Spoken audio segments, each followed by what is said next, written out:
Gin, aka Gin I19 from APAC Sports Pro.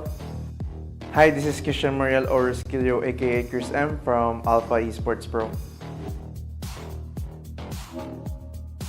I look forward to play against the top teams in PH. As we all know, there's like top 8 teams and we're part of them. The other 7 teams have different play style and stuff, so I want to learn a lot against them. Em mong chờ mình sẽ vô địch được VCT Philippines Stage 2. Team của em khá là khác biệt so với các team khác ở một điểm là team em chơi khá là aggressive. My team stands out probably for our love with each other. We treat ourselves as a brotherhood, not just as workmates. So probably that's why we overcome the obstacles and challenges that we faced before the VCT happens. I'm looking forward to play against SBE because as we all know, they're the current top 1 in the PH right now. So I would like to play against them and see what play style do they have and try to gain experience from them. Giải lần này em muốn đối đầu nhất đấy là team APAC, bởi vì team đấy có một người bạn của em nên em khá là mong chờ. I think the team that I want to beat aside from SBE is probably APH because we never win against them even a series. So I think beating them is gonna make me satisfied and make me feel awesome. Em nghĩ là em sẽ đánh bại được team SBE tại vì em khá là tự tin.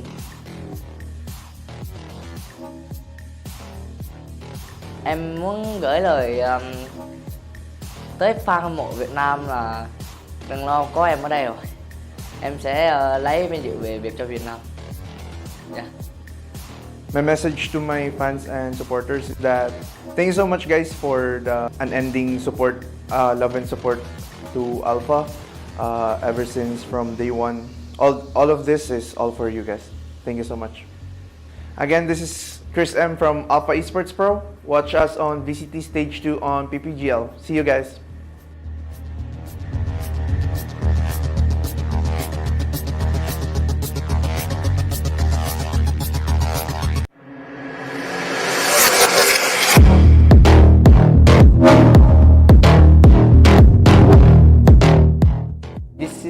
Jules Delphine, aka EJ from Bren Esports.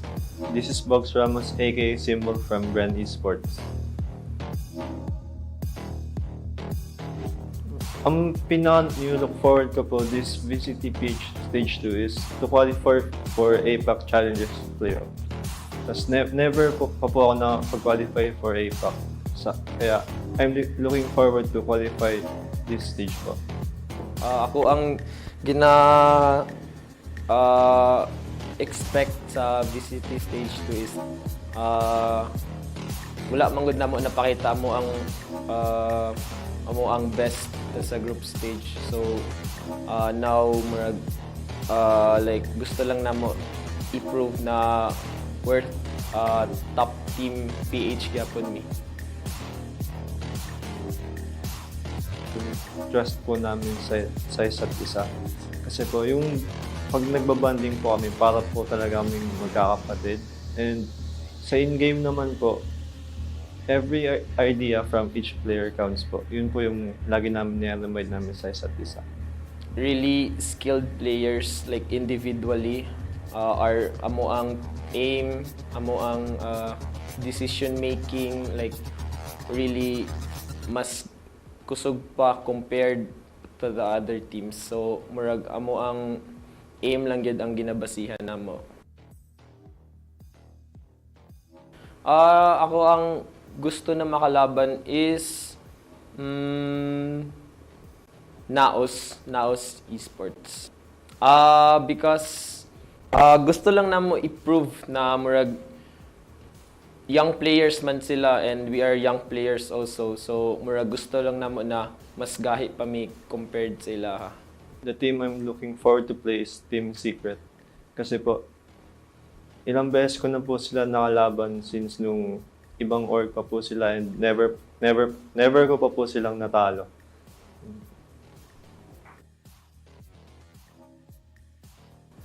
For me, it's Action PH po. Kasi sa previous tournaments po namin, sila po yung laging nag-eliminate sa amin. Kaya po, this stage po, gusto po namin bumawi sa kanila. APH, I think APH.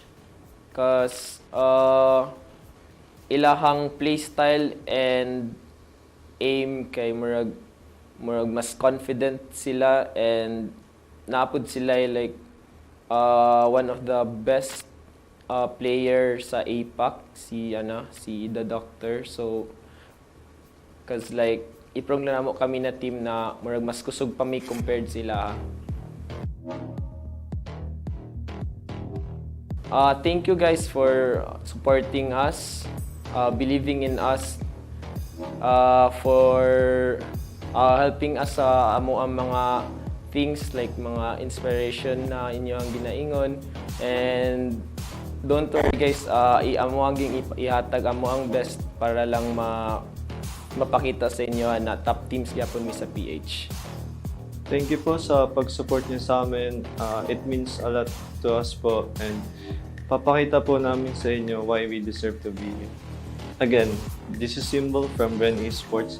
Watch us on VCTPH Stage 2 on PPGL. See you guys.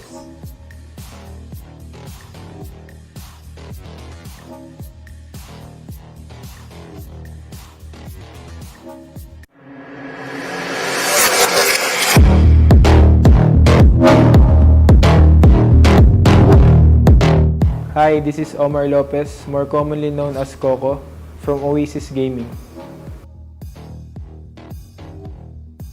I'm looking forward for the teams that will participate because I think it will be a good fight for all the teams because all of us are really working hard and we will do our best.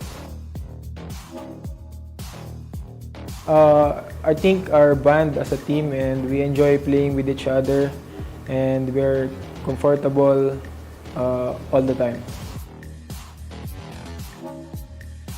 I'm looking forward to play against Team Secret again because playing with them is really fun and it's not easy but it's so enjoyable playing with Team Secret. I think the one to beat is SBE because they beat us last VCT and we want our revenge. To all the fans and supporters, thank you for supporting us since day one. Keep on supporting us and thank you so much. Again, this is Coco from Oasis Gaming. Catch us on VCT Stage 2 on PPGL. See you guys.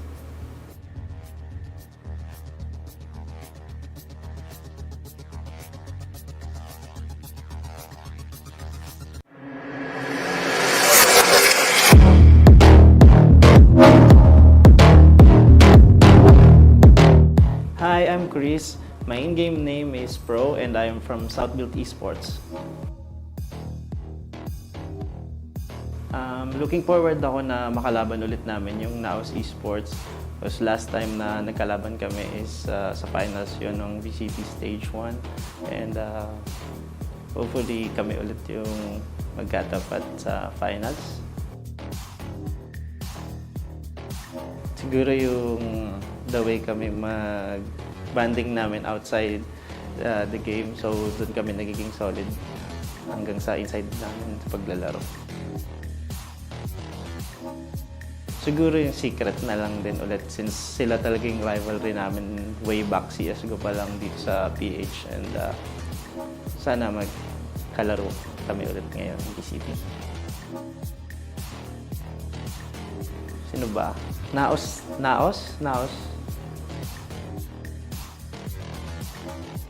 Ayun, batiin ko lang yung lahat ng fans namin and sumusuporta. Siyempre gusto ko lang magpasalamat sa lahat, especially sa boss namin kay Boss Prince and sa mga manager, kaya sa mga analyst and coach namin like Nico, Black and Blue, Sir Lee, and to all my teammates. thank you sa lahat ng patuloy na pagsusuporta sa amin. Again, this is Pro from Southfield Esports. Catch us on VCT Stage 2 on PPGL. See you guys.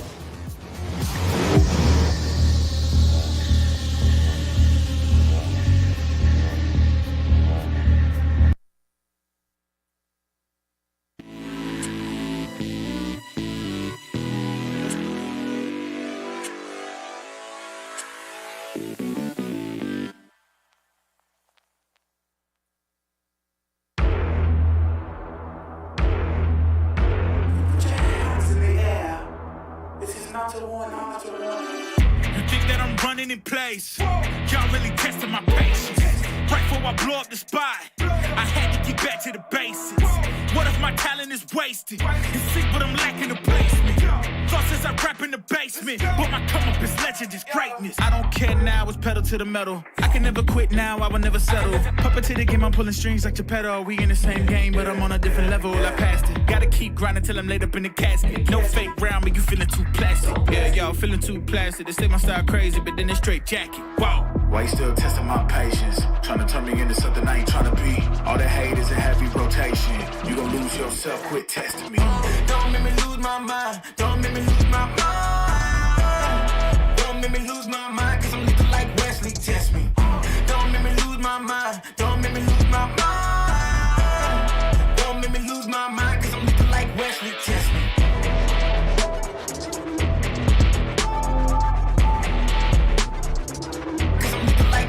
Test me.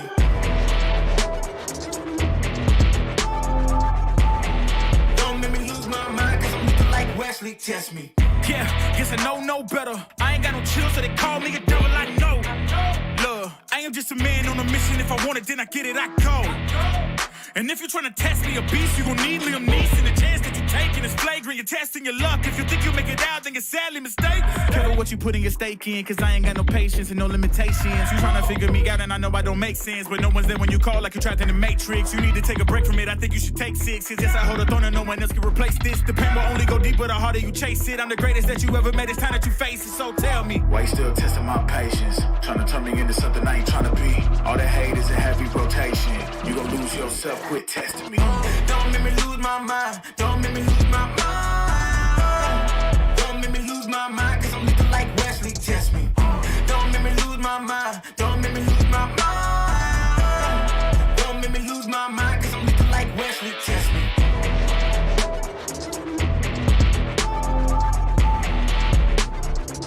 Cause I'm looking like Wesley, test me.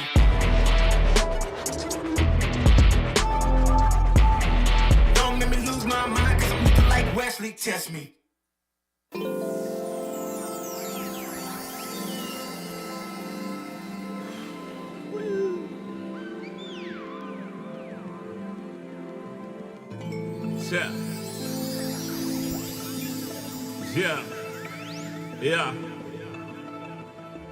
Yeah.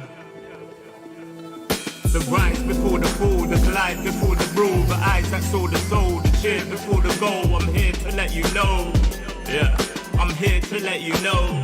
Yeah, I sky gaze over my taste. Like Peter, this is my space. I'm spacey, I'm crazy over breakbeats. Space gazing in my safe haven. I make statements that embrace waking. Awaken, I'm woke. Taking the road to pull you ashore. A celestial scope.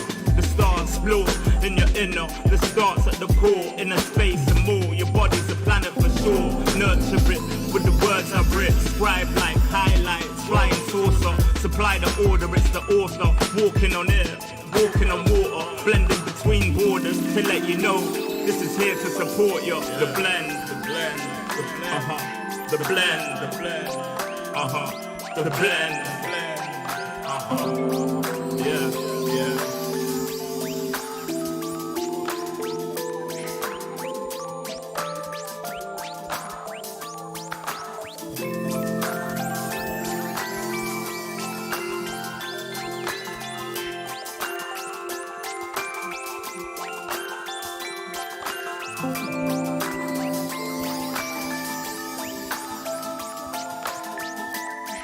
Yeah. Yeah. Second verse after the first. Take control with words, roll reverse. The verb to verb, from inside out, outside in, we control the frequency. The heart of the world beats in me, it beats on beats as we breathe deep, oxygen from trees feed. Gifts in our gift, this right here, proof we exist. Mind state is gravity, the way you uplift. Across seas swift, water quench thirst, there's a shift. Set sail like shit to find other lands, the motherland, sun is planned. With the words I'm writing, I'm fertilizing the earth to rising, realizing global warming and the sea is rising. Pollution the planet needs metabolizing.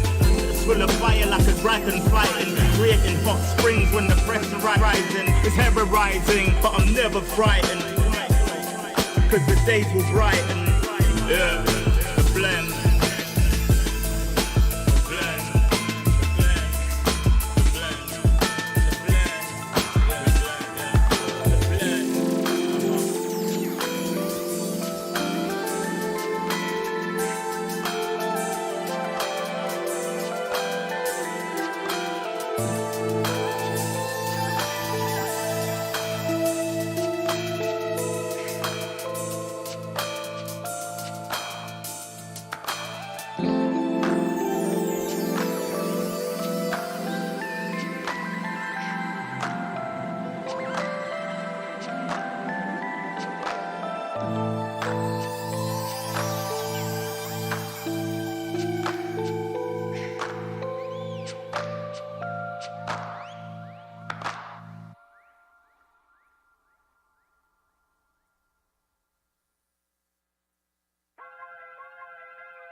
Everywhere I go, the people really wanna know who I is and who I be. They stop and stare when they see me. If I said it once, no need to repeat. Run up on me, watch you fall to your knees. Tip my hat when it's time for the kill. Ain't no beast when you're really real. I am the boss, I am the dawn. I am the one they call Lucky Charm. Got my own shit, I don't need your farm. Life was so hard, it made me weak. Built to last, this girl ain't weak. Sturdy and still when I plant my feet. Got it out the melon, now it's racks in my sleep. Look to God, he supplies my needs. Endless faith is what brought me next level prosperity. Silent power moves is what I'm giving. They love to hate the world they can't live in. Always present for the high roads. Go swim within the deep lows. Low. What told the future? Who knows? I don't do it for the likes, I do it for the love. Do it for the ones who really needed a hug, cause they had it tough, never had enough. Feared, loved, and respected. Using words as a weapon. Test and she. Hurry up quick, El Jefe's coming soon. Sit up straight when she enters the room. Be enthused, but don't look too amused. This is her queendom, please respect her rule. Hurry up quick, El Jefe's coming soon. Sit up straight when she enters the room. Be enthused, but don't look too amused. This is her queendom, please respect her rule. Smile in my face, would in my place, but act gully on cyberspace. Let's pump brakes, let's be frank. Running after him when you're the chase. You are the catch and he's the net. How quickly do we all forget to honor these small policies, my darling? You are the empress queen. Man, respect or he'll neglect. You are the wind beneath his wings. You are the season, you are the reason why this world can breathe. Giving sons eyes to see and daughters dreams to believe. Anything less than the best for you is high treason, queen. Hurry up quick, El Jefe's coming soon. Sit up straight when she enters the room. Be enthused, but don't look too amused.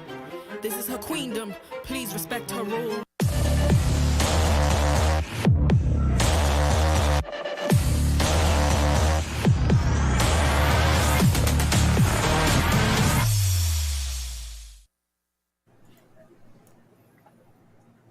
Eight teams stepped up to the platform to prove their worth. 2 have been eliminated and 6 carry on the journey. Just a few more days till we find out which team is the true Philippine challenger. This is day 1 of the playoffs here on VCT Stage 2 Challengers Philippines.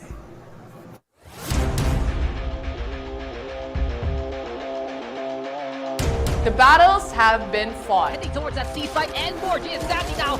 Real, if he actually gets this! The heroes have risen, but they're not done yet.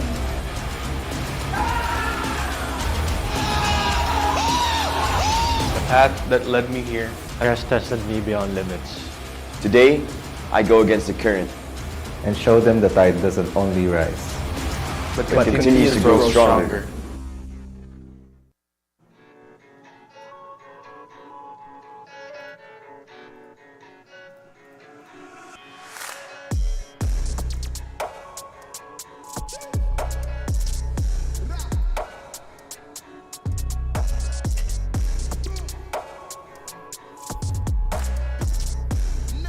Now, Esports and Action PH say goodbye in the meantime to living their VCT dreams. 6 teams remain.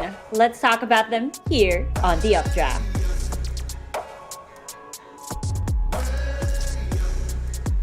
Hello everyone, here is your panel, Fluffy02 and G10. And then there's me, your host, likable, not to be mistaken with G10's favorite host, Mika Fabs. That's You so want to wrong. explain to the audience what I mean? All right. So on Twitter, because Mika Fabs, unfortunately, it was her last day hosting for us in the group Unfortunately. stages. Unfortunately. See, even Fluffy knows to say. But she did put out a tweet, and I completely blanked out on the fact that Likeable was also a panel host. And yeah, Don't worry, may got you, atraso ako Laika. sa'yo. I'll tweet you out after the playoffs. Don't worry. Don't worry. We didn't get a selfie Totally together. not heartbroken, by the way. I'm I know I I'm got stupid. huge shoes to fill because Mika did a fantastic job hosting. But I will try my best, G10, to be worthy of that tweet. Now let's start off with the I'll do action 2 that I tweets for did Laika. miss from the panel last week. Let's take a look at the highlights. Let's go. Group stage has been truly something else. Fluffy, what was something that caught you by surprise during this stage?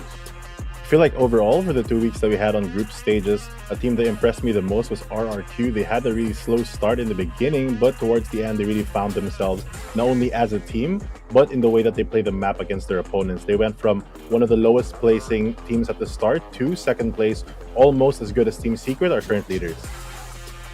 Ooh, look at those faces. Look at the shaking of the camera. Team Secret in that screen was just something else. G10, who was a player that stood out to you the most during the group stages? Ooh, a player, you say? Well, to me, I really think that Team Secret as a team was really good. But for a player, I won't be looking at them. I think I will be looking at RRQ's Kelly S. I think he's had quite some really good performances. And RRQ, as Fluffy said, is one of the more consistent teams, better teams, especially since they are kind of the second seed. Kelly S was a huge factor in that. And I really think that in this playoffs, we will see Kelly S and the rest of RRQ shine, even though RRQ, they kind of pick every game, every match, who they pop off, who they choose to pop off. I think Kelly S has just been incredibly consistent and is one of the biggest reasons why RRQ is in the second seed at the moment. Ooh, that's going to be very exciting to see. Now, Fluffy, as we do know, Now's had a rocky run this stage, but by the end of the group stage, they had all the power on their hands. Bren Esports, as we saw earlier, and SBE are moving on to the playoffs, but are you worried for these teams? Maybe Bren a bit. Self-built esports, I don't know if it's a good or bad thing, but they have been in this position before and they have proven that they can make it out. During stage 1, Self-built esports also was in not the best spot coming out of group stages, but they really pulled through, especially on the last weekend, even making it to become the champions of the stage. So I have no doubt in my mind that that team is completely capable. Bren Esports, on the other hand, is a pretty young team. It's their first playoffs, at least this year, for VCTPH with their current roster. So maybe they might not have the experience, but they've always had that potential. So the big question for me is just if they can show off this playoffs. Because, we did have a small break, and a lot of teams in the last little weekend that we had improved a lot. So there's still a lot of opportunity for Bren Esports. I'm very excited to see how the playoffs are going to unfold, especially since G10. I feel like a lot of these teams were actually holding back in fear of revealing strats too early in this stage. Can we expect something explosive in the playoffs? Explosive, I think, is the right word here, Likeable, because I do agree that some teams may have been holding back a little bit, but Team Secret, they weren't afraid to pull out new things. To date, I think they're still the only team that's pulled out Yoru, although that did kind of give them their only loss of the group stages, which is unfortunate, but still, I do think quite a few teams have something cool up their sleeves still. I don't think they were exactly holding back in the group stages, but they were definitely keeping some things secret, a little bit safe, especially since, it is playoffs now, and we have been talking about SBE as groups SBE, and now they're playoffs SBE, so I want to see what'll happen there. I'm really excited about that one. As Fluffy did mention earlier, we kind of saw this story unfold during the last stage, in stage 1 of VCT Challengers, but SBA might truly surprise us this time around. Nothing to be worried about. Now, the highlights that we did see were nothing short of amazing. But you know what else is amazing? Our sponsors! Let's take a second to express our gratitude for making all of this possible. We would like to thank PPGL, the largest multi-game esports league in the country, together with Riot Games, for bringing the VCT or the Valorant Champions Tour here in the Philippines. The VCT Challengers PH Stage 2 tournament is also sanctioned and overseen by the Games and Amusements Board. We would also like to thank our official sponsors. VCT Stage 2 Philippines Challengers is organized by Globe at Home. Fiber strong, family strong with the new G Fiber, only $20.99 on Globe at Home. Game and speeds to up to 150 Mbps, mabilis na, unlimited internet path. To learn more, go to shop.globe.com.ph/broadband. And finally, VCT 2022 is brought to you by the Asus Republic of Gamers. Get the all-new TUF-F15 powered by up to the latest 12th generation Intel Core i7 processor to help you unleash the legend inside. Dash into action with the TUF-F15's thin and light and stylish form factor with up to a QHD 165Hz display and RTX graphics with MUX switch and powerful DDR5 memory. Go to ph.rog.gg/ROGXVCT 2022 for more information about the TUF-F15. There you have it, folks. Again, thank you so much to the sponsors that we have over here on the show. Now, if you guys feel like you've been missing out on the broadcast, do not fret because we've got you guys covered. You have the option of watching the broadcasts in either English or Filipino. You could either find Dax in Black and Blue or perhaps Asarai on Raf on the English broadcast over on Twitch, YouTube, Facebook, and of course, it goes for the same over at the Filipino broadcast with Vil, Ray Ray, Terror, or Honey Glaze. So don't miss out on all the action. You guys have your options. Just check out the links that we have over there. Now, just a quick reminder that this is the playoffs. The group stages are done, and this is the last leg of this stage. We had a single round robin format for the group stages, but in the playoffs, it'll be a knockout. It's a double elimination tournament format, meaning if you lose your first game in the upper bracket, you get sent to the lower bracket. And if you lose in the lower bracket, you get knocked out of the competition. Their ranking during the group stages determined their seedings here in the playoffs, which will bring us to the next segment of the bracket. So take a look at how the matches are going to be unfolding. Let's take a look on our screens. There we go, ladies and gentlemen. The brackets, the bloody brackets, may I say. Fluffy, just looking at this now, what's going on in your head? I feel like the first teams that we're going to be seeing is Oasis Gaming versus Southfield Esports, and the next match will be AEP versus Bren. The brackets are, of course, based on the current rankings, meaning that Team Secret and RRQ does have that slight advantage for being our first and second seed, moving up to the round 2 for the playoffs. The losers, of which I think you explained earlier, will be moving on to the lower bracket, meaning that they still have a chance to gain victory, much like how SBE did it in Stage 1. Overall, I feel like, at least for the first bracket, Match 1, as you can see on your screen, it's going to be a really tight match, and whoever wins that will face the wrath of Team Secret, our current champions, which is not something you can scoff at as well, as much as you want to take that victory. And for the second match, we have them against our second, whoever wins that game will play against RRQ, another very hard game indeed. Oh my god, just looking at this now, I'm really nervous because even if you get through to round number 1 and stay at the upper bracket, round 2 is no joke, G10, yeah. Whoever wins round 1 is going to be in for a treat or round 2. What can you say about what's going to go down today? Well, today we have Oasis and SBE, and then Alpha Esports Pro and Bren. I really think it's going to be a couple of incredibly close matches, especially in our first one. These two are very, very evenly matched, I would say. But they do have some different playstyles between the two of them now, AP versus Bren.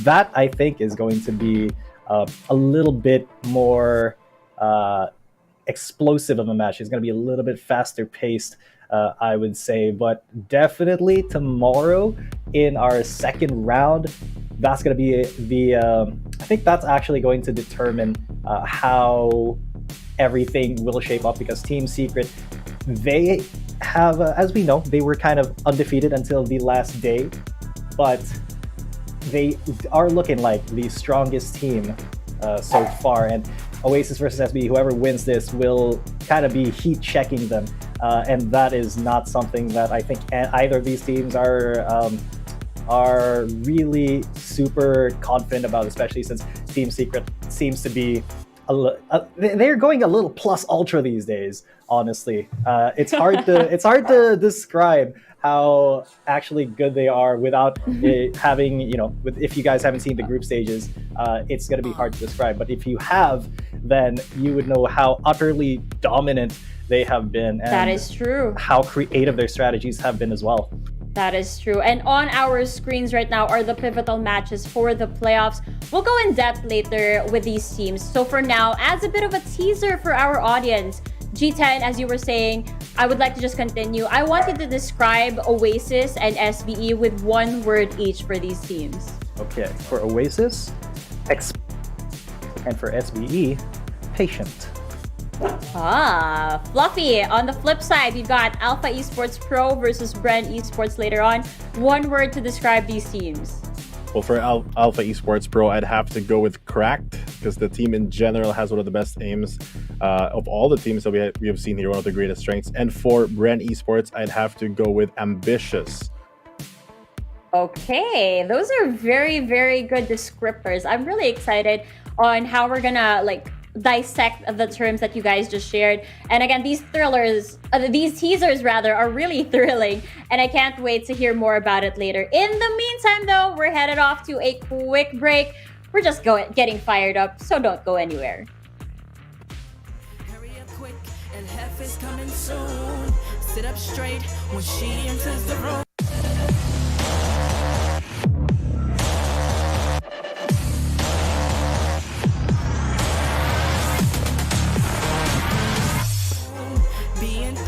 But don't look too amused. This is a queendom.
They drunk at their problems, they always on road and they starting. She knows this cause she is the same. She's trying to stop playing games. Move of emotion, they drunk at their problems, they always on road and they starting. She knows this cause she is the same. She's trying to stop playing games. Where the people at, what they really wanna know. Who's your lovers and who are your bros? Who are the enemies you do keep close? Who are the people that you shouldn't know? Where the people at, what they really wanna know. Who's your lovers and who are your bros? Who are the enemies you do keep close? Who are the people that you shouldn't know?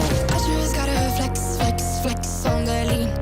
I just wanna rap to the beat. I just wanna back, cause I'm mean. I just gotta go back, I'm a freak.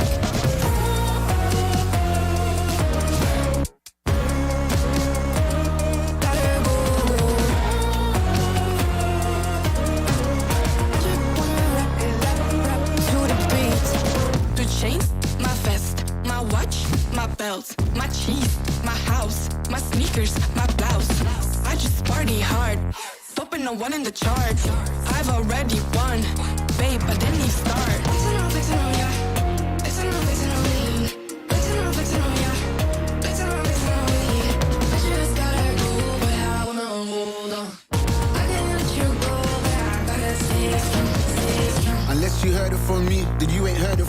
got it from me. All the energy extra. You don't wanna see me with the hitters. Generations caught up, look how things will switch. People they're quick, now they wanna move at the bits. Boy wanna go to bitch, nah. Now I'm moving. I gotta do what I do.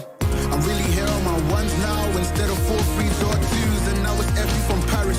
I could have been effing you in Paris. I don't wait for the drop, I just flow from the pop.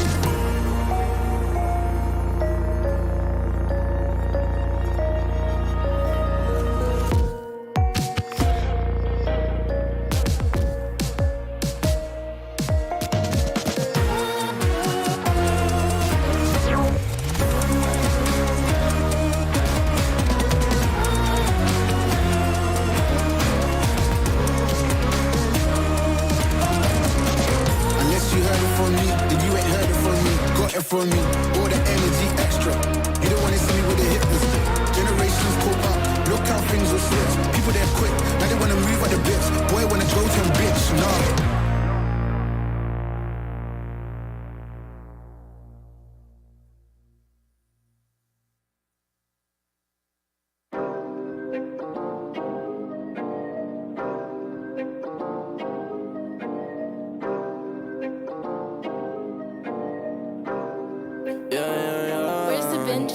Working a 9 to 5, I had to go and feed the guys. Nobody did it right, I had to show them how to grind.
Oh my lord, those are some pretty fine looking people. True.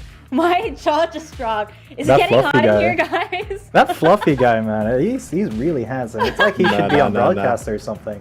I think so too. I think he deserves a girlfriend. Anyway, VCTPH really stepping up here on the playoffs. We're back here on VCTPH Stage 2 Challengers. You're still with a dynamic trio, Likeable, Fluffy, and G10. And before the break, I asked the casters to describe the teams with one word. The first series being explosive and patient, according to G10. What about you, Fluffy? Aside from probably LOVE for Oasis, what are other words that pop into your head when you hear Oasis and SBE? Oasis, probably aggression, and SBE, tactical. Those are very good descriptors. Let's get into more detail as we feature the first team into this series, the ever aggressive and explosive Oasis Gaming.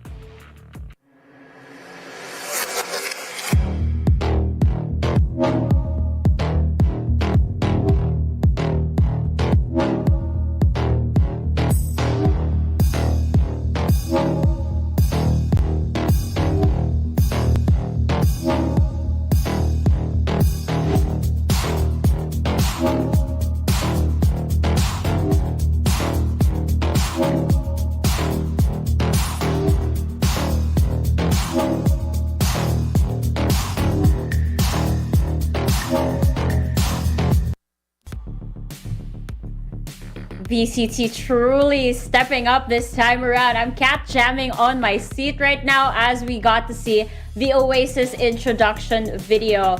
Fluffy, now that we're entering the playoffs, I'm sure you have a lot to say about this team and we'd love to hear it. Don't be shy. Tell us everything. mean, Oasis Gaming, what more is there to say? We have, of course, them led by Coco, one of the VCT winners on the squad. I think 4 out of 6 of them, actually. We've already seen their 6-man courtesy play recently, so hopefully we can see more of that coming into this stage.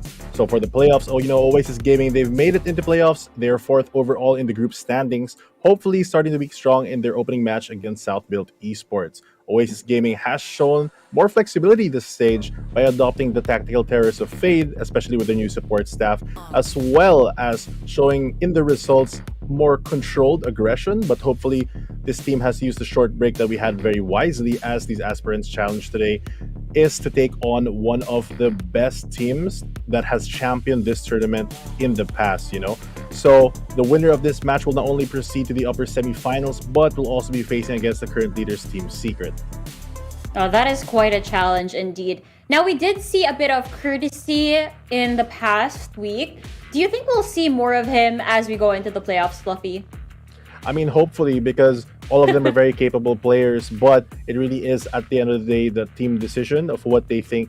Sometimes it's not just we need the mastery of an agent, courtesy known for that Sova most of the time, but we also know that Envy, for example, has a good initiator and Sova gameplay, and we've seen him play more matches this stage. So it might not be based on which agent they decide, but it also might be which play style of player they need. And I'm sure that with the weekend and all the research that they've done with their training, they can decide which configuration of the team that they'd want to play. Much like other top teams, like how Team Secret, for example, consistently subs out Dispenser or Wits or Jeremy interchangeably to face a certain team, or maybe just to play in a certain agent like Fade. Oh, you sound like you really know what you're talking about. I think you sound like a good coach or a good analyst. I think that fits you really perfectly, Fluffy. Maybe in the past life. Maybe in the past stage. That is true. And on the other corner of Oasis Gaming, it is the team that G10 likes to call patient and Fluffy likes to call tactical. The boys from the South Built Esports.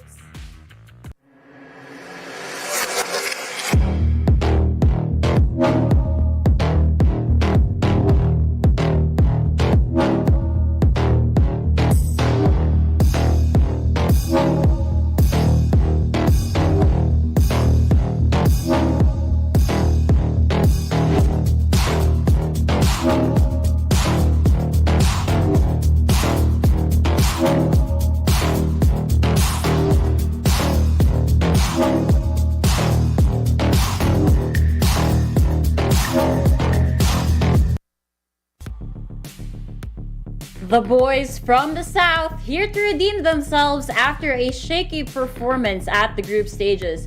G10, this was the team that won against Alpha Esports Pro, which in retrospect was the only team that won against Team Secret this stage. Do you think that this is a testament of the potential that this team has? Well, if we're talking about potential, we also have to talk about past results. These boys were the lower bracket runners, the kings of the first stage, man. And they have quite a bit of potential here, especially considering that this is the playoffs, and we have talked quite a bit about groups SBE versus playoffs SBE. And finally, we are here. This is the time for them to go plus ultra. I know that, they have kind of been fighting for their life for most of the group stage, I would say. And fortunately enough, they weren't dropped after that insane last day of group stages. And now I think that we've made it here. They're kind of like, Rock Lee. He drops his hand wraps, and then they just thud onto the ground. And everything that I think has been holding back SBE is going to disappear. I think they're going to show us what they truly have in store. And while Oasis, they do have, courtesy as a sub that they can, flex in when they need to. South Built, man, most of their players actually can be subbed out for another whenever they need a specific setup, because really a lot of these players play quite a few different roles, quite a few different ages. They're very flexible, but I think the biggest thing that South Built has over a team like Oasis Gaming is, well, they're being very patient, very slow, very tactical, as Fluffy said, and they do like to kind of run down the clock on their offense quite a bit just because they want to, kind of psych out the opponent a little bit, try to look for as much information as they can before committing to a call, before committing to a site take. And that is something that has been not missing, but something that's not super popular in the Philippine Valorant meta, where we're kind of all about mostly aim and explosiveness, as you see with most of our teams. And I really think that this kind of play style is something that can be equivalent to something like what Team Secret does.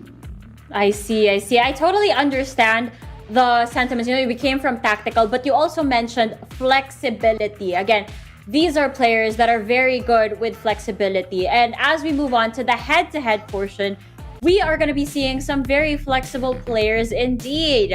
For the side of SBE, we've got Ja, and on the other side for Oasis Gaming, it's Envy. We've known Ja to be quite the flexible player. We've seen his Omen, Chamber, Astra, Jet, whatever the team needs, he's up for it. On the other side, Envy may not be the type of person that adjusts accordingly per map, but depending on the stage, he really fills out what the team really needs. So Fluffy, looking into this head-to-head, how do you think Envy and Ja are going to be facing off each other later on?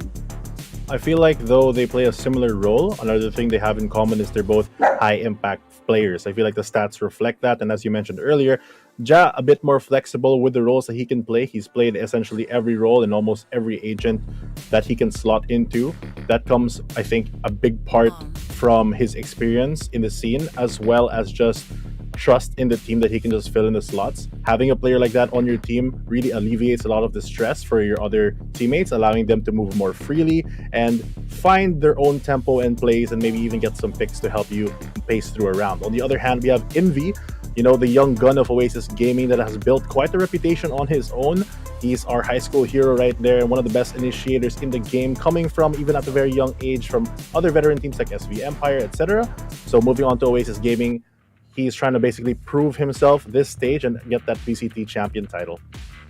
I'm really excited, how this is all going to play out. I'm excited to see how flexible Ja is going to be in the match that they're going to be facing off with later on. But I'm also excited to see what maps we're going to be playing on. So let's take a look at the map veto so I can hopefully finally watch a buy-in game, because I know Mika had all the fun while I was away.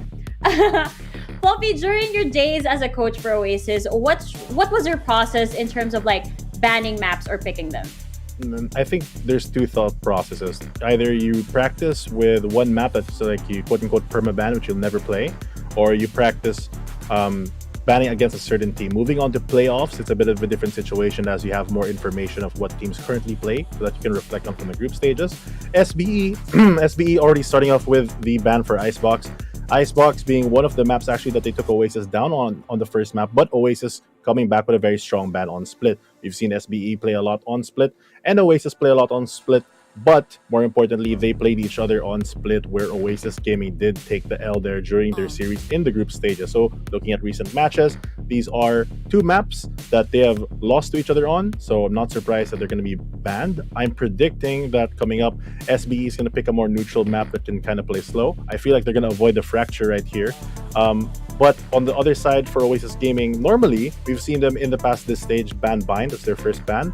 So them banning Split does keep your Bind dreams more alive. Bind, there we go. And there you go. So SBE picking that Bind up, a map that they know that Oasis Gaming is not it's not their strong suit, but still a great choice for SBE, especially for practice. I'm expecting that Oasis is gonna go for the Haven. Wow, there we go. Laika, first game of the day. Welcome back. There's your favorite map. How's that I'm feel? excited to see it, G10. Wow, okay. Now Oasis, though, they do have quite a few options here. Haven, as Fluffy said, is very strong for them. But Fracture, wow, that's a very confident pick from Oasis. I mean, Oasis has yet to lose a game in Fracture. They've had a 100% win rate here, as far as I know, versus SBE in the previous matchup that they've had, and Bren Esports. So this was a really good pick on the side of Oasis. I'm sure that this is going to be pretty challenging for SBE to figure out. Okay, next up is the map veto again for the side of SBE. I wonder what they're going to be banning. Might be Ascent. I know that both of these teams are... Oh, as I said it, there it is. I know that both of these teams are really struggling with Ascent, you know? Oasis side, however, Haven might be the decider map over here. I know that Haven is quite the favorite of Oasis. Never mind. Never mind. Despite winning a map previously against SBE here, we've yet to see another Haven map in this matchup. So, Fluffy, is there anything you want to say about these bans? The Ascent ban kind of surprised, but considering that SB also has a decent Haven but a strong Breeze, it makes sense that they're going for that ban. For Oasis, I'm kind of surprised that they're banning the Haven. Maybe from the gameplay that they've seen SBE do or in their VODs over the weekend, they saw something that they don't like, or maybe they're just not confident in that, or maybe on the other hand, they might be just very confident in their Breeze. But that being said, I think I mentioned it a bit earlier, SBE also with a very strong Breeze. So I feel like that map is the most 50-50, being that the first map that we're going to go into that is locked in will be Bind, the second being Fracture, and the last decider map being Breeze. Bind, I think, is going to go in the way of SBE, and Oasis will easily take Fracture. Breeze is probably the most 50-50 map, but if I'm being honest, if either team takes the other opponent's map, I feel like it can be an easy 2-0 for either team. For me, I'd have to go with Oasis Gaming. I feel like they can go for a Bind because they know as a team that if they ban Split first, because they really don't want to play it against Self-Built, that they have to be prepared for Bind. Ooh, you know, funny how you mentioned it earlier, how Breeze is going to be one of the deciding maps, definitely. It's like a 50-50 for both of these teams. Now, I've already established that I'm really excited for a Bind map, but the thing is, this is the first time we're going to be seeing Oasis in a Bind map as well. We've seen SBE play this out versus Bren and Alpha Esports. Really good performance there. But I'm excited to see what kind of strats Oasis is going to be pulling out over here. And with that, you know, Fluffy already touched up on it a bit. I want to know what the predictions are. Fluffy, just for the fun of it, why don't you say it? Like, let us really know what your predictions are, even though we already heard it. We already know what your heart tells you. But, you know, just for the fun of it, let us know again. Well, for maybe it'll come as a surprise, but I'm going to vote for a 2-0 or 2-1, leaning towards 2-0 for Oasis Gaming. No way! You really predict that, Fluffy? Fucking What a surprise! G10, what is your prediction? You know, I'm actually more surprised that he's thinking it's a 2-0 because, man, Bag is a really, really good map for SB, I'd say. And honestly, Oasis, I do think that it's going to go 2-1. But in the other direction, Self-Built, I think, is going to be taking Breeze. It's not because Oasis is, you know, worse at Breeze. They have a very strong Breeze, but I think the patience and tactical thinking of SBE is going to win out in, you know, something like a larger map like Breeze. Gonna be very exciting. You know, for this prediction, I'm with Fluffy, but I don't think it's a 2-0. I think it's a 2-1. It's going to be really close, and we might see a game number 3 on Breeze. But now that our predictions are up, it's time for the teams to prove us wrong. I don't know which panelists they're going to prove wrong, but that's going to be it. This is Oasis Gaming versus South-Built Easter. Why did I say Easter? I am getting tongue-tied over here. South-Built Esports. You know, maybe it's because Easter, you get a little bit of a surprise. So maybe that's what's going to be in front of us in just a bit. Now we're going to be passing you guys over to our casters so that they can break it down for the rest of us. Casters, take it away.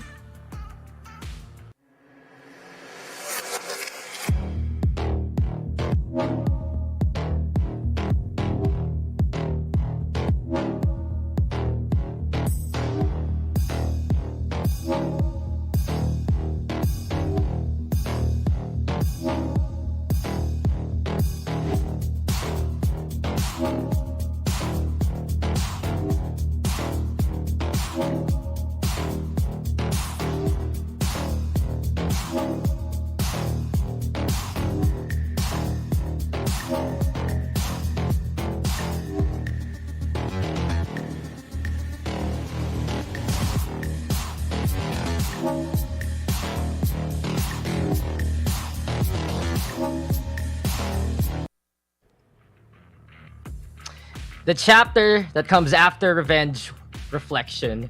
And now, with a new day and a new week, a new goal is set for all our teams. It's the road to APAC and the road to the PH crown. Welcome, ladies and gentlemen, to the first day of the VCTPH playoffs. My name is Dax here with Black and Blue, your bias casters for today. No biases needed whatsoever. Repping though the two teams that we have right here, right now. Oasis Gaming versus South Built Esports. And first things first, you have a nice jersey right there, Mr. Black and Blue. Looking good with it. I quite like yours too, the white, the very brandished, Oasis kind of logo right at the front. Very classy, very spectacular. There you go. So there can be no bias kind of accusations here because we're both repping both sides. And in that case, Dax, we're back here once again, man. Playoffs, day number 1, the final playoffs of this entire year. We've been here many times on over, but this is a big one, don't you think? This is absolutely special. Huge matchups, huge implications, and perhaps even new faces to the region in itself. But this matchup itself, I'm really looking forward to it. Oasis Gaming versus South Built Esports this year have made quite a storyline between the two teams clashing right now. We know that Oasis did take their series against SBE last time in the group stage. We know South Built was the one that eliminated Oasis Gaming from contention to APAC last stage too. So it really goes to show that now it's a new day and these guys have more things to focus on, that they have to win this matchup right here, right now to stay in the upper bracket, look forward perhaps to a team secret matchup in itself. And I personally am looking forward to map number 1 because this is a very, very interesting map to actually have here, especially on the Oasis Gaming side. We will start things off in Bind, and the last time Oasis Gaming has played it in the VCT circuit and pretty much in much of recorded history really in the PH scene, barring a few community tournaments here and there, was against Sunsparks all the way back last year. And that was the only map that they dropped in that grand finals to make it to APAC then. So the shades of the past looking to haunt Oasis Gaming, but this time, permaban no more, actually gonna be playing it. But on the flip side, I think you know this a lot, South Built has had a lot of success on a map like this for recent history. They really have. It's been looking like one of the more consistent maps, but here we go, Oasis with that neon and as well the fade put on together. We've been seeing this exact composition kind of find a bit more form and find a bit more favor for many teams that we've been seeing here play on Bind. Now, South Built staying with the exact same comp we saw from them last time, but mind you, I believe we're playing on path 409, so the chambers on either side will only have that one trademark to utilize as compared to when we had it in the group stages. So I'm curious to see how exactly these teams are going to be able to deal with having, one less avenue cut off. Always quite a pesky thing to deal with those trademarks, and if they are lessened, we'll see if South Built Esports can still handle the Oasis onslaught. On the flip side though, even though Oasis hasn't played this map in quite a while, it does feel like it's still a very, very comfortable composition for them. They have decided to run that fade over and over and over again, and once they feel like something works for the PH team, they stick with it like the Breach last time in stage 3 last year. And speaking of the Breach, it's also there too. We've seen really Oasis Gaming, when they have those elements of crowd control, they are very effective at the execution. This is such a big test right now for Oasis really to go into technical South Built Esports territory. And as the dust will settle, we will be crowning a victor here. Upper bracket round 1. Guys on the lower seeds looking to do battle, looking to make it now through that first step, and the first shot comes in true from Ja. Martin goes down on the board. Oasis, a quick clash courtesy of the defense here. SBE tried to fight back, but they're the ones losing out. Indy, nice pick there off the pro. Coco right now into the corner. Prowler giving a quick little mark there. Papichulo and Aziz on the other side of the wall, but as it goes down, it's Coco's life that will tumble with it. Brick by boring brick now broken. Indy into the corner here. Waldorf looks to reinforce 2v2 scenario. But at least South Built Esports not overheating. They decide to go for the rotation instead. To get that information, Oasis not taking the teleport, they're taking the long route in this case. They split on up though. Papichulo and Aziz. Man, comes down to the early gunfights and brings us to a 2v2 here early on, but Aziz catching him off guard, while Oreo not expecting Aziz to be coming from long, but on the wide swing, Envy finds Papichulo. That brings it down to 1v1 with both of these players quite low. Aziz more so. Aziz so right behind the tin can, might ring through here with the shot. Goes up top though, very, very ambitious. And now it will just bite him in the behind as Envy will get the 3K there. I know we talk about it a lot about how that is quite a power position on Bind, but this time it's an ROG clutch here for Envy. A little too risky there for Aziz. SBE falter. Oasis will take the first round. If anything, I typically see whoever tries and take that angle in the 1v1 lose for the most part. I mean, from the top of my head, like, it just rarely works out the way they expect it to, but man, what a way to start off this opening pistol round. Like, everybody just going straight here onto A short, complete gunfight. And it really did come down to who could win those individual battles. In this case, well, Envy consistent in those clutches, and the timing not working out there for Aziz. Mid-air, gonna get caught out, and that gives them the opening round, but still, South Built attacking round of theirs, trying to crawl their way up here towards short. Coco making lots of noise, but even more so, gets lots of information to work with. Being tagged up, has to be careful because, well, South Built are right around the corner. Yeah, a little bit of the decay action though coming back. The Oasis Gaming and South Built Esports. We saw in the head-to-head a while ago, really the battle of the most flexible players we have here in the system. Ripper though with one, Papi Chulo makes the trade happen. South Built Esports still having some fight in them as they stack towards the last, but here we go. This might be a huge seize coming their way. South Built stuck now in their way. The Marquis ready to make the pinch happen, and these cheeks are just gonna be blistered here as Oasis Gaming blistering fast, lightning quick, make it 2-0 after the spoiler alert from the overlay there. Gotta say though, Oasis, I like that they're really upping the ante so early, because South Built Esports a little bit known to start slow, given a day, given a series, and given a new week. And Oasis Gaming, they know to take advantage of that, and with quick results and quick frags, that's enough to take the advantage. And they have to set that pace early, especially here on the defensive side. You need every single round you can get to close it out in that second half, and they're on the pace to doing exactly that. Now, South Built gun round will it actually work out. Look at this. Once again, setting the pace, but Pro shutting that down. He does get traded, though, so still a very worthwhile push here coming from them. And Wild Oreo! What a shot to land on Jaw. Exemplar there, but you see quick little ground pound onto Marquis, courtesy of South Built. Not surprised, Oasis Gaming deciding to say defense, merely a suggestion, merely something to forego, as they have a more offensive mindset right now with that Neon.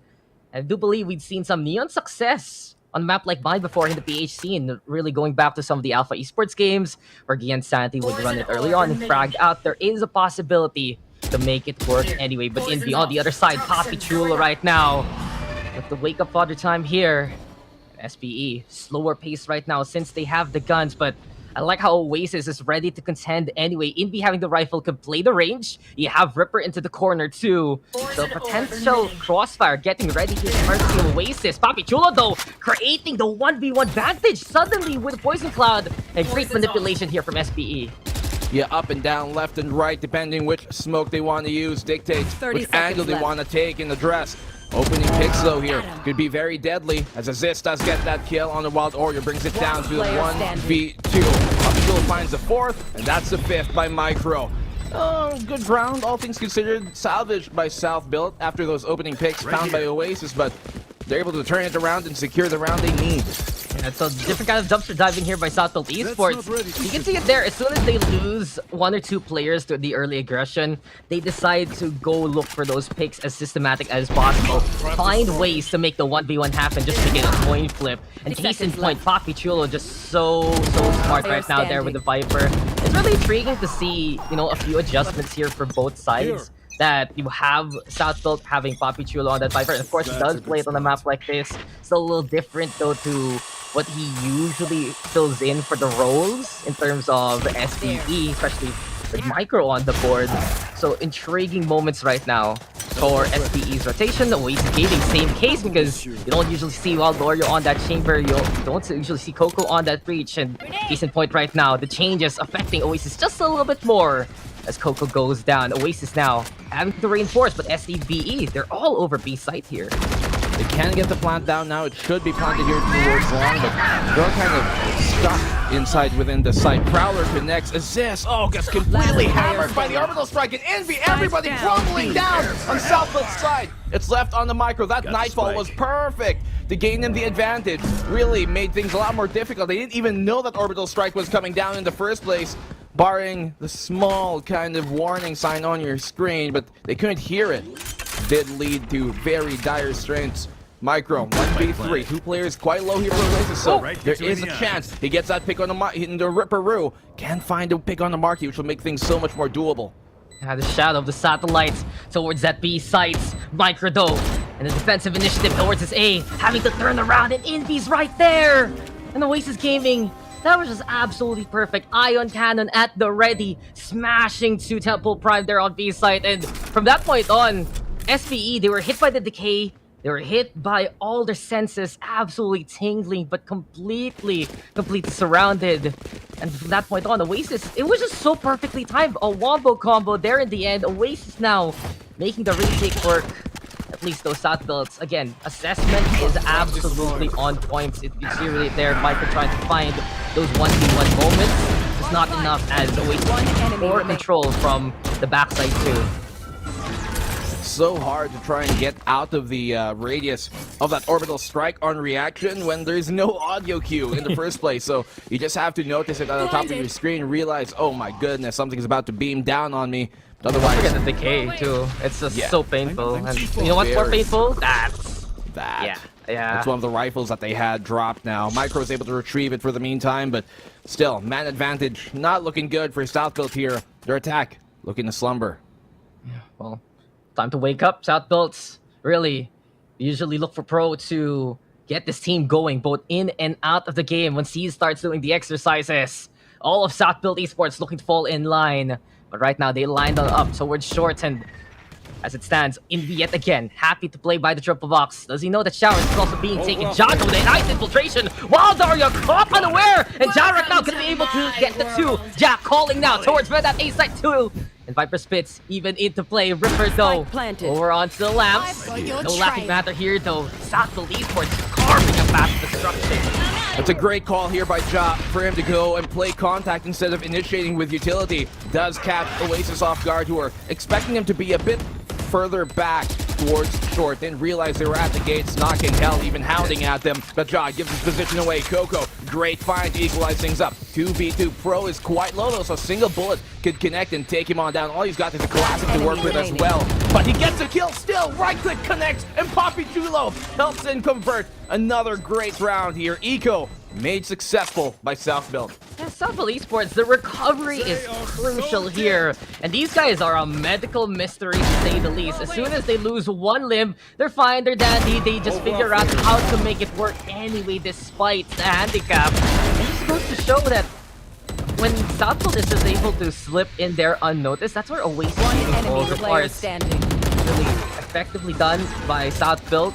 As soon as they understand that that's the angle that they can play on, they have the right tools for it. And I do feel like for Oasis, they're a little too dependent on getting that initial intel right now that they need to figure out where South Built is coming from ASAP to adjust their defenses. And the problem is, even though they're only playing they're playing double initiator rather, they only get real intel right now from Envy basically, since the trademark isn't there into the front line. So Oasis, bit more ambitious right now, even though it's an equal round.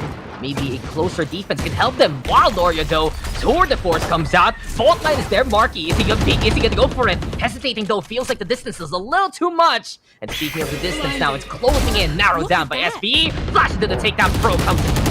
It's going to still be difficult for them to entry though because of the stack on the site, but they get most of the kills going the way. So 3v3, Ja almost gets his head taken off there. Wild Daria going big. He's going to have to land another shot to really secure this round. There is Tour de Force on hand. Does not connect us. Ja still doing big things, but already a very expensive round for South Built. They can get the plant down. Here comes the haunt. The Siege as well is going to keep him on the back of the side. Now the Prowler is going to propose an even bigger problem. But now boosting up on here. Envy, he wins that fight as we said. The angle might not work for Aziz, but it does for Envy. What an eco converted by Oasis. Yeah, man, he shows us how it's done. RG clutch there. The incredible invincible Envy. Yet again in theater soon.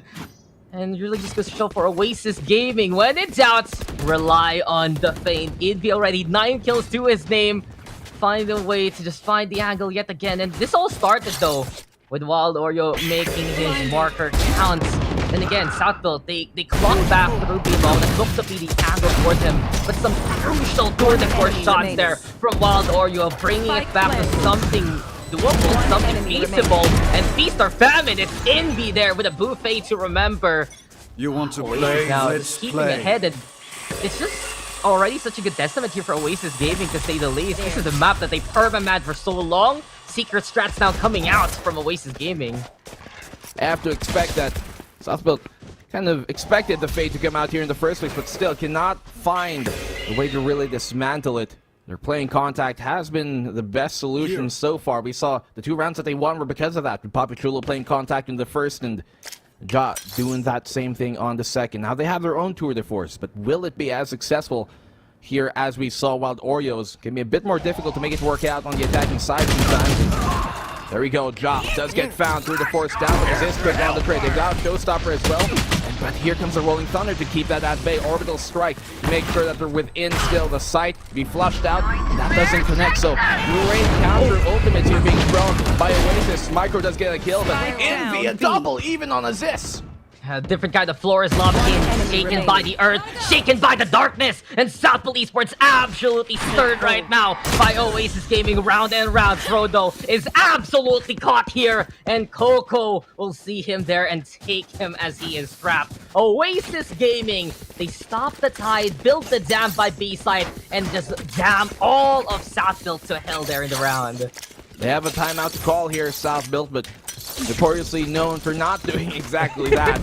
They do have had a force buy, and it was kind of mixed. They've been in like this kind of weird mixed economy state for a few rounds now, so maybe a full ego could suit them moving on to the long run. But I mean, lots of ultimates burned for either side. They're more on Oasis, but it was a round they needed to secure and not give up an eco in that state, and that they did. So not too shabby still for Oasis. These defensive rounds, as I said, important for them to get as much as they can. Well, a little bit more mathematical now for Southfield Esports, as they have a quick little adventure time towards that A site. But just a play there from Oasis Gaming. Best way to counteract the push from Aziz, and even the added on Orbital Strike by Micro.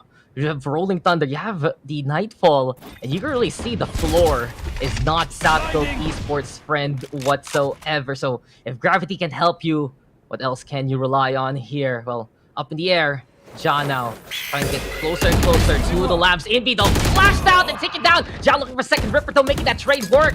But Southfield Esports yet again, a thief in the night in the early days. Looking for more assist, finding Marky. What happened there, Marky? What happened there, Coco? All the victims right now. Remaining. The Oasis side falling apart. Ripper gets 3 before he gets felled. But this is just absolutely detrimental here to Oasis Gaming. Look, SBE. S stands for Sheriff. Sheriff-built Esports now have decided to build a path towards A site. All left out to Wild Oreo in a 1v2 slate. But he's low on the HP here, black and blue. Things are not good for Oasis Gaming. Putting up the trade but still up the rendezvous, but the Thrifty comes in. Credit card declined. Southfield Esports will take the round. Thrifty for Thrifty, time and time on over. It doesn't matter what economy either side of these teams have, because they're able to make it win. They're so potent with those Deagles, with those Sheriffs, with anything. Marshall, Spectre, doesn't matter. Here as well, the Headhunter, Ja, only finds one, but the thing is, he found Envy, and that was a huge pick for him to get. I don't even know how Aziz won that fight against Marky there on the Neon, but make it work on out, and with Wild Oreo way too low. A single bullet is all he needed to connect PPGL, and that he does with the Sheriff.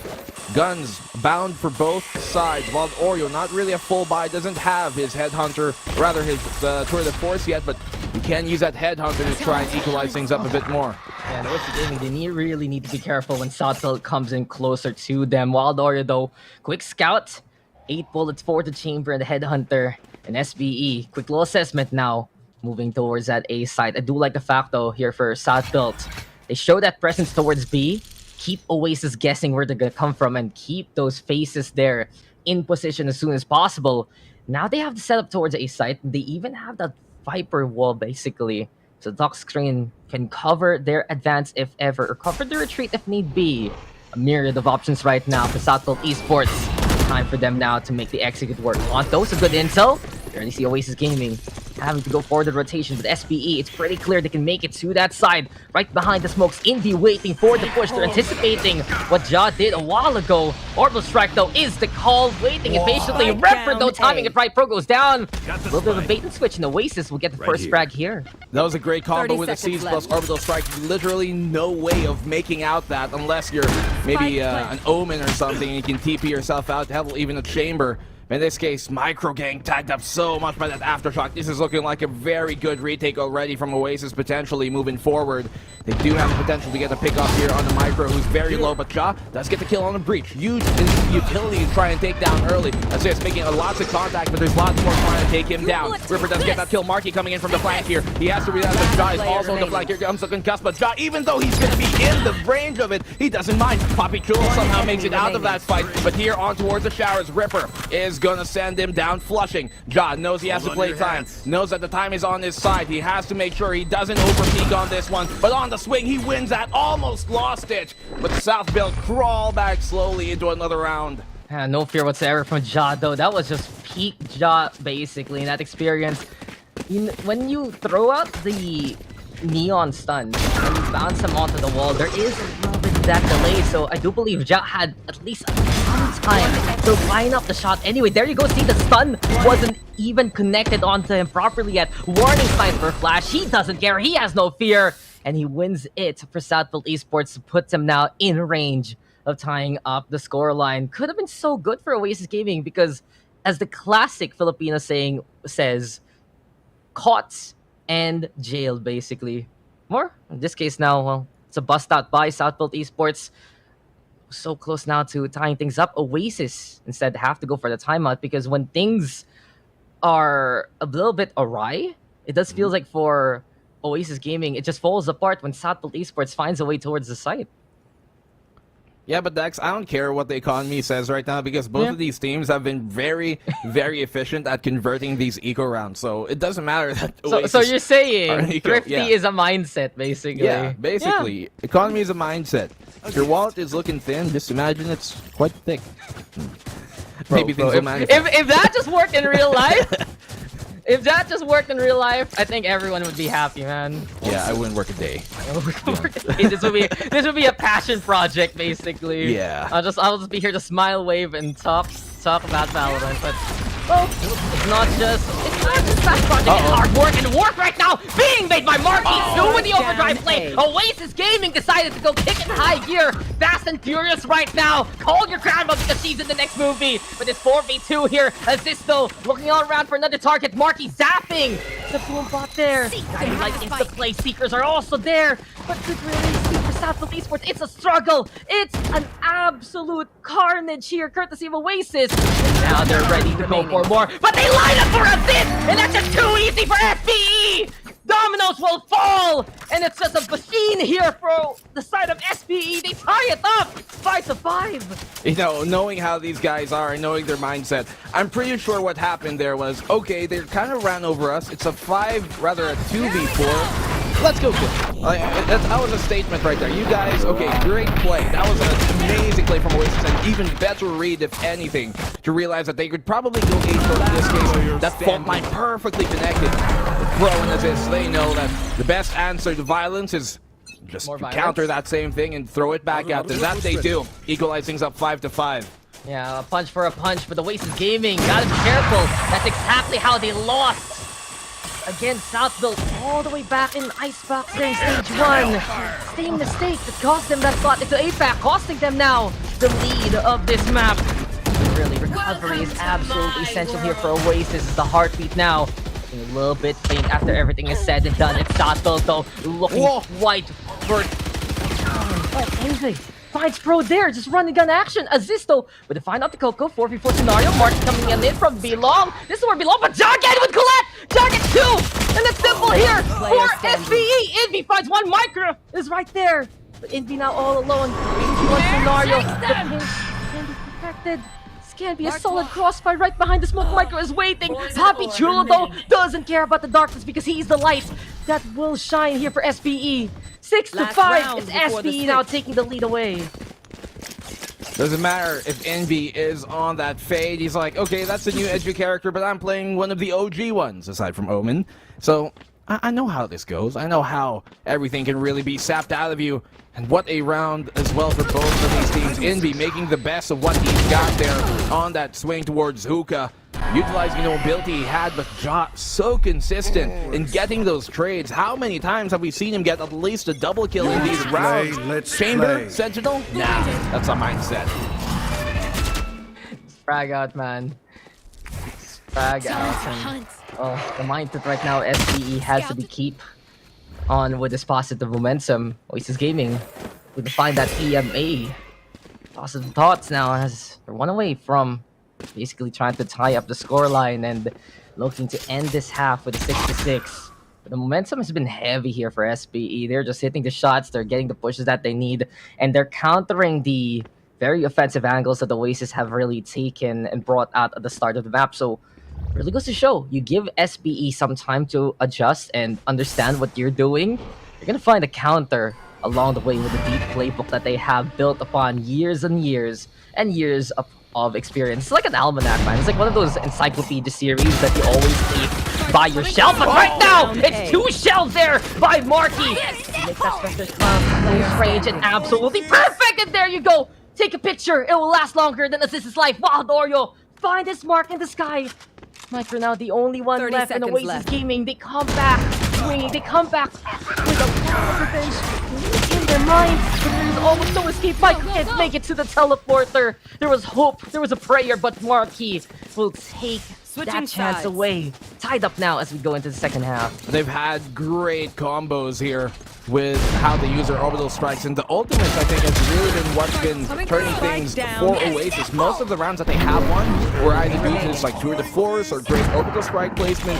Really how they play around that fault line too that has been getting them so many of these crucial plays and the C. So using whatever, you know, crowd control that they have on their side to make sure that their potent strikes land true and can be as effective as they can be. We saw that, you know, fault line come in with the orbital, same thing, C's with the orbital, or C's with any other utility. Just such a big thing that they know how to utilize when it comes to the composition they have on hand. Not that same kind of stun ability here on Southbuilt side, but they now are on the defense. And with their double controller, this means that at the very least, if they cannot play around concussing, they can play around blocking views and avenues and angles. And that can be where they can, you know, really try and gain the advantage here with a utility shuffle that their composition might suggest they should be superior in.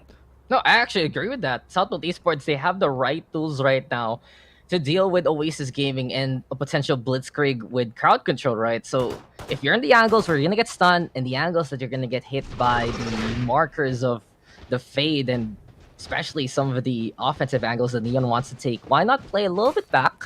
Why not let them find the take and go for a potential retake that has to be in the minds of SBE right now? Because once Oasis decides to use their utilities, it's going to be gone either on cooldown or pretty much for a long for the rest of the round. And when SBE still has those smokes to use, has a way to navigate that battlefield anyway to their advantage, they might find the angles of opportunity that can give them the rounds that they need. Still need to be careful though, because I'm looking at Ripper right now, and I think he has to be the biggest threat in a post-plant scenario here, besides of course Coco's helping hand, because Ripper has been fragging out alongside Envy. He's the one with the molly that can really ruin someone's day also. And SBE, if they're going to be looking to paint a different kind of picture here, it has to be abstract art rather than the usual art styles that we see, something a little bit more akin to what's going on here and now, a bit of modernism to say the least. And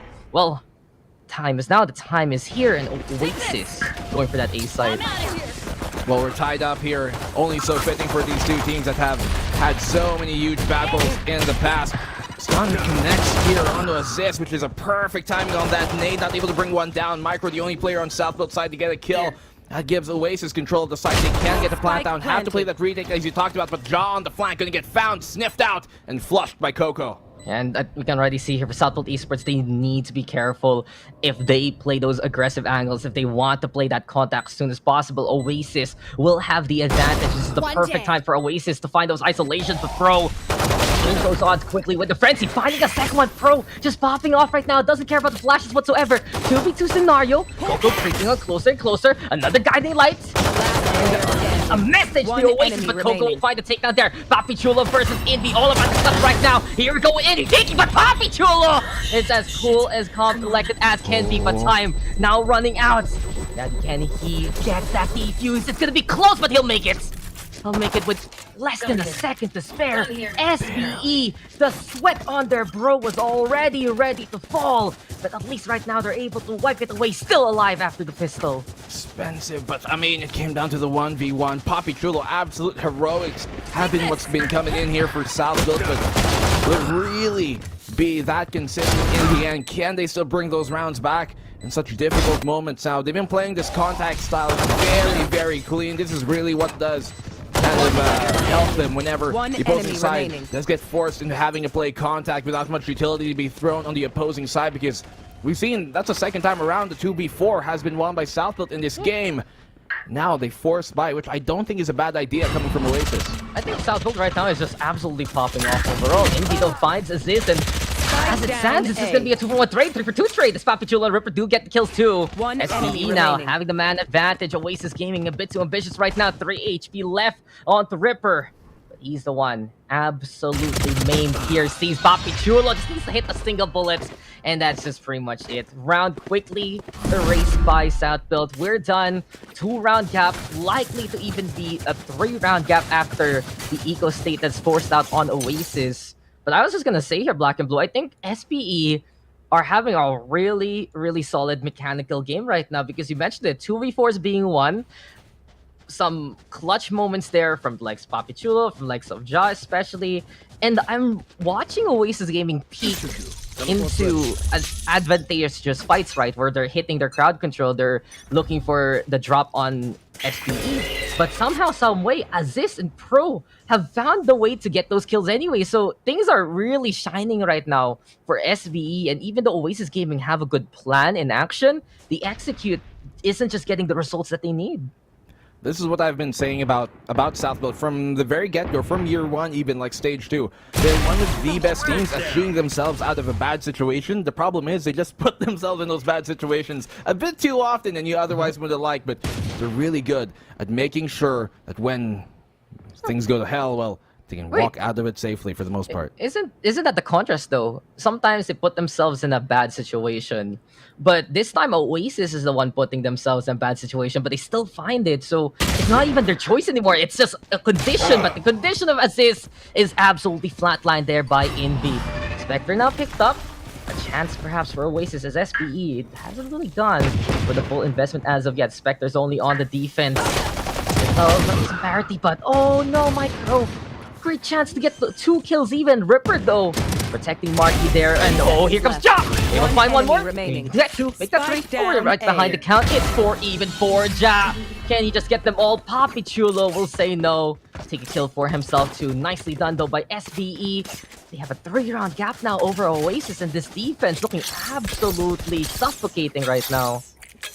Notice this trend we've been seeing from Oasis. Actually, both of these teams from the get-go, wherein Oasis will be really good at finding these opening picks and gaining that man advantage. But during those bouts where they do gain man advantage, whoever from Southfield goes down, if they don't take anybody down with them, they at the very least do a lot of damage to multiple players that allows the rest of Southfield to clean up on the retakes, in those man disadvantages, in those 2v4s, in those 3v4s, and it's been somehow working out for Southfield. Not exactly the most safe way of winning a round, but hey, it's been turning, getting them results in the end. But this time, Eco, not rather Eco, but they're going to go for a bit of a bonus here. They do have rifles to invest if they want to commit to upgrading on this round, but they can make these Spectres work, especially if Ja can drop over one of that to maybe micro-resist and have him have his tour de force at hand. So, are the Southfield Esports squad the lower bracket warriors? Depends how much we jinx it by talking about it. What round is this again? First round, yes. First round of the upper bracket. So it's crazy to think though, Southfield Esports is this playoffs SBE right now. The standard perhaps that they're looking to move forward on, and especially look to reclaim that crown, because I think people have forgotten already that even though they had a bit of a lackluster group stage, they are technically, and they are really, the defending champions here. So respect right now, really looking to be reclaimed by SBE. Micro prepared On the other side with the judge, classic Bind gameplay at its finest. But Nightfall comes on in, Fault Line is there, and here we go right now, but the judge just isn't ready as Micro went for the ball instead. Poppy Jubal, the finding three into the corner! He's just as effective as can be! Snake in the sand, finding the targets, Marky though into the backline! And Ja completely surprised by the presence of the Neon, taking everything away from him. This though, for a bit of entertainment yet again, Guiding Light into the peak, the flash though comes in, it doesn't matter! Oasis, they hold the door, and they will say no more. They finally get around here in the second half. That was looking like a good round for a bit from South Built. They make it a bit expensive for Oasis, yes, so all things considered, a good bonus for Poppy Chulo specifically. Timing not working out there for Micro, but hey, they almost got the round, and if he had his judge out, things could have gone differently. Wild Oreo, and especially there at the end, Marky, finding his way within the smoke, gets that second, pass off with a third, assist blinded. Too easy for Oasis to close on down, but Operator now here out for Ja, and this is where he has made a name for himself ever since the beginning of time. Let's see if it's going to connect or start things off, and that it does. Smoke already, the only smoker on Oasis' side, taken out early. Yeah, and you were giving some fun facts about SB a while ago. When Aziz is on the duels, then you want him to play that entry, but Ja, just an absolute sniper, ready for action, and especially on that chamber. Ultimate gives him one, the Operator right now gives him one, and he's ready to pick apart the opposition. One by one, single and singles falling from the wayside. So slowed pace now absolutely slowed, especially without Ripper here for the side of Oasis a while ago. Very oppressive between Envy and Coco, especially here on Bind. Makes sense because he can handle the site with the split between the Breach and the Fade. Things a little bit more difficult though because he's ready to go for that closer contact in the showers. It's a surprise, and Aziz have dropped the towels of Marky and Coco. Whip them with it. Waldor, they'll fight it back anyway. Micro and Ja, hold Ja again from the angle from up top. He's just really the man in the high tower right now. 30 Game seconds. of tower defense being played here by SBE, and finally they're able to build a path there to slay Wild Oreo in the corner. 7-10. SBE have had an incredible run now here on Bind. You know, with Oasis not playing Bind almost really ever, like the past half of the year, there really isn't much for Southfield to look back into, and we know that Southfield, they typically do better in matchups than they do in the first matchup, even if it's against the team they've been playing against, you know, in the entire VCT for almost like a year now. Still, the fact that they're doing this well on Bind is making me wonder, is this really Southfield because this is where one of their homes are aside from like Split, or is Oasis just unsure of really how to play this Bind map, seeing as they've never really competed on this, but Micro and Ja just making things a bit too easy. Yeah, it's just such a interesting situation here for Oasis, taking that risk to put Bind in the map pool. And I feel like what I've seen here from Oasis, they have one plan to make Bind work. And really, you look at Coco, you look at Envy, and you let them set up for the team. But what happens if that setup is broken? What happens if Oasis do still lose the fight anyway as soon as they enter with the flashes, with the stuns? Then there isn't really a plan B right now for Oasis gaming compared to Southfield, especially in the attacking side. They lose one, they lose two, no matter, no problem. They'll find a way for recovery, and I do feel like that's where the rejuvenation is Southfield's advantage here on Bind. So systematic right now from SBE. Coco fighting back though, putting himself in a 1v3 situation and making it a little bit more costly for SBE.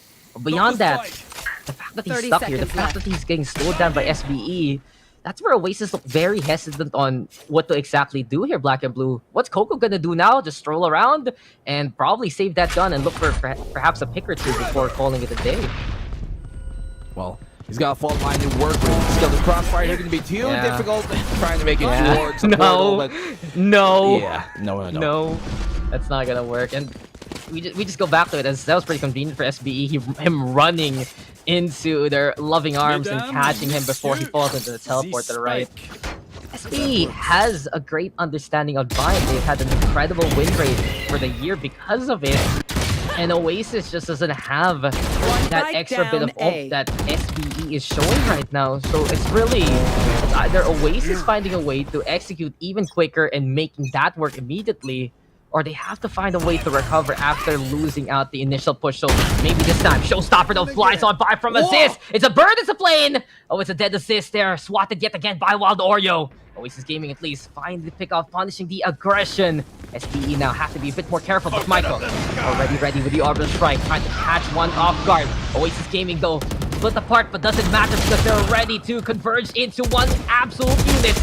From front to back, Oasis getting the kills. Pro right now alongside Papichula from the market. They went shopping, they've gone back home, but here we go again. 2v3 scenario. Advantage here for Oasis Gaming, but we've seen SPE find the clutch in them before. But this one's much more difficult than the past two times. They're not even going to check the corner here, and this should assuredly be a round that the Oasis are going to take. Coco finding the last two there to get us 8-11. I think everything just kind of crumbled as soon as that Showstopper somehow phased through Wild Oreo for a bit. Probably, look, have you ever watched The Matrix? It's probably a moment like that. We just didn't see it because we weren't with the code. That's a good spot. Just dodging the rocket, flying by. I think this is where we can see his perspective. Oh, we dodged it. But that's almost seemed like it would have landed right behind him, but it probably went a bit further than that. But the fact that it did like 0 damage, he didn't lose any armor or health from that. That was it's insult. Crucial. That is insult to injury too. Man, it's just painful. But it was a little bit more to his right side. So based on how arms work, if you have your arms lifted, it can go under your elbows. Anatomy 101. Yeah. It's a lesson there, kids. Go for splash damage, not direct hits when you have a big boomstick. Yeah. I learned that from TF2 all the way back when I played direct hit, when play rocket launcher. But hey, Oasis Gaming at least, they have gotten that round. I do feel though for SPE that was their one try to play the aggress, the one try to be a bit more active, because this is a lot more effective. Ja comes in to get rid of Wild Oreo, safely able to teleport away, and that's the difference between the Rays doing that and the Chamber doing that. You have the ability to get the hell out of there at a moment's notice. Ja will take advantage of that, and Oasis Gaming again now stumbling before they can even make it to the start line. But here we go. Lights out, away we go. Marky already seeing the green light. Orbital strike gonna be there, though towards the showers. Oasis Gaming trying to get a bit more space, but while he's running and sliding, Happy Chulo will just find a way to put a stopgap there. Tire tracks in the way. Spikes right now just firmly impaling Oasis Gaming here, and Coco the only one left. All of the angles, all of the shots, and all of Oasis will fall down here. Map point now for SPE. And you were right on the money there, Dax. You saw them go a bit ambitious because they saw the Showstopper. We had it in our hands, and by all means, that play would have worked. Like almost 9 times out of 10, it just doesn't connect with a Showstopper. But they see it doesn't work that one time. Let's go back to what we know, and that's the ironclad defense that Southfield have always been, from the very month they've started playing this darn game, have been good at and have been setting and pioneering from the get-go. And really, when they have John, that operator, map like mine, you literally only have 4 lanes to go through. A, B, long, or short. And that's really all you can work with. And with that, the operator has so much space and ground that he can cover. But look at this market, it's going to be so difficult to shut down. With the guns that they have, but throw, no problem at all. Just no fear whatsoever, no sweat at all. And SBE, they have brought in the shovels here, man. And they're looking to bury Oasis in these stats. But Ripper finding a way out of this, finding for himself. One away from the ace. We'll go with the Seekers. And it's do or die time. The claws are out, curtain out the Brimstone Pro coming on in. And the ace comes in from Ripper. Tear of Path of Destruction for Oasis. They're still alive in this fight. What a play from Ripper. You talked about it, Dex, going to this attacking side. It's all on Ripper. He is going to be crucial in those post-plant situations, and the fact that he's fragging out is a good sign for them, but man, what a play. What a round from Ripper in general. It was looking all south belt for the most part. But then as soon as Ripper got activated, as soon as they all lined up, peeking the exact same angle over and over, it was a shooting range that Ripper hit bullseye on time after time after time. Yeah, that wound is not gonna heal anytime soon here for SBE. And Oasis Gaming, they're going for the throat, they're going for more. Jato, Tour de Force doesn't get the correction, but that's it, making that sheriff count anyway. Here we go now, Ja, second chance, second shot, finds the kill here for SBE. Not only that, Wild Oreo will fall. Southfield Esports right now, they fell apart then. This time though, they're building themselves up a new foundation, 3v2 scenario. SBE looking to make the pinch work, and Oasis stuck yet again on site. What are they gonna do here, Black and Blue? Smart by Aziz to pull back. He knows that they can push him to try and gain some of that Shower's control. Trailblazer out, you know they're both very close. Pop flash here. Bro can even get a kill. Yes, he does. Brings it down to the 1v1. Coco's gonna have to go big. Only Sheriffs is what Southfield have got to work with here. Papi Chul and Aziz both separated. And he can actually isolate despite Coco. Oh, the timing though, this actually might work out in Southfield's favor. This allows him to have some sort of pincer and it allows him to make contact with Coco being a lot more in a difficult position to try and isolate these angles. He's gonna get found and Southfield convert the eco round as fitting. 9-13, they take map number 1. In the desert, there is usually an oasis, but apparently it's only a mirage made by SBE.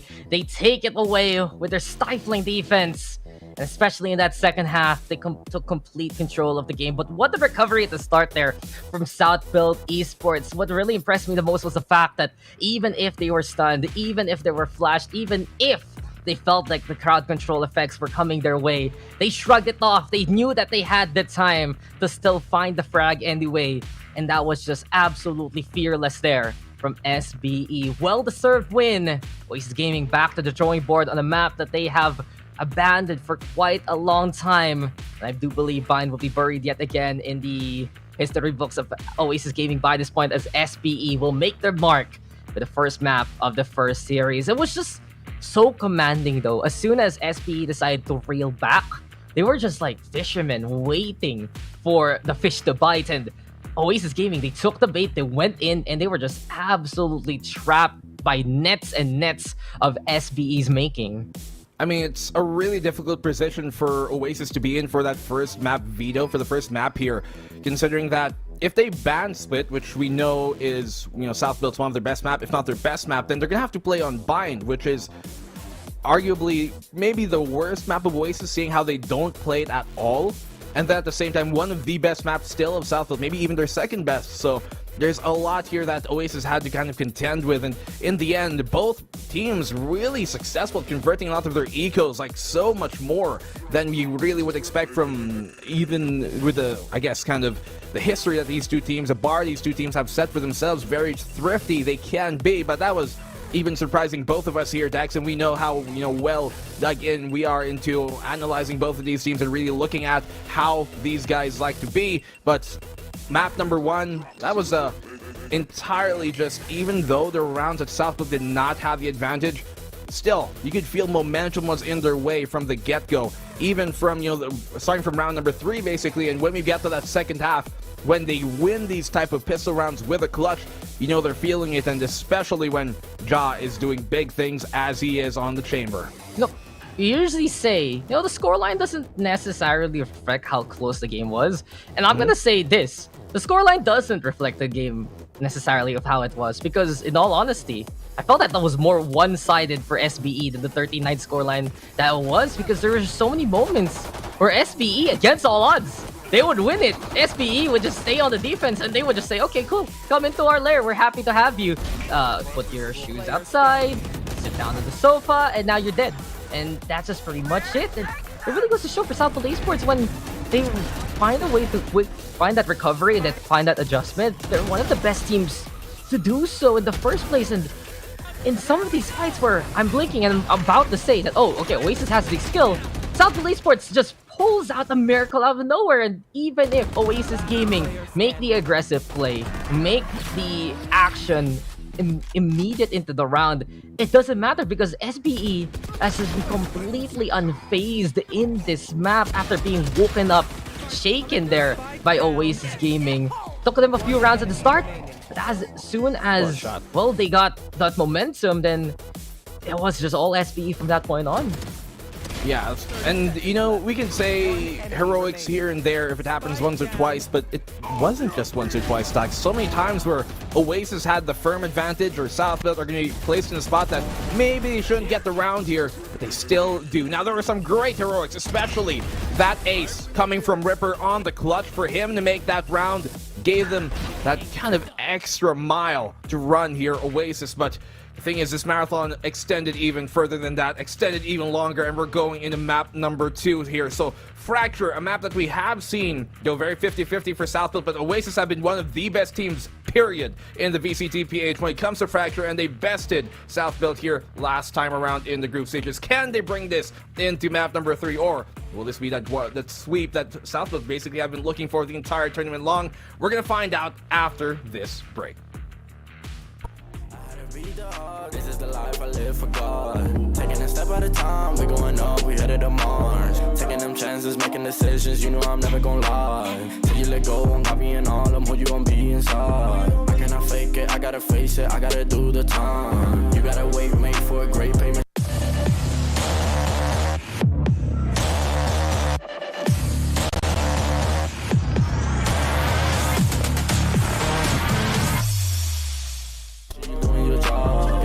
Patience, 200 every occasion, going to different locations. How they got when I need some direction. Me and Vinci go up every session. Cook it up, yeah, you know it's no pressure. Yeah, you know how we do it, we all in. We can slow up and you never catch us. Working at 9 to 5, I had to go and feed the guys. Nobody did it right, I had to show them how to grind. I had to beat the odds, this is the life I live for God. Taking a step at a time, we going up, we headed to Mars. You know my slimes, they came from the bottom to top. They can define us, they tryna find us. Boy, I know you with the ops. We not the same, no, you can't compare me. I don't belong in the box. Don't try to play me, no, I'm not friendly. This is everything I got. Ain't no playing around, this is no playground. It no matter, I do what I say now. I'ma go give them something to say now. Got them stuck on my back like a spray ground. See, these don't gotta complain. I'm a shooter, got eyes in my van. They said that I would never make it, they thought I was crazy. They said I'm insane. Working at 9 to 5, I had to go and feed the guys. Nobody did it right, I had to show them how to grind. I had to beat the odds, this is the life I live for God. Taking a step at a time, we going up, we headed to Mars.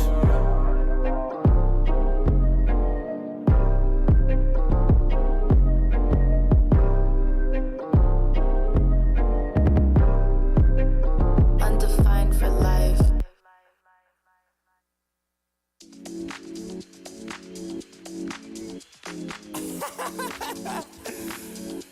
Oh man, what you talking about, man?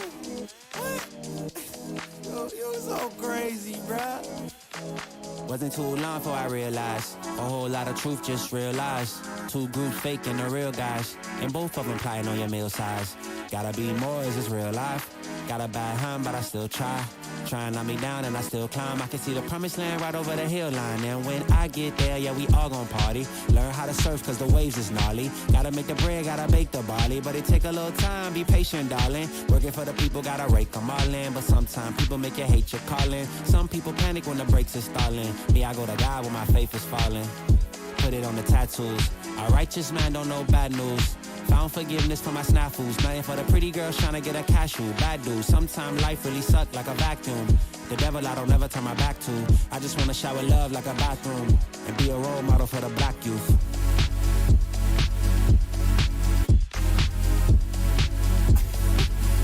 Here you go. Here you go again. Talking all that. What? What are you talking about, man? Wasn't too long before I realized a whole lot of truth just realized. 2 groups faking the real guys, and both of them plotting on your meal size. Gotta be more, is this real life? Got a bad hand, but I still try. Trying on me down and I still climb. I can see the promised land right over the hill line. And I broke a lot of hearts in my lifetime, thinking that their heart wasn't like mine. Finally got through a lifeline, and I stumbled upon a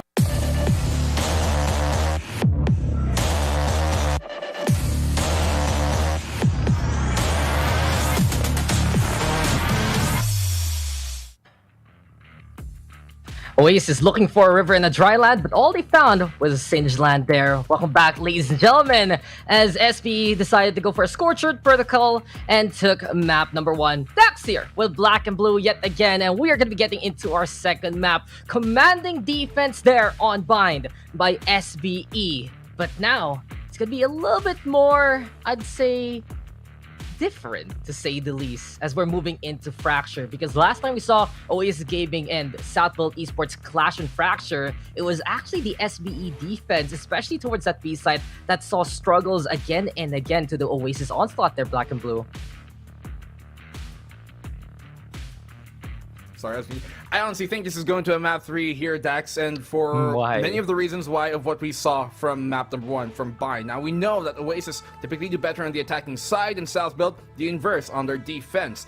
And for a map like Bind, that does help their case on out. It's one of, a really good defender-sided map, but you go on Fracture, and the thing is, it's kind of inverse. It is sometimes more favorable to those attacker sides more often than not over the defense. And we've seen the attacking side really be where Oasis shine, and we've seen many times over that South built on their defense still cannot complete the task of being that tower defender, and their tower defense, both literally and figuratively, and like the genre of the game, just doesn't work out for them time and time on over here on Fracture. So it, I think, is a really good choice, the fact that they choose to go here once again on Fracture for Oasis. They're going to pull out that Neon once more, as we expect, with the Fade once again. It didn't work out on Bind, but this is a very different map. I think we're going to get a very different look here from really both of these teams, not in terms of composition, but how they address this map, because they know that they really can go back to that last map that they played on Fracture the last time around in the group stages. They can learn from that, and that's where I'm looking to see where the adjustments are going to be made for both South built and Oasis. Yeah, and to be fair to Oasis Gaming, even though they were outclassed there, especially in the second half,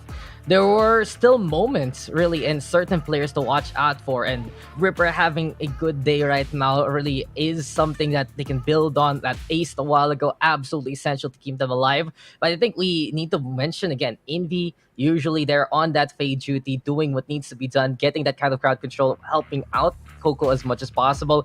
It was just a perfect system for them when things were already aligned for Oasis Gaming. And one more player to watch out for here has to be Wild Oreo, because we saw many times, right, as this would come in with a showstopper and bye-bye Butterfly, basically. He would just get swatted down so quickly by Wild Oreo. We look back to that Fracture map back in the group stage, and it was Wild Oreo popping off with the chamber there too. So Southfield Esports, they need to find a way to counteract really so many facets right now of Oasis Gaming. And I do feel like Oasis picking Fracture over something potentially like Haven or Ascent that we saw into the second ban phase was the perfect pick right now to really test SBE. Has Southfield Esports learned enough from their mistakes last time, or can Oasis just replicate that success yet again?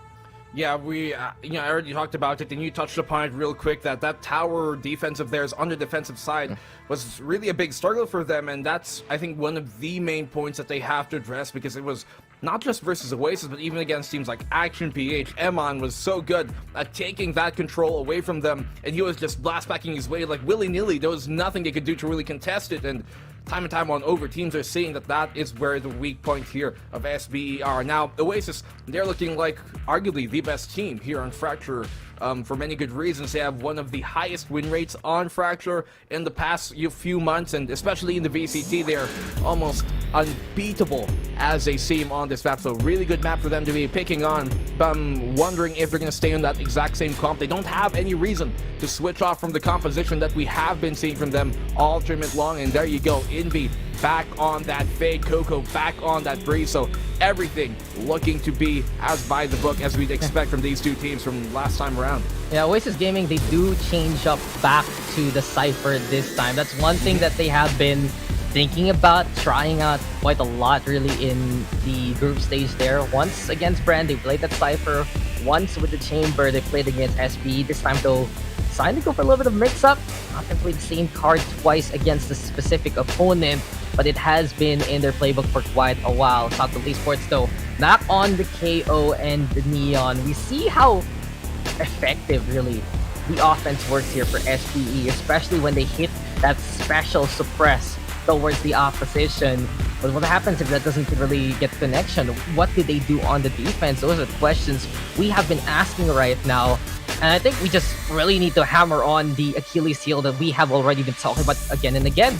That tower needs to be readjusted by Southfield Esports and fast. Papi Chulo, incredible player. Just believe in Papi to get the clutch, yes. But I feel like here on Fracture especially, he has a very gimmicky defense compared to all of the other maps. He relies on the shotguns to be cheeky. We know he had that amazing highlight happen once versus Oasis, but that was them on the attacking side. That was them putting him in a scenario like that. It's like, okay, they're lining up for Oasis. That's just his one moment, but it's not really a good history to look to for SBE. So I think right now, Mr. Roboto needs an upgrade. Incredible player, yes, but I don't think it's really the style that suits him here on a map like this. So we'll see right now if there's something new, if he's refined it a little bit more. SBE, can they defend, especially at B sites?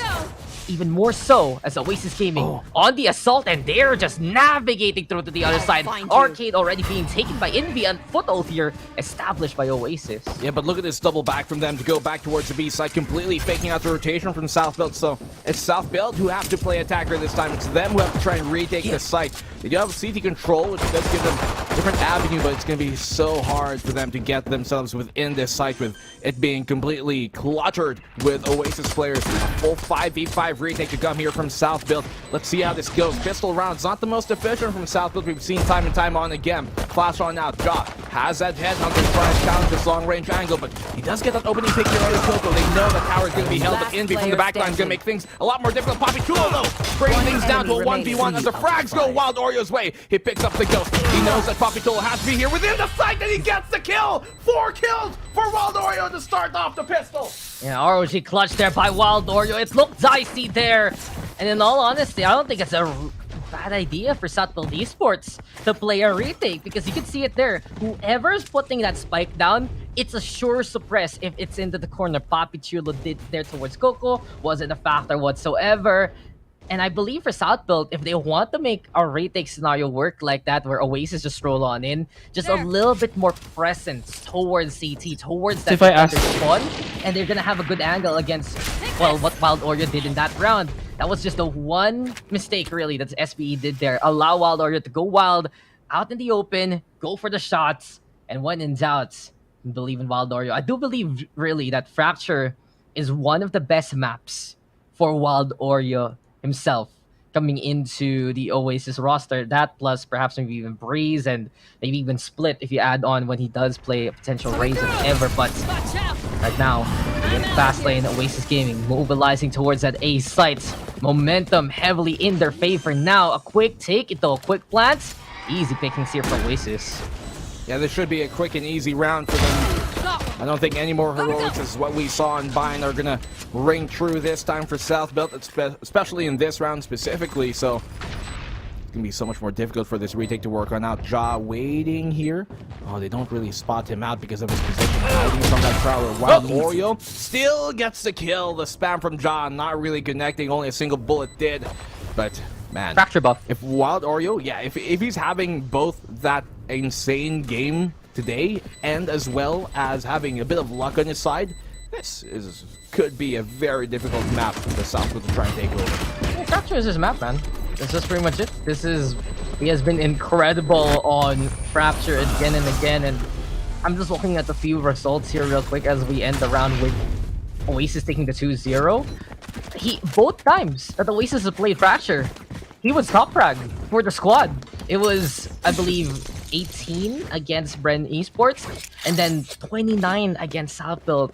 This is his map. This is where he absolutely shines. And I think for SBE, they need to prioritize that Sentinel as soon as possible, or else, especially in a post-match scenario, if he's the last one standing, he can still take them all. Yeah, and he's already a single orb away from his ultimate, which is very difficult to contend with, especially in a map like this where you want to rely sometimes on those lurks. This time around, though, looking at this aggression here towards tower, towards Arcade, you can see Marky wanting to take that. It's Ja this time going to be in that position over Papi Chulo. He gets a kill on the Marky, who seemingly didn't have his tower checked for him. Yeah, well, Ja again, just going to go for the hold. A little bit of adjustment, really. Usually it's Papi Chulo there, but instead, he's backing away towards spawn, waiting for anyone to come through main. But a quick pick off here for SBE, stifling already the Oasis offense. We saw the struggles for Oasis a while ago on Bind because of this scenario, but that was unfamiliar territory this time. This is their map pick, and this is their playground. Papi Chulo, though, able to play around with Wild Oreo. He goes down. SBE now, just one by one, coming in from the corners, coming in with the peaks, and the timing perfected yet again by Ja. Coco saw it coming, sure, but he wasn't as ready as you'd expect. And now a new challenger appeals, insert a coin, Ripper! Able to bring the duel and take the cabinet away from Ja. We're still not done. SBE, they have slowed down the pace of Oasis to a crawl, and this is where they shine here, Black and Blue. The fact that they have Spectres doesn't really help, although Ripper able to retrieve that rifle. Very low HP. A single bullet will do him on in. So will Papichulo, though, so this could be done very much more expensive here by Oasis on Southfield's side if they're able to get at least 2 kills. Keeping in that bay, the plant should go down. Papichulo low, but quick trade immediately from Flippy. Not let him to be able to do anything. Ripper doesn't have utility. There's no way he's getting out of this situation. And Southfield, they get around. Maybe not super with a huge climax at the end, but that's what they want. They want these slow rounds that really drain out the opposition to not let really either side get momentum. And in that case, when it comes to a stalemate, they know how to get going. Yeah. These guys, they feel no pressure from the time. They've had years and years of experience. Age is but another. Timer is just a suggestion, and these guys will play in such a slow pace that can really suffocate any offensive. I do like the fact that the Oasis does notice that Papichulo will be pesky with that 0 point if he does have it in a planned scenario. So they were prepared for it as soon as Smoke dissipated, right? And they had the corner, had the angle to kill them. Just doesn't matter though because so much of SBE was prepared. And Oasis, few kills with their bonus, sure. But this time now, let's see if they can handle the guns on the other side. Challenge though accepted by the Neons! Really the true snatcher here looking to go for the duel. As it stands, Oasis Gaming fended off by the opposition pro with a nice fault line, forcing Marky to back on the way. And here we go again. It becomes a game of picks, a song of frags and fire. Oasis Gaming from the drop with Wild Oreo and Envy. Oh, they're securing the orb for that Nightfall. And I think for Oasis, this is not a bad plan. There are 4 orbs in Fracture. If they can get the Rolling Thunder and the Nightfall at the same time, yet again, we play the floor is lava for SBE. Yeah, it's going to be a big swerve that I'm not too sure Southport are going to be able to address. Wild Oreo is getting mollied off for the meantime, but it doesn't matter. The timing doesn't really hamper him too much. He's going to wait for this main push to make contact before he does. Aziz sleeping? Oh no, a slow reaction. He had to drop on them, but Flippy dropping Wild Oreo on the other side. SBE right now, quick little burst of adrenaline as Pro is there to find Ripper through the door anyway. Just one peek, one takedown, Nightfall coming on in. 30 seconds left. Down in time, but the chomp is there consuming Pro. Flippy from the tower though, and Mouse Marky making it work.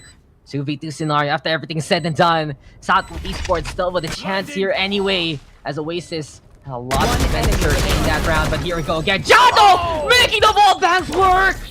And just that incredible yet again. Southfield now making it 2-2.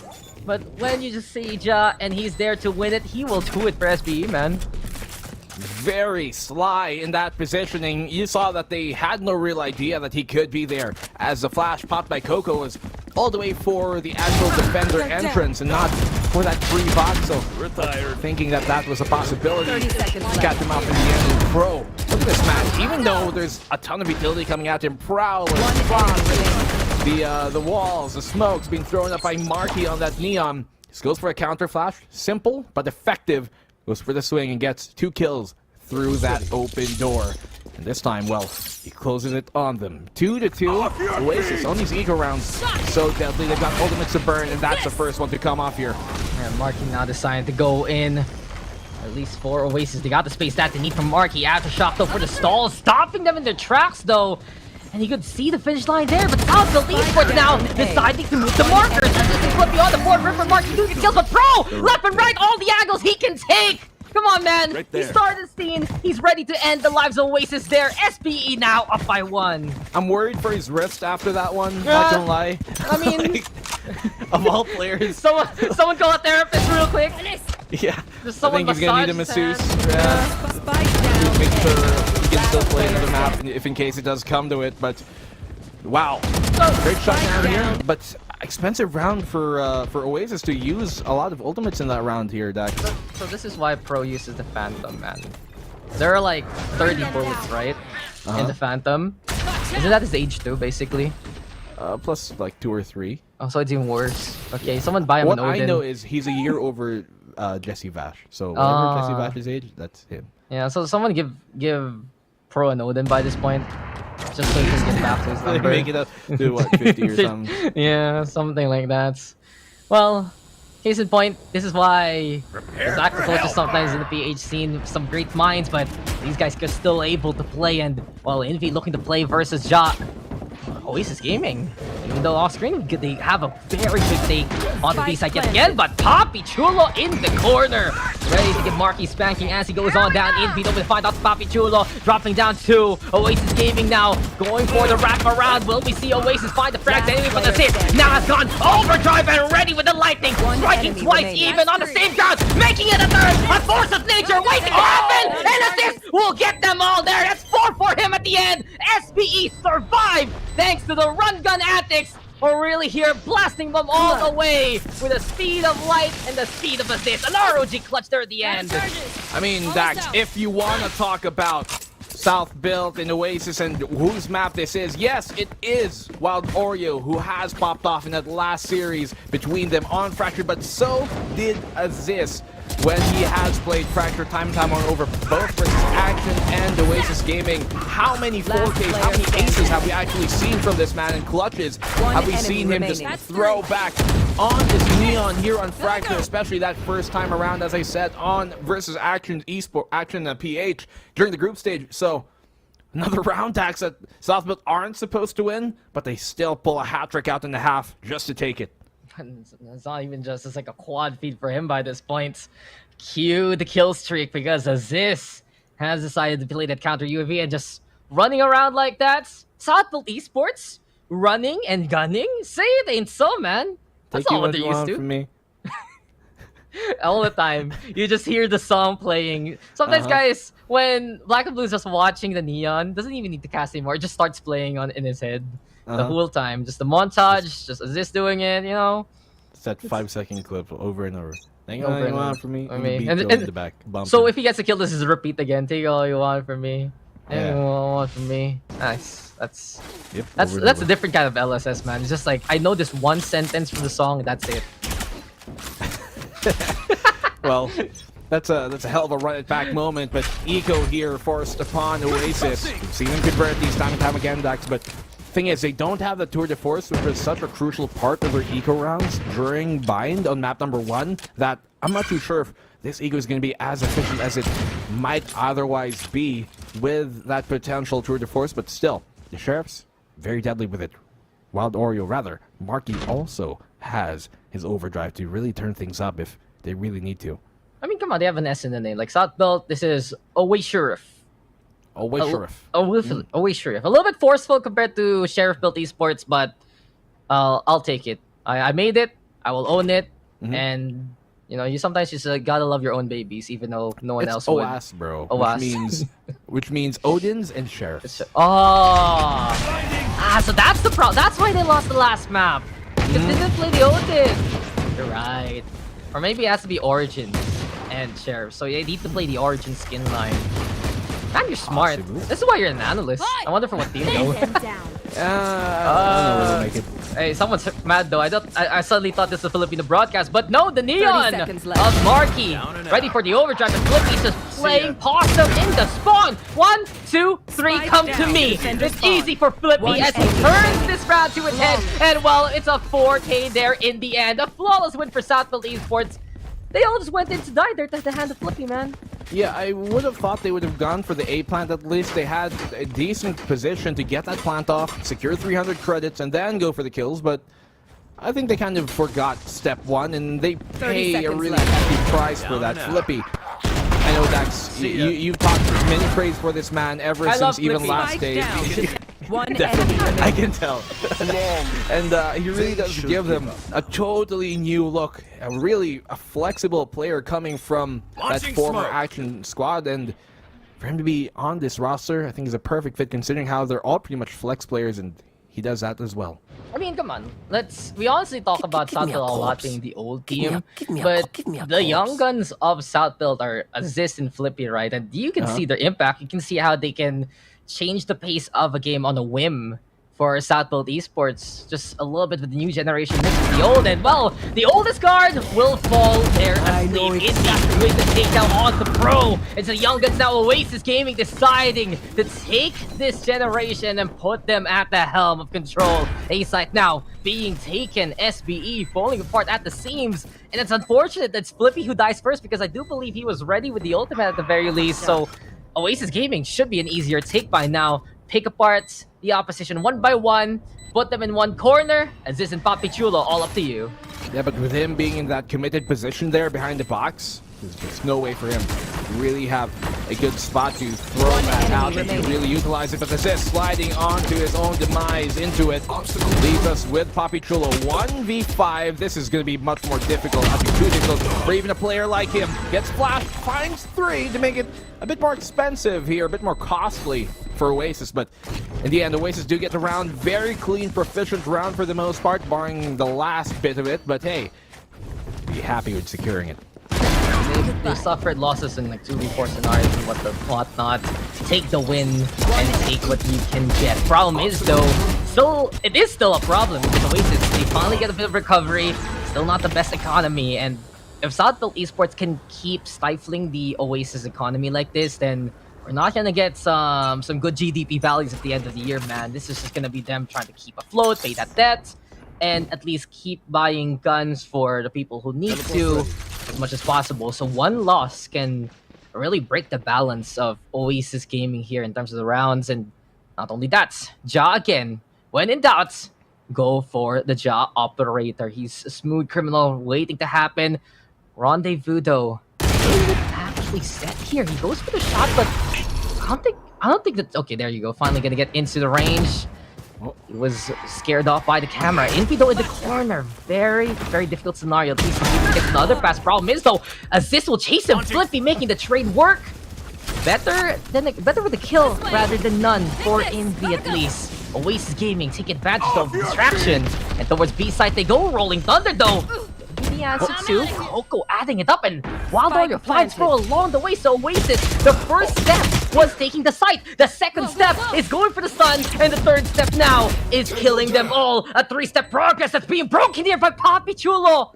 All of the gains lost now. 2v2 scenario.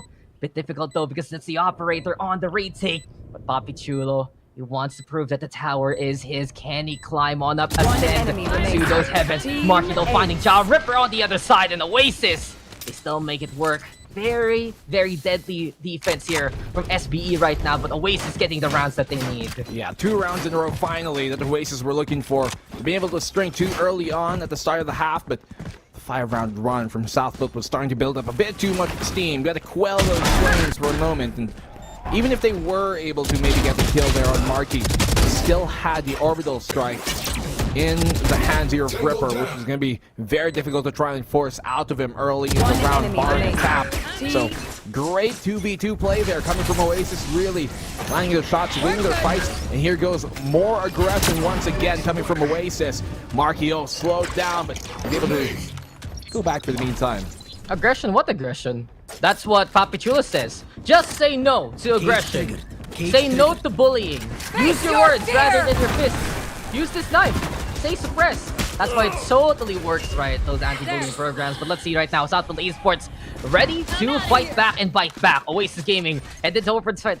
They haven't planted though as of yet. Does seem like they're baiting out that orbital strike, but a great adjustment there for Flippy. At least staring off Oasis even more. Marky though has no fear. He was ready at the advance. The advance forward, taking care from Marky, getting to Proto, dropping down towards the sand.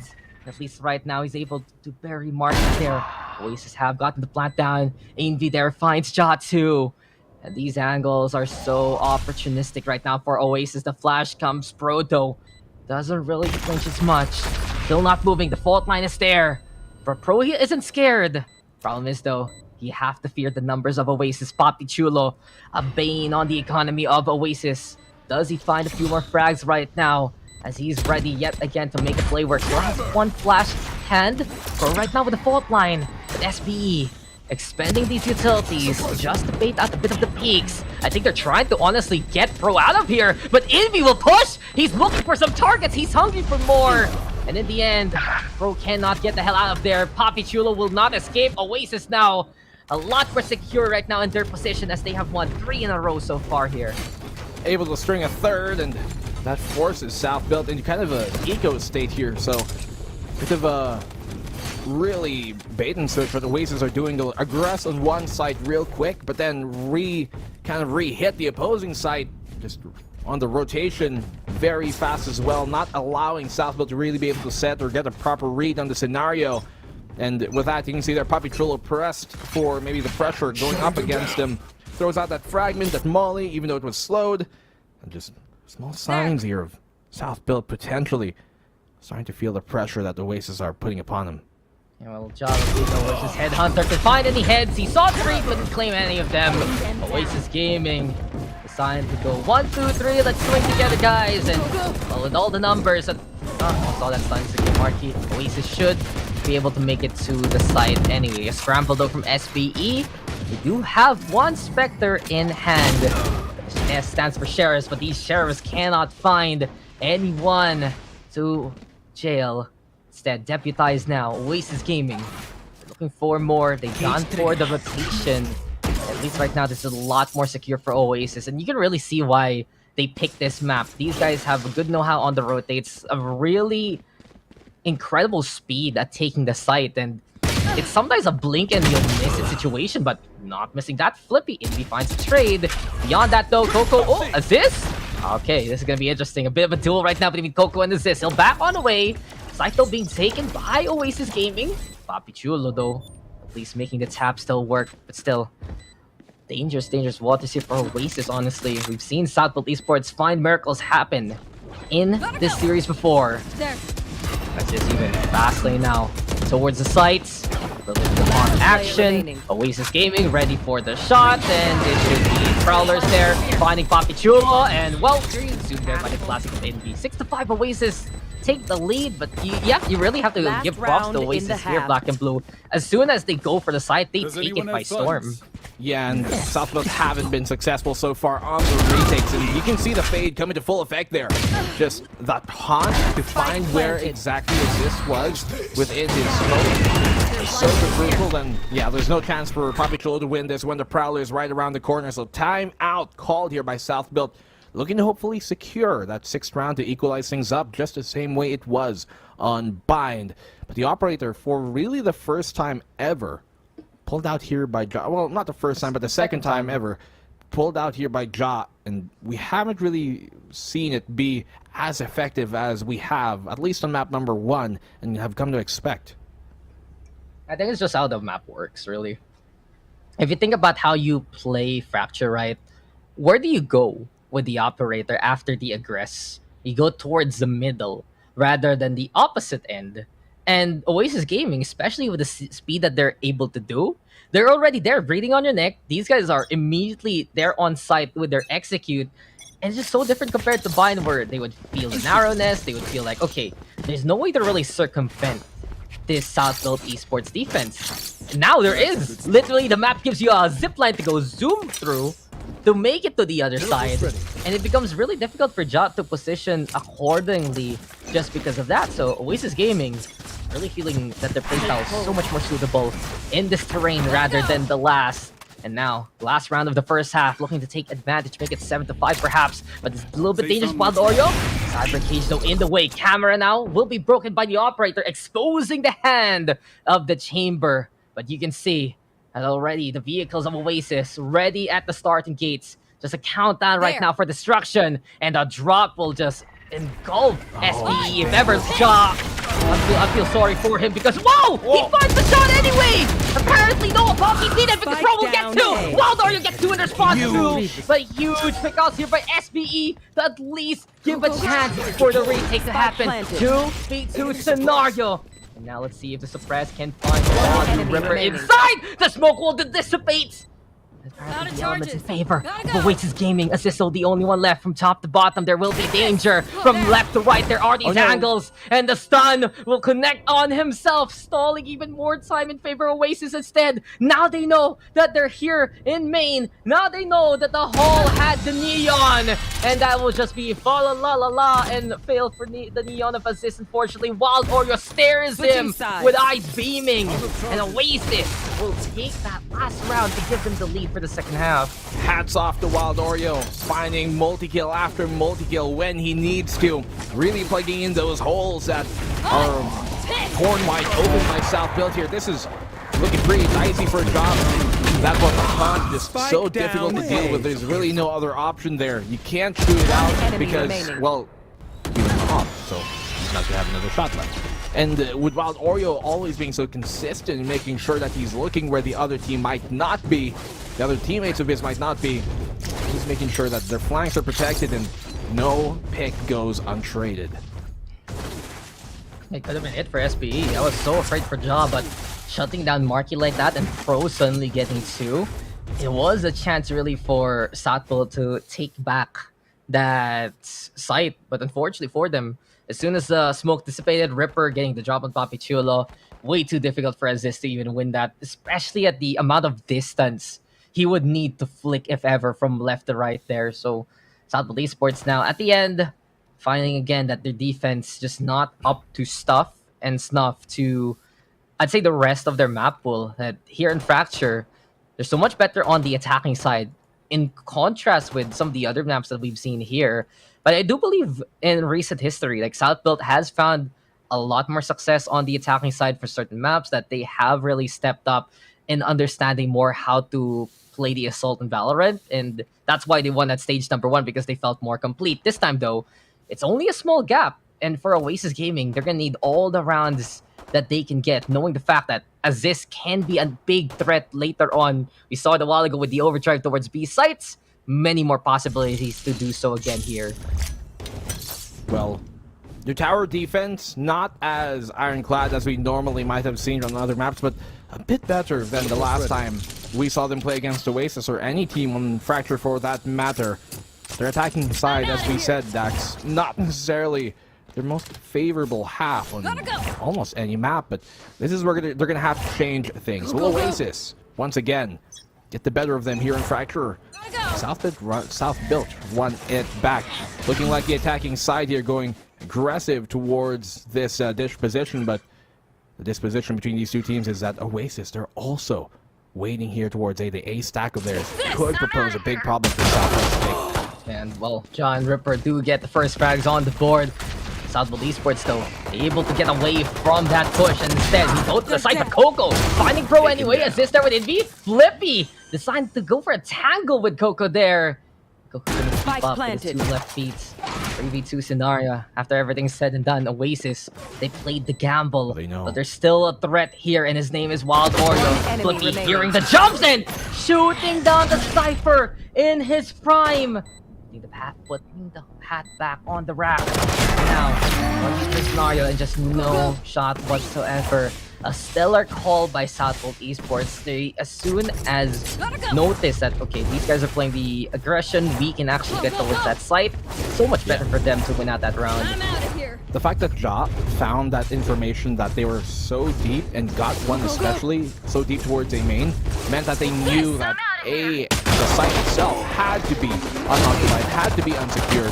The only real way they can fend off from this is coming from that CT, unless there's someone actually waiting in the site, which there's very low chances of that happening considering of the A main push that will set into place. So good heads up on that to hit the go signal as soon as Ja found that duel there outside of A main. But speaking of A main, that's where Southbull seem to want to go, not deterred by the last round. Don't need to go A-B this time.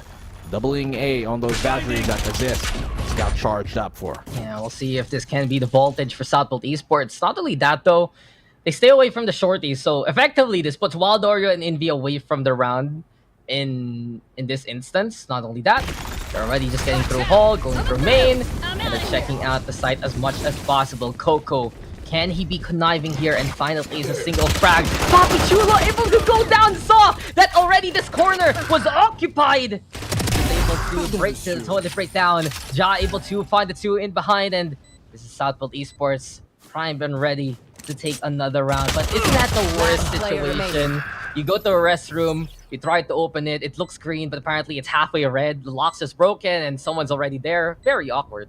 I thought it would be even worse if you're trying to go for a zipline adventure, then at the end of it, someone's staring down at you with a gun, trying to take your money. Get back! Get back! Wait a minute! How do you go back this way?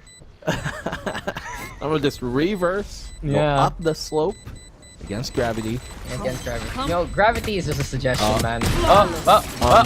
Okay. Yeah. No more hydrate. Boomer in? Yeah. Well, he did the spinny thing, but like a top, it'll eventually stop. Okay. Ooh. That's how all my Beyblade battles happen back in the playground. Hopefully with theirs stopped first. Yeah, because I had the bootleg ones with the real metal. So yeah, so as it spun, it would actually slice the Beyblade around. Yeah. I win. One enemy remaining. There are Beyblades for attack and for defend. Yeah. So back in the show, right, there was like the attacking ones, and then the turtle one was the defense one, which was really interesting. Maybe we'll see some spinning tops here later on with the Odin, but beyond that, this is now Oasis Gaming having to deal with Southfield Esports, who have made that recovery, and hasn't that been the case of the series? And SBE feel like they're down and all the chips are on the line. That's when they just get even better. They made it to the playoffs in a do-or-die scenario versus Bren, and a few jokes here and there about Pro, but beyond that, he has been incredible too. Not just the setup, but also the knockdowns. And Papi Chulo with the plant, also such a stable point here for SBE. The Oasis Gaming now having the angle from the high ground. They still have a few opportunities here for Oasis because SBE have decided to only put 3 on sites. They do go for the Prowler first though, and they're searching for Ja. Now that they know the chamber is there, they decide to converge for the site? This Prowler should have seen him! But no, Ja will get the 2 anyway! Opportunity made by Ja! Pro is there to blow up Coco! And for Oasis Gaming, it all falls apart. I honestly thought that the Prowler started latching onto him, but it does feel like that because of the duration, Oasis with the deadly assumption there that no one was there to call it home, and from that point on, the peak and the timing was perfect. Southfield Esports, they have guards on all sides, and that is why you spread out for SBE. That was complete proper timing. Just look at that. I was watching the Prowler very closely as that moment came, and it said expired at the last second that he's about to turn the corner and actually find Ja on that hard right now. Good heads up by Oasis to check it in the first place, knowing that Ja likes to play there, but unfortunately it just doesn't work out, and there was no way that was super outplayed by Ja because he couldn't even hear it coming in the first place, so luckily for him, just able to dodge it. It like started latching onto him, but it expired before it could get him. Heartbreak for Oasis Gaming, man. That was just like half a second too late on the duration. Now, SBE, gun advantage, momentum advantage, and looking to just do what they did in that last map anyway. Keep rolling with the punches, rolling with the rounds. Flippy will already get 4 kills in. Come on, Southfield Esports, be a good sport. Give him the ace, why don't you? Just scout. Assist. No, Assist is scouting. Scouting, but they're waiting. Okay, Ja, let him have it. Okay, he's running away. I think I'm looking for Flippy. Steal this away though. No, Papi, please. Papi, please. No, he died for the cause. He died for the cause! Yes, the ace is given to Flippy. They have a lot of money anyway. I think they're one of the teams that really do not care about like going for the aces. They'll just actively take it away from each other. If anything, over giving it. So look, we're the ones to cheer it on because we don't care about it, honestly. Yeah. So we get to enjoy it. They don't do like, oh, Papi Chulo died. That's unfortunate for our economy. Yeah. It's not like and the ace more. They got the ace. Yay! Good for you. Yeah.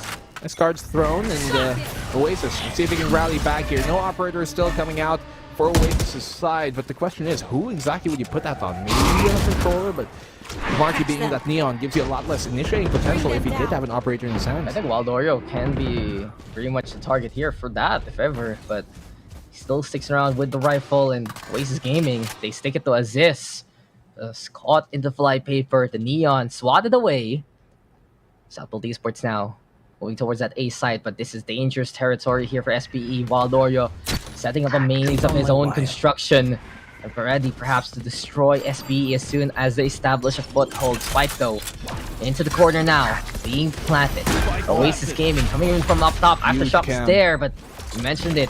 Camera being quite a pest, giving some big intel. Wild Oreo trying to be cheeky with the shots from the smoke, but at least right now, SPE able to get in cover in time. Sees though played out. Infi looking for anyone to catch, but they're already here lined up. Infi gets one, but Giants there for the trade anyway. Bundle strike the play. Southbolt Esports finding Raz here. Flipping Giant again with the board, and Ripper, the only one that right now facing off against Flippy on the other side. Has the reload still offered here. Classic in hand, but Flippy keeps it right side up for SBE. Oasis Gaming, they felt they had that one in the bag, but Southbolt Esports finding the angles anyway from the holes and from the side. They will take the round. That orbital strike was a bit too early from Flippy to really catch him, but hey, at least made sure that they're going to have to front that aiming position, which Southbolt love to have happen to them when they get those proper duels. So they know they can do best, but this counter from Ripper, and I don't even think Flippy ran out of ammo there. I think he just stopped shooting, switched to his weapon because he thought he already confirmed the kill. And that he was almost right in as he brought Ripper down to very low HP, but man, oh man, very dicey for both sides. It was actually Ripper who did run out of bullets in the mag. And in that case, well, so much more difficult to try and engage at that range with the Classic, with Flippy still having a decent amount of health. Southbolt continue their lead here on a round they arguably shouldn't have taken. I mean, things are looking up for Southbolt. This is playoff Southbolt Esports already in the upper brackets. And why, oh why, we have this matchup already to start things off for SBE. I have to say that it just looks so much more refined than their last outing against Oasis Gaming. They have adjusted accordingly, especially now into the second half. And a while ago on their defense, they just prevented really the overrun at the start. I think the fact that they adjusted that tower a little bit, putting Jaw there to reinforce Papichulo playing a few more different angles, it gave them a bit of a buffer, or in this case, just a handful of rounds to tie it up now on the attacking side, knowing that SPE is so much better on their attack rather than defense.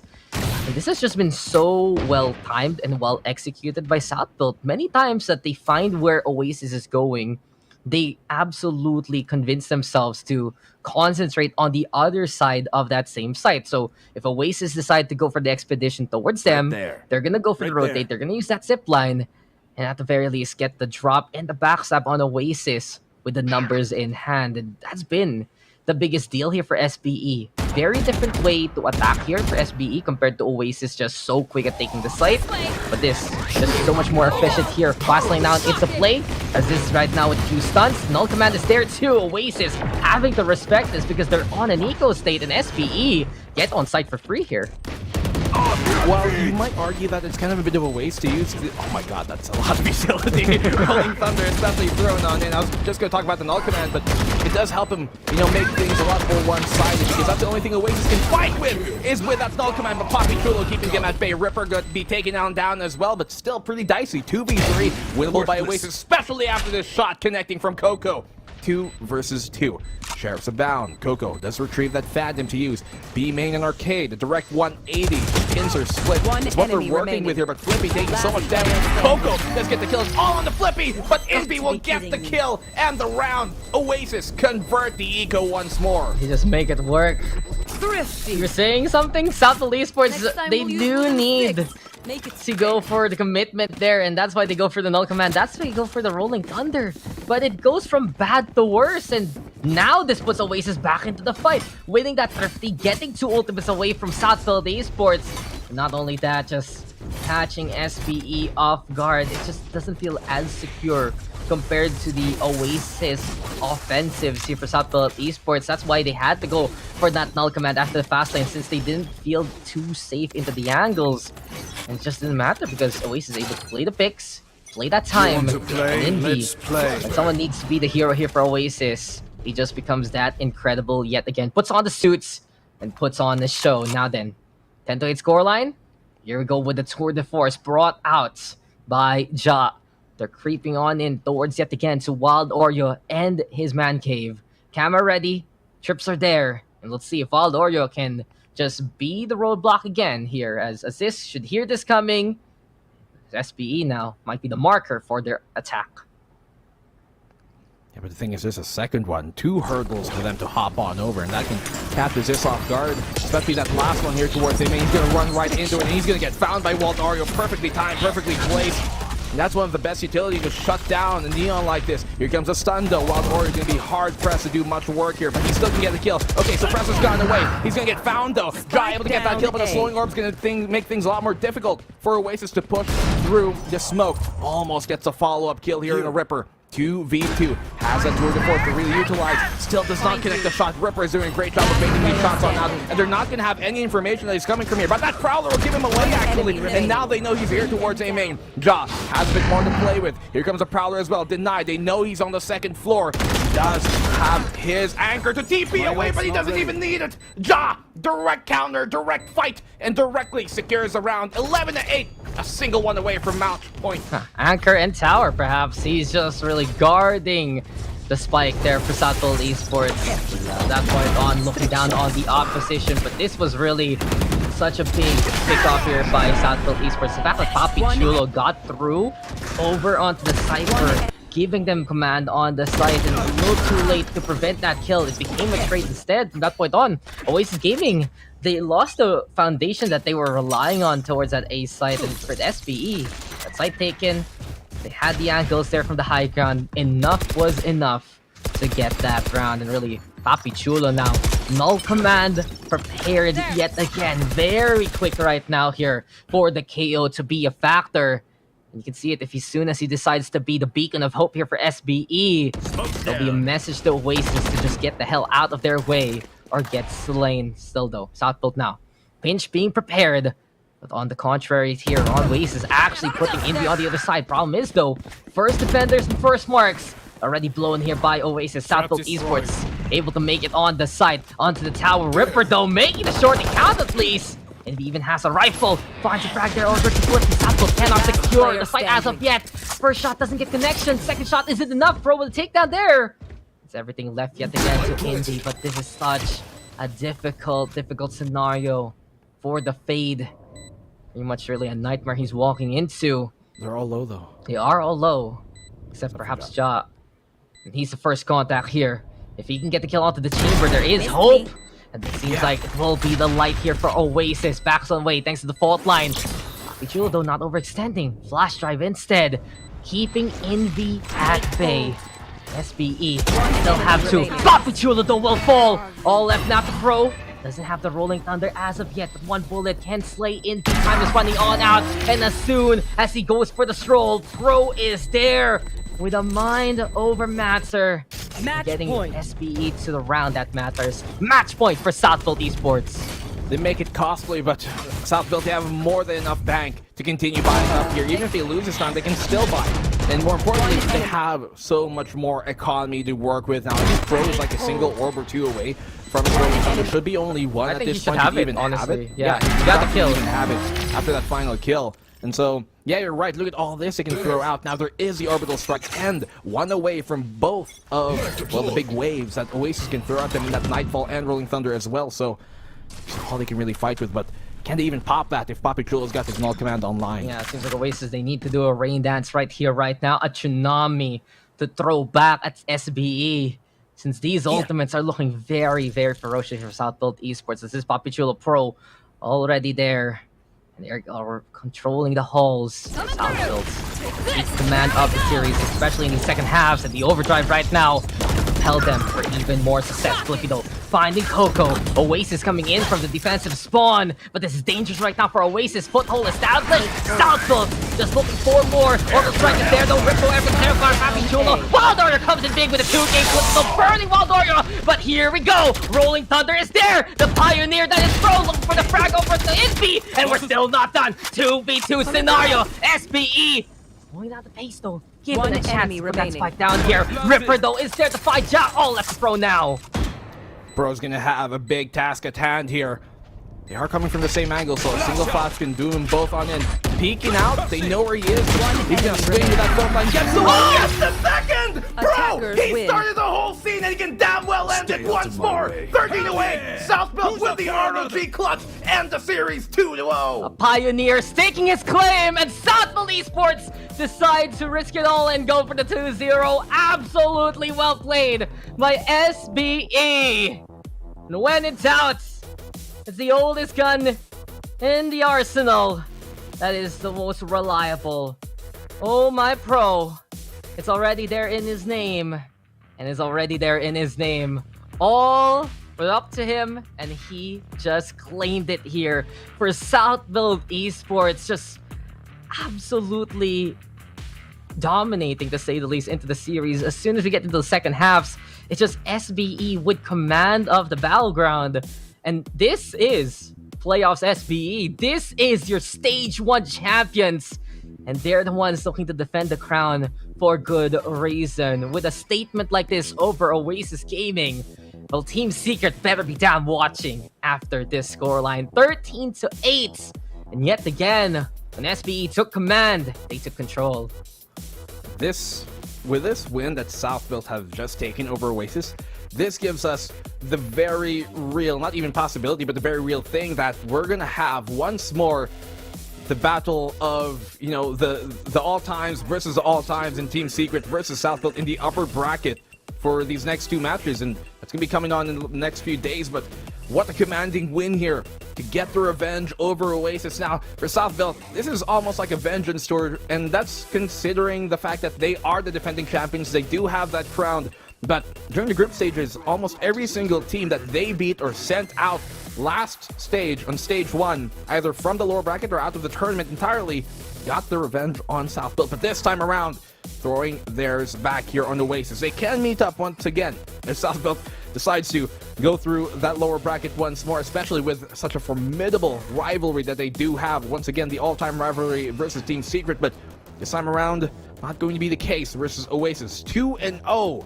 beating them on Bind, the map we have yet to see Oasis on. No information with, but they know here Southfield, they're confident in what they have on Bind, but going on a Fracture, that was the bigger adjustment as we saw. You talked about it, Dax, them sending now Ja towards that tower position so Papi Chulo can help out from the outside and Ja can TP out in case it does become a problem. That is such a great adjustment they've made here that really did, even though did not make their tower defense entirely indestructible, it gave them a lot more rounds than their earlier bout versus Oasis was in the group stages. Yeah, it was enough. And really, that's where, when they tap, that's where they absolutely shine. Just huge moments, though, from Pro all around, I have to say, especially there at the end, too. It just really goes to show when you have these wise minds with still amazing frag potential. SBE, that's where they come in so cleanly. That's why they were the champions last time, and case in point really here that I do believe Southfield Esports, just the calls were so much more effective for them all throughout the game. You'd see sometimes Oasis would scramble, Oasis would panic when they had to go for their plan Bs. It was so much better to one Fracture. They had more control even in those dire scenarios, but SPE would find the prime target when they need to. When they need to crash into Wild Oreo, eventually they would get him. Even though there would be kills, it would be trades rather than failed attempts. And we've seen from Bind already that these guys are absolutely hot today, that this has been some of the best form we've really seen from Southfield Esports. They got their wake-up call there versus Bren, that they needed to win that series to make it here in the first place. But now, on the main stage, on the playoffs, Pro just does not disappoint there. And, well, that's why he's not coaching, because he can still play with the best of them, and the best of them. Southfield Esports, they booked that date with Destiny, they booked that date with Team Secret tomorrow. We are done with the first series here. We'll be breaking down the action with the paneler in just a bit. I'll be going on a bit of a break here at VCTPH. Dax here with Black and Blue. We'll see you guys for more of this incredible action here at VCT. Showed up at the right time, put her in a white dress, get the white wine. Some people do it for the nighttime, but I'm thinking more make your life mine. Yeah. Is it possible we could last forever?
I think I let my guard down.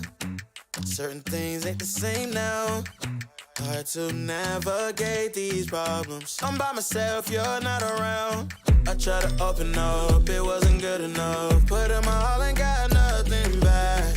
Now I'm stuck in the rain, dealing with all this pain. Why you gotta do me like that? Don't say you love me, then go and leave me. It can't get ugly, trust and believe me. Saying to myself, looks so deceiving. Trying to fight back, this far from easy. I've seen your hands. Delilah, don't you know I've seen your hands. Delilah, don't you know heart turned cold, lost control. Looking at this beautiful distraction. Fell in love with a fatal attraction. I really let my guard down, now relaxing. Why did I open up? She taking way too much. Put in my all and got nothing back. I'm feeling so ashamed, I fell into your game. Why you gotta do me like that? Don't say you love me, then go and leave me. It can't get ugly, trust and believe me. Saying to myself, looks so deceiving. Trying to fight back, this far from easy. I've seen your hands. Delilah, don't you know I've seen your hands. Delilah, don't you know gave you all of me, had me so deceived. You chose to lead my life, so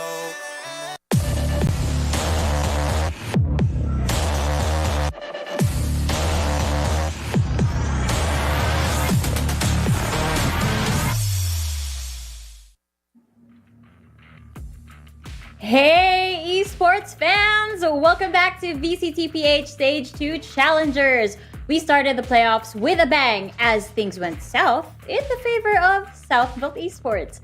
G10 is just beaming with joy right now. You can see the smile on his face. He's like, look at me. I'm not cursed. I got the prediction right. I was right and you were wrong. No, Sorry, before G10 even fully rubs it in our faces, let's add some poggers to that smile on your face as we have a look at the series highlights. I know, Fluffy, you were hoping for an Oasis win, but what is it about SBE that made them the better team this time? I feel like today, SBE really showed up that veteran skill of doing a couple of things right. Number one, I feel like they had such good control of the map. They always had someone who were ready to trade them whenever Oasis normally got the man advantage, especially here on the bind map that you can see on your screen and now Fracture. They always get the opening pick, but SBE always finds a way to get that trade and turn that into a better retake or even to plant a spike if they're on that side. Second thing that they always do is SBE was so good at when they do take space, they leave something, be it a person or maybe some form of utility to play off later in the round. Something that the more veterans team tend to do a lot, and it's something that I think Oasis has to learn how to deal with more often, because those are the types of plays that, you know, we see those 1 to 2 moments every couple rounds where SBE just gets a multi-kill. One of their players is in the prime position to just get all the frags. We see here on the highlights, Ja and Pro exactly doing that, making the moves because of the way that they play around the space. And because of that, mainly, I feel like that's why they won the series. They really turned out to be the more experienced team. Like, it really shows in the performance that they had here. Now, G10, you did have faith in SBE from the very beginning, and for good reason, as Fluffy just expounded. This may not be the exact same storyline from Stage 1, but do you believe that we'll be seeing the same results at the end, especially with Ja being our MVP for this series?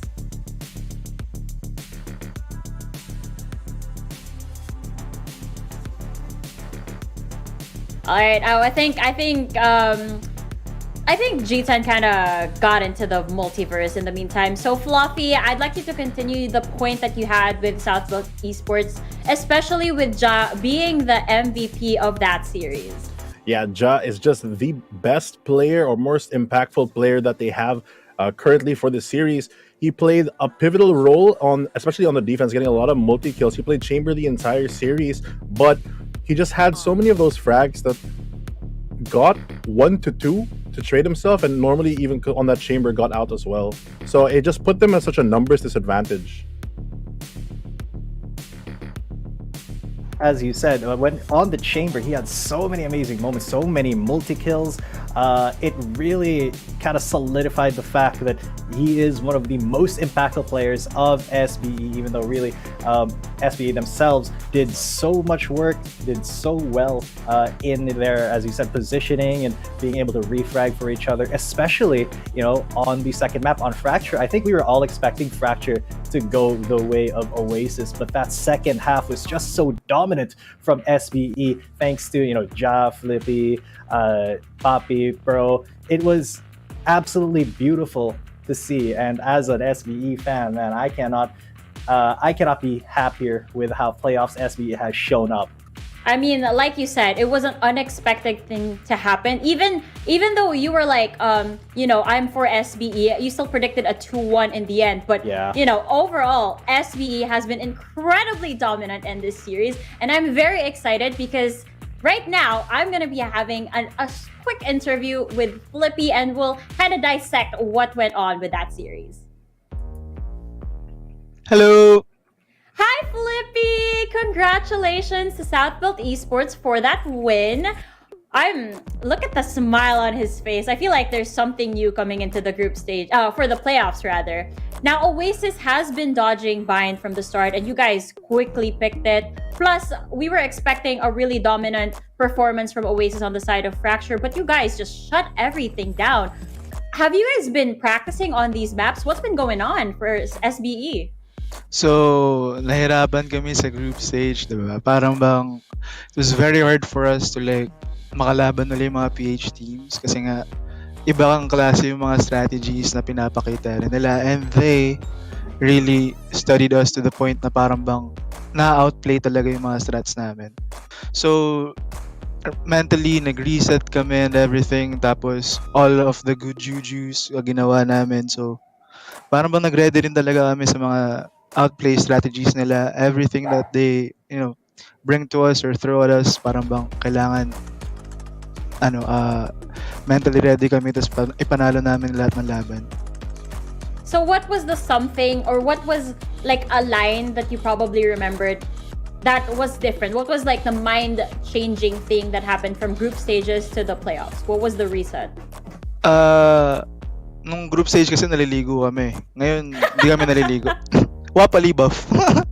I see. So that is the secret to having really good aim and really good strats. Not take a shower, apparently, on the side of SVE. Now, again, it's undeniable. You guys did a fantastic job today. But the next step for you guys is going to be Team Secret. Are you guys nervous for that? And how are you guys planning on preparing for that matchup? Ewan ko lang kung mananervyos kami, pero excited kami sa matchup na yun. Like, we're gonna see both the strengths and the weaknesses of each team. So, parang bang, we'll just have a show to give you guys. I see. I'm looking forward to that show. We're very lucky to have front row seats to that. Now, every now and then, I like to sneak in a fun little question here on our interviews. And as you know, we've got very beautiful Valorant agents here.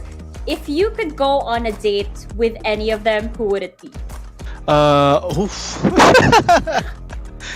Sino kaya? Siguro si Sage. Sage. Very nurturing vibes from Sage. I can see that. Well, I'm going to give you a chance to give some shout outs to the people who have been supporting you. So, take it away, Flippy. Sige. Thank you. Shout out po sa newborn baby ni Boss Bren and his other baby. Daenerys Olivia and Kaylee Hart. Shout out din sa mga fans namin. Shout out sa family ko and friends ko. And shout out sa girlfriend ko, si Johanna. Yun lang po. Thank you. Thank you so much, Flippy. Again, congratulations. Southbuilt Esports. Has been fun having you on the show. But I'm going to get back to our panelists for the meantime. You know, if I were to date a Valorant agent, I'd probably go with Yoru. Take me to another dimension for our first date. What about you, Fluffy?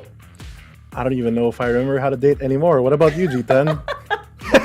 That means he wants to just have a harem. I would say, Viper Mommy is something that I have kind of been thinking about since Valorant has been around, and it's something that I keep in my mind every time that Icebox comes around. So Viper mommy it is. That was fun. I still kind of wonder which agent Fluffy is considering, but I guess that's a mystery for now. Now, it was a blast having Flippy on the show. Coming up next, though, is Alpha Esports Pro versus Bren Esports. More of the action when we return, so don't go anywhere.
Welcome back to VCTPH Stage 2 Challengers. You're still with Likeable, Fluffy, and G10 on the panel.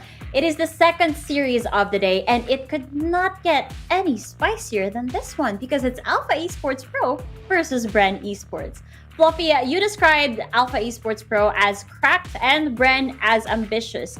I do have to agree, AEP obviously has cracked aim, but for Bren though, I want you to explain why you call them ambitious. So ambitious in the sense that the team has always had that ambition to be a playoffs, if not a VCT winning team with the current roster they have. And the ways they tried to achieve it were by doing a couple of things. One, they tried a couple different comps, and two, in their play style, sometimes they get kind of over ambitious sometimes, and when they overextend, that's where they start to falter. So the big question for me today is, hopefully we get an ambitious team that's still trying to do new things, but still have that discipline to maintain control of the situation. Well, we're just about to find out how ambitious or how far their ambitions will take them. But let's find out how cracked the other team truly is. Let's start things off with Alpha Esports Pro.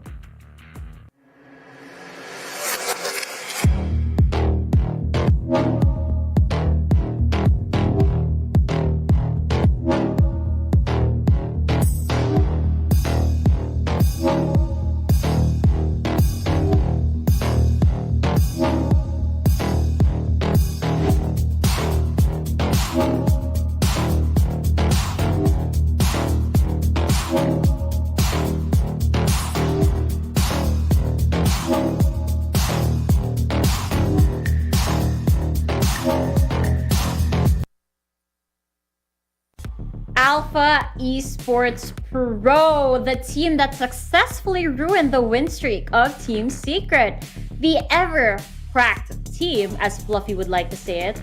Now, G10, time and time again, the team has attributed the major success they've had in the group stages to having a coach like Amix. Though individually, they're all still very skilled, am I right? Yeah, I mean, Fluffy wasn't wrong when he called them cracked aimers. That is kind of their claim to fame. As they are very, very fond of running double duelist with Kinsanity and Jin819.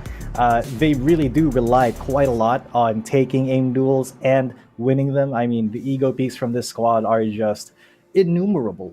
You can't really count them. And I do think that kind of play style is what kind of exemplifies a lot of Philippine Valorant. It's just that Alpha Esports Pro does it the best, and even with Jin, who isn't endemic to the Philippines, he is an import. He's kind of fit into this same mold very well because his duelist play is amazing and it's so consistent. Even when Kinsanity himself is not doing the best, you can definitely count on Jin to be picking up any slack that he sees and just absolutely destroying anybody, especially since it versus Team Secret, who were 6-0 in groups. They got a 2-0, and you can see here the team having their little huddle before the actual game. Gotta get their strats and their minds in the same place, maybe praying a little bit because they know that this is going to be a very tough match. Whenever I see teams huddle up like this, I often wonder, what are they talking about? Are they huddling up and like, okay, so for dinner we're gonna have fried chicken. If we win this, we're gonna have pizza. Maybe that's what's going on behind the scenes. Motivation, Yeah, something to look forward to after the match. Now, of course, on the opposing side are the ambitious youngins, the collegiate superstars, none other than Bren Esports.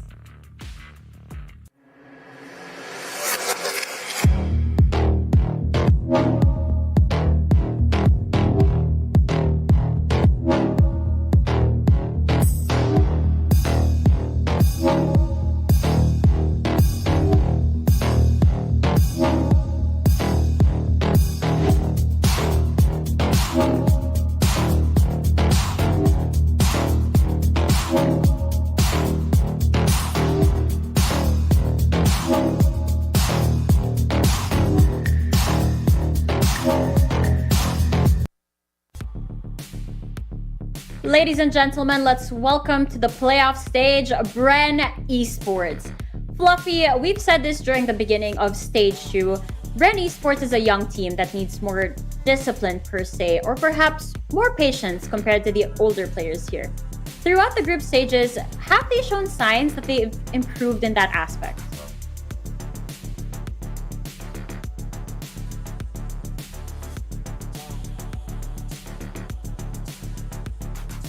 Ooh. Oh, no. I think Fluffy is the one that fell into the multiverse hole this time. Maybe he's verse jumping, but I do think that if Fluffy were here, he'd be saying that he'd be saying exactly what he would be saying right now, because I think we have him back. Yeah, sorry, I was saying that when Esports, yes, it is a young roster, but they're not lacking at all in experience. They all have capable players in their own right. Of course, they have sometimes their shining stars tend to be EJ or Savvy, but it does show through in their gameplay that most of the team has their own moments, has their own highlights, and they're all capable of being high impact players. Bren had a rough group stage, but when they did win, they won very hard, even EJ dropping that 91 in a series not long ago. And when they lose, it's normally down to the wire. Even the stats kind of reflect that if you look it up. And they did just enough in the group stages to make their way here into the playoff, with a bit of help of Now's Esports right there at the end of it, just for maybe a little last push. But the big question for them today is, how did they use their break? For me, I know that their coach Evo, their support staff, flew in recently for the playoffs specifically. So now that he's on site in the boot camp, that's an extra boost not only in morale, but in also their strategy. So hopefully with that reinforcement in, they can really shine, and these collegiate kings can graduate into the upper round 2. Sorry, I couldn't help myself from laughing. I saw Hot Sauce as he was preparing. He was just dancing all over the place, cat jamming his head. The energy is there. So I'm really hyped up with this. And as we talk about Hot Sauce, let's also talk about the head-to-head of the players that we're going to be featuring in this matchup. It's going to be EJ versus Jin819, the two duelists that we've come to know and love from these teams. Now, we do know that Jin is kind of the yin and yang of Gian Sanity. As you said earlier, G10, whether or not Gian gets to perform properly in the matches, Jin is always there to make sure that the team is intact as well. But Fluffy, looking at this head-to-head, what can we say about Jin and EJ? I feel like both these players, as the tip of the spears, mostly for their teams, really benefit, number one, from having the rest of the team just be so stable that they can do their part, because when they do get rolling, it can really turn into a wrecking ball of a situation where a small entry frag from them can quickly turn into a landslide effect and they can overtake a round. We've seen EJ especially, we've seen him get that 91 bomb, which I mentioned, I think previously, and even Jin gets multiple 4 and 5k rounds on his own. So if they do get started, it could be the end for the other team. So you have to have the respect, knowing that the player can do that, but you also have to kind of not respect them enough and still stick to your strategy. Or maybe if you're really thinking about it, which I don't think teams are necessarily stressing about, but it's a good option maybe to find a way to play around them. That's going to be very interesting to see as the matches play out. But you know what else is interesting? What maps we are going to be seeing in this series. Now, going into our map vetoes, I am very curious. I know that in the last time that they faced each other, we've seen Icebox, Ascent, and Haven. I wonder if that is going to be the case today. But G10, on the top of your head, what maps do you want to see for this series? What I actually want to see? I'm gonna be a little bit likable right now, and I say I do want to see Bind. I feel like we've seen some really good Bind today already from SBE, and I do think it's one of the more interesting maps in the rotation at the moment. So if it's not bad, I really do want to see it in the maybe the first round. So Split and Ascent are going to be banned out. So that does open up the possibility for a bind pick here. I do know that since it is one of the trickier maps to actually strategize for AEP and their style of aggressive takes and aim duels, I think would be pretty decent on it. Bren, though, I think, oh god, they're going to be going with Fracture as a first pick. That's a little bit of a doozy, but I think that's a confidence pick from Bren Esports.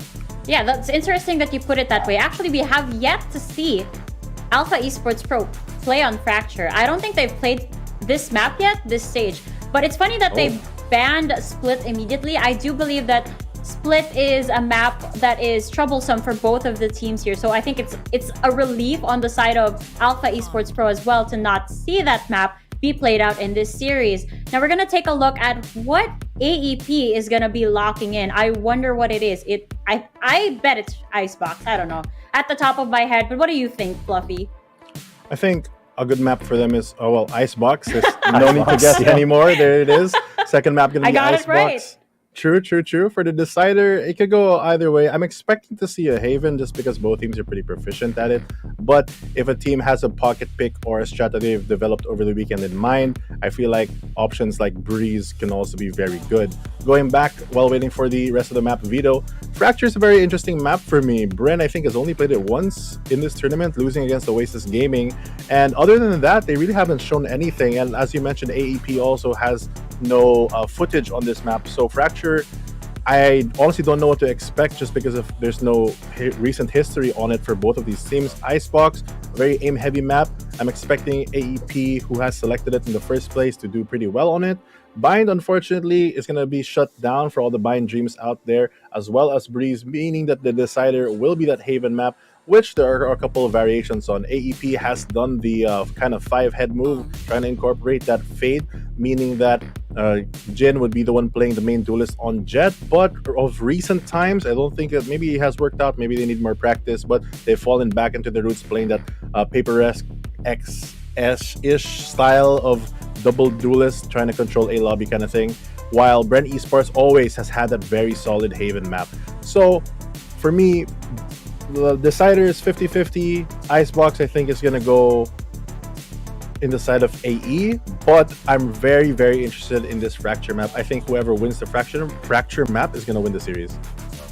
Very interesting. I do think that if it does go to the decider, Alpha Esports Pro has had an incredible run on Haven recently, especially considering that they did beat out Team Secret on this map, which was, one of the maps that I think we were all kind of thinking that Team Secret has kind of read back and forth, but AEP were still able to take the W against them on Haven. If it does come to that, I think AEP has a little bit of a bigger advantage with how they like to play that map. But I do agree with Fluffy. Fracture is going to be, I think, the most interesting map here. No data on AEP, so I want to see how they play and I want to see what comps they bring out. Perhaps Jin Sanity once again on the fade, with Yin reprising his role as the main duelist. I mean, we have to admit, everybody loves seeing the surprises that these teams bring to the table. I remember when Gia and Sanity locked in that fade for the very first time on our VCT stage, everybody was in awe. Everybody had their jaws wide open, like, wow, Gia and Sanity on the fade. And he really pulled it off. Now, with everything that you guys just said, I want to know what the predictions are for this series. I am a little bit nervous. I did not get the prediction right during the first series of the day, but I do think that this is going to fall on the side of AEP, especially since they've had a strong run so far. But what about you, G10? That's, in my heart, I want to root for Bren, but in my mind, I do think that AEP, if they pull out something amazing on Fracture, they will just win 2-0s. And if they do get to Haven, they have a better chance because of the way that they like to play Haven with a double duelist. So I'm going to have to say it's going to be AEP 2-0, maybe 2-1. But in my heart, I do want Bren to take the W, but it's just the prediction itself, AEP. Yeah, I think I'd have to agree with G10 there. I really want Bren Esports to win, but being an analyst first, when you look at the statistics from the last time we've seen both teams, AEP just has improved so much throughout the tournament. And even though I say that, and I should use my head, I'm going to still go with Bren Esports. Okay, you're going with Bren. Heart. Okay, I thought this was going to be hopium. This was going to be a case of all panelists side on to one team, and the prediction just gets totally wrong. Now, very interesting that the predictions are in because, we've got the stats on the board, the maps are locked in, and the only thing that's left for us to find out now is what compositions are we going to be seeing in these maps. So I'm not going to keep you guys waiting for much longer to reveal the said compositions. It's the final series of the day, Bren Esports versus Alpha Esports Pro. Cast Masters, take it away.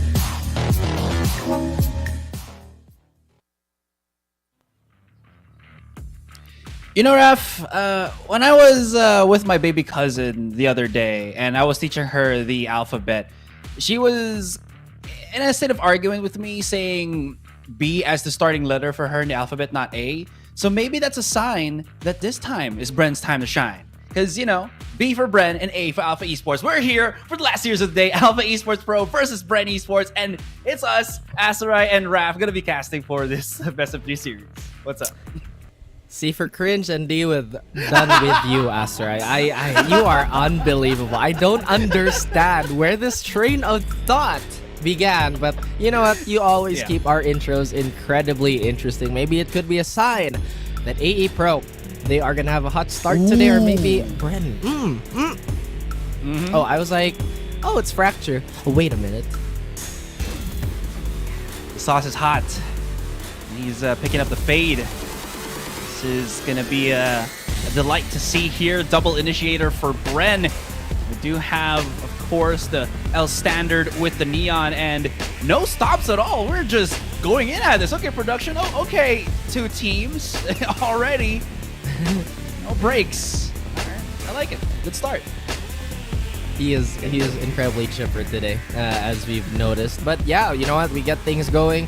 We had a fantastic start to the day with such an exciting series with SB versus Oasis. Now we have Bren Esports facing up, squaring up against AE Pro, who's been a pretty polarizing team, Asrai. Wouldn't you say so? I mean, either they're dominating or being dominated. They've never really found that in-between. Yeah, I will say, though, Alpha Esports Pro is a team that I think has really surprised us all, at least especially for me, because again, when this stage 2 started, my expectations were not as high as the others were, and that was because it kind of felt like this team just came out of nowhere. Once again, of course, they're already established, they've played a few times already in VCT, but it just didn't feel right. And then you hear that interview with Ching where he said that exact same thing, but now they just did what they could, and it works so well for them, especially with Amix as their new coach. They really come into their own. And that game that they had with Team Secret, I really, really enjoyed that, because you just saw how well their refragging capabilities were and how confident Ching was, even though he's not the duelist of AEP. Confidence is a key, and duelist, it's not a role, it's a mindset, apparently. No matter what agent you put Ching on, he's going to be incredibly, he will have displays of bravado that we just really don't see from a lot of our players. And like you said, AE Pro, they've been a pleasant surprise with the addition of Amix as their coach. And you can really see the philosophy, right? Because there's still quite a bit of round to play, but Zabi has no stops whatsoever. He's going to find one as EJ gets a support kill, but G Insanity wants to start that show for AE Pro. Now we are reduced to a 2v4. Not looking too good on the side of AE Pro, to be honest with you. Well, to be honest with you, you don't have to be.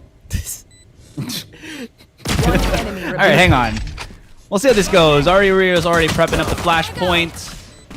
There's a paradox in that, and it's only one angle that he can really blind somebody, but they were very much prepared of what he was about to do. Bren just charging in on this, and I can say this early, it feels like Fracture is a map with these compositions that is gonna be favoring, I feel like, the attacking side because of that shock and awe that we do see, especially with these particular duelists in play. Like we mentioned, this is quite a bit of speed. There's an emphasis on speed. Two very fast teams who have a very aggressive philosophy. We do see Bren I kind of hold back every now and then when it comes to that. A little bit more temperance. And Apro's been displaying that as that relay bolt is bouncing backwards to them, unfortunately. As we see a pretty quick site take. Not a lot of resistance on the side of Apro, Asterize. You know, this... Wow. I missed that. You know what I'm saying? We saw him a few minutes ago. But I miss him. Jin's not gonna miss his first few shots. What are these classics doing? I don't understand. A little bit of overcommittance through the smokes from what it looks like as Bren just charges right on through. And now, he might have made the mistake. Symbol's used all of his utility already, so he's just good with the gun. But is that good enough as he loses 2 versus 1? Symbol gets the frag. That's a 1 versus 1.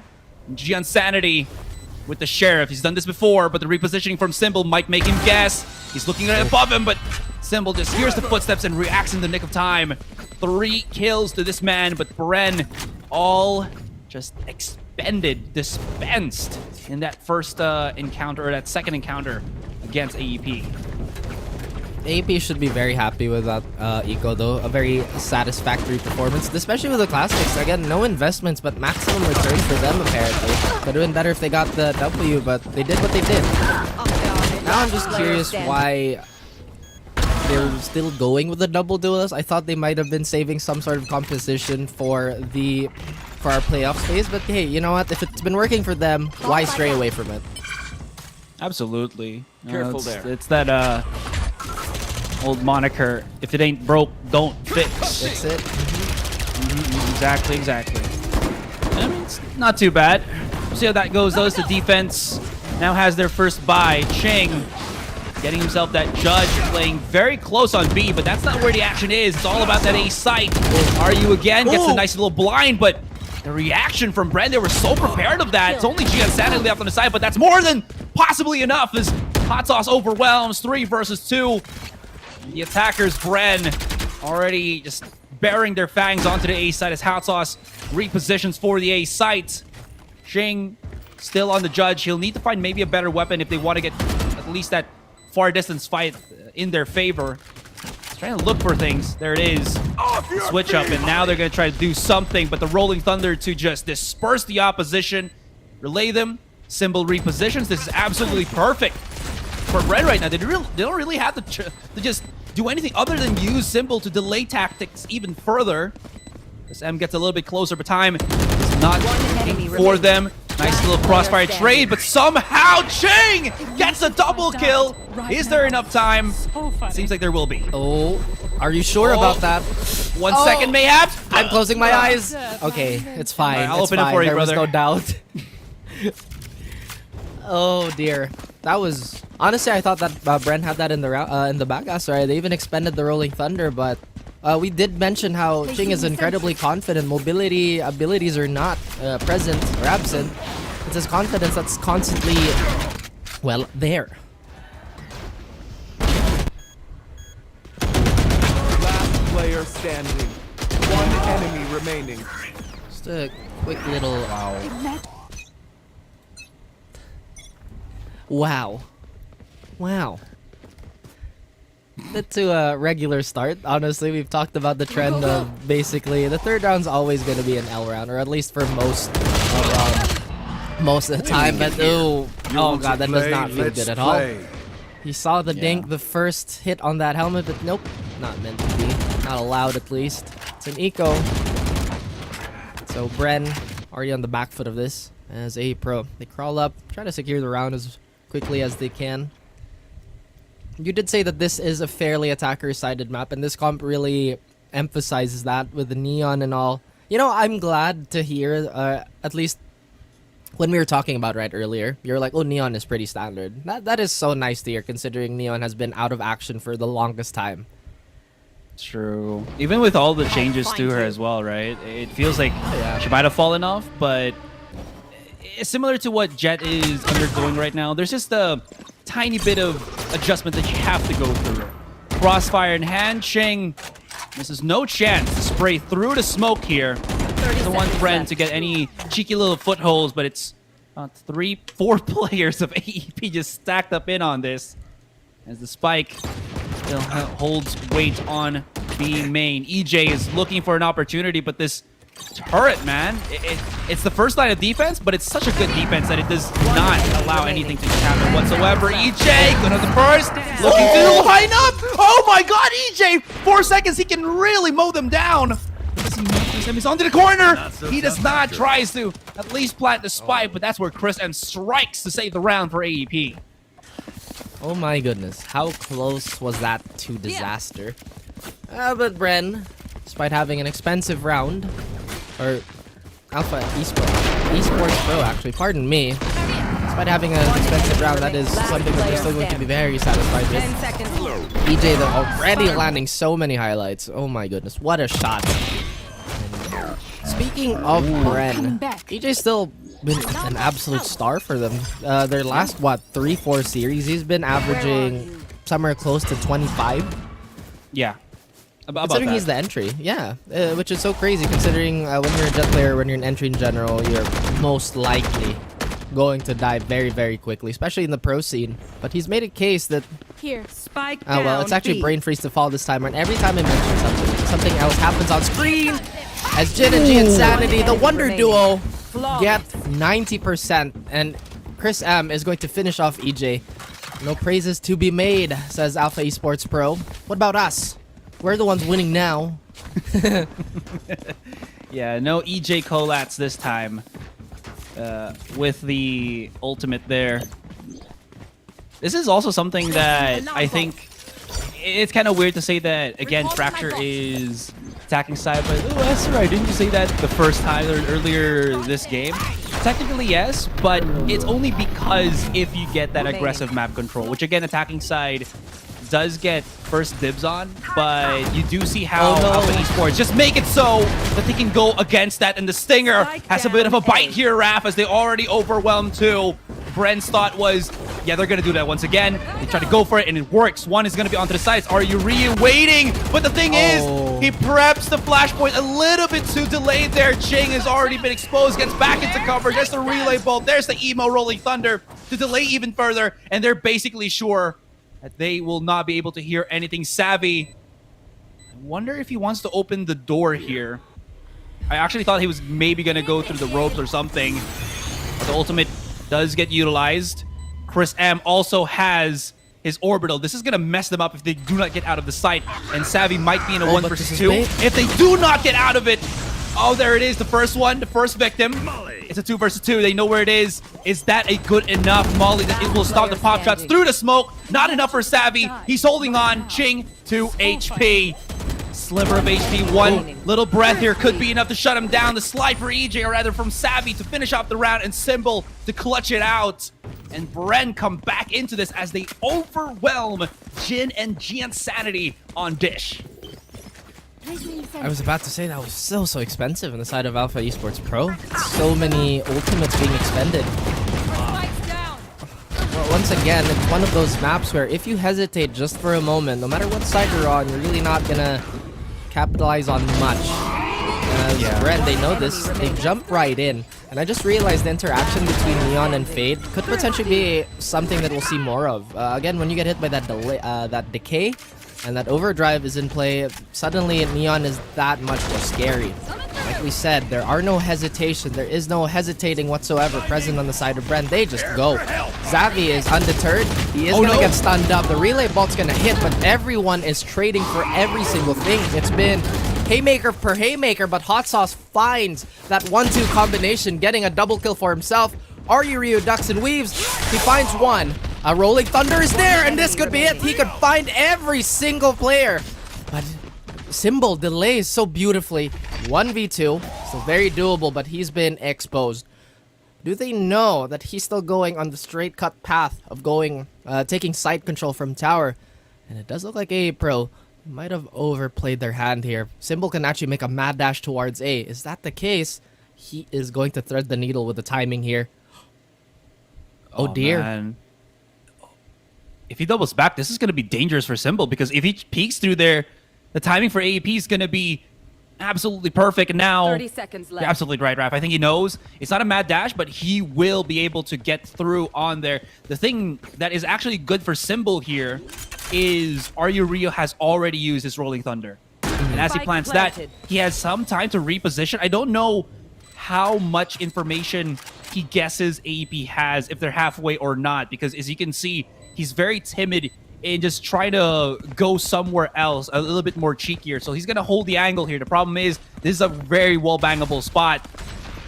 That's going to be the use onto the Fisher already. Or not the Fisher, excuse me, but the fault line. One enemy remaining. Pops out. Oh! Symbol gets spotted. And there it is. Primo Rolling Thunder Estate. Arya Ryu opens the door, and Symbol has a short ticket here. Ryu has given away with the steps. And Symbol hits the shot. That's going to be the clutch. And a 2 versus 1 nail-biter situation done. ROG clutch in your hands. How about that? Presented by the Republic of Gamers and brought to you by Symbol. What a play there. Again, the double back could have been possible. Instead, he did not rest on his laurels whatsoever. Decided to go for the safer play.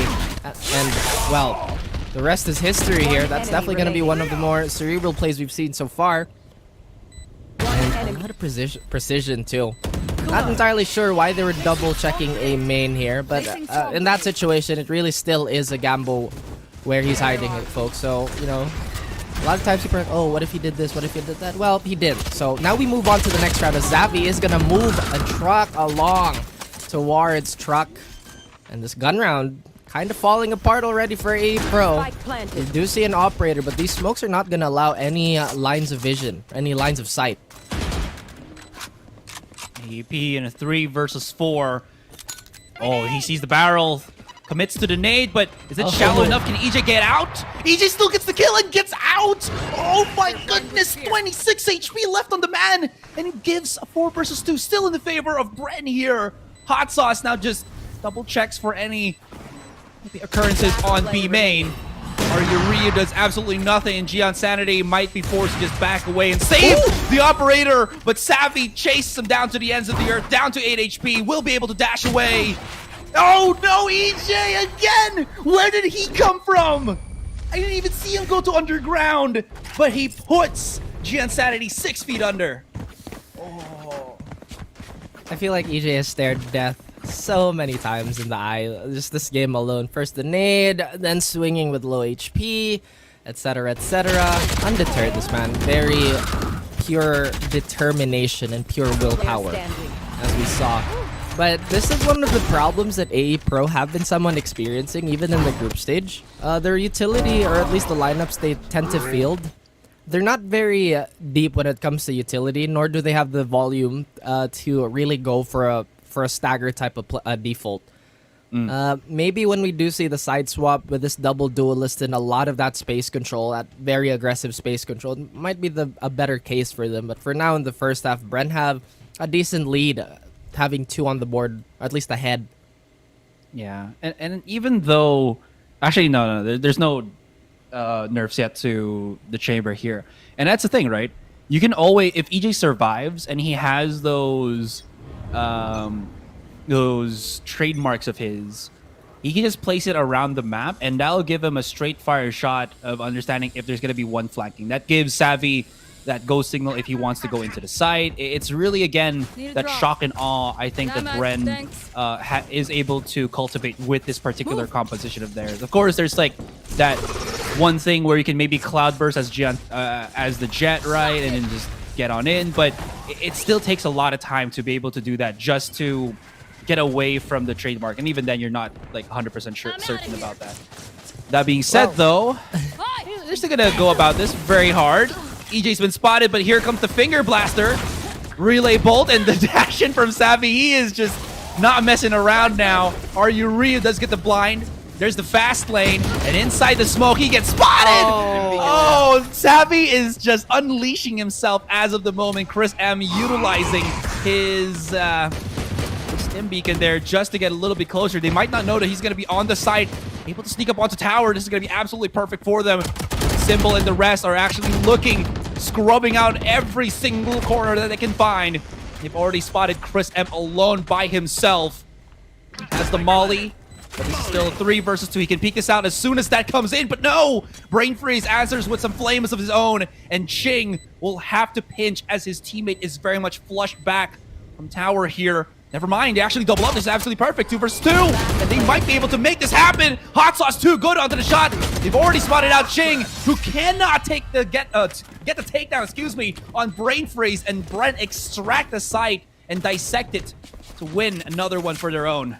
Were they low before that exchange? Because I feel like if the communication was the okay. Because imagine if they were, right, then probably the body shots would have done them in.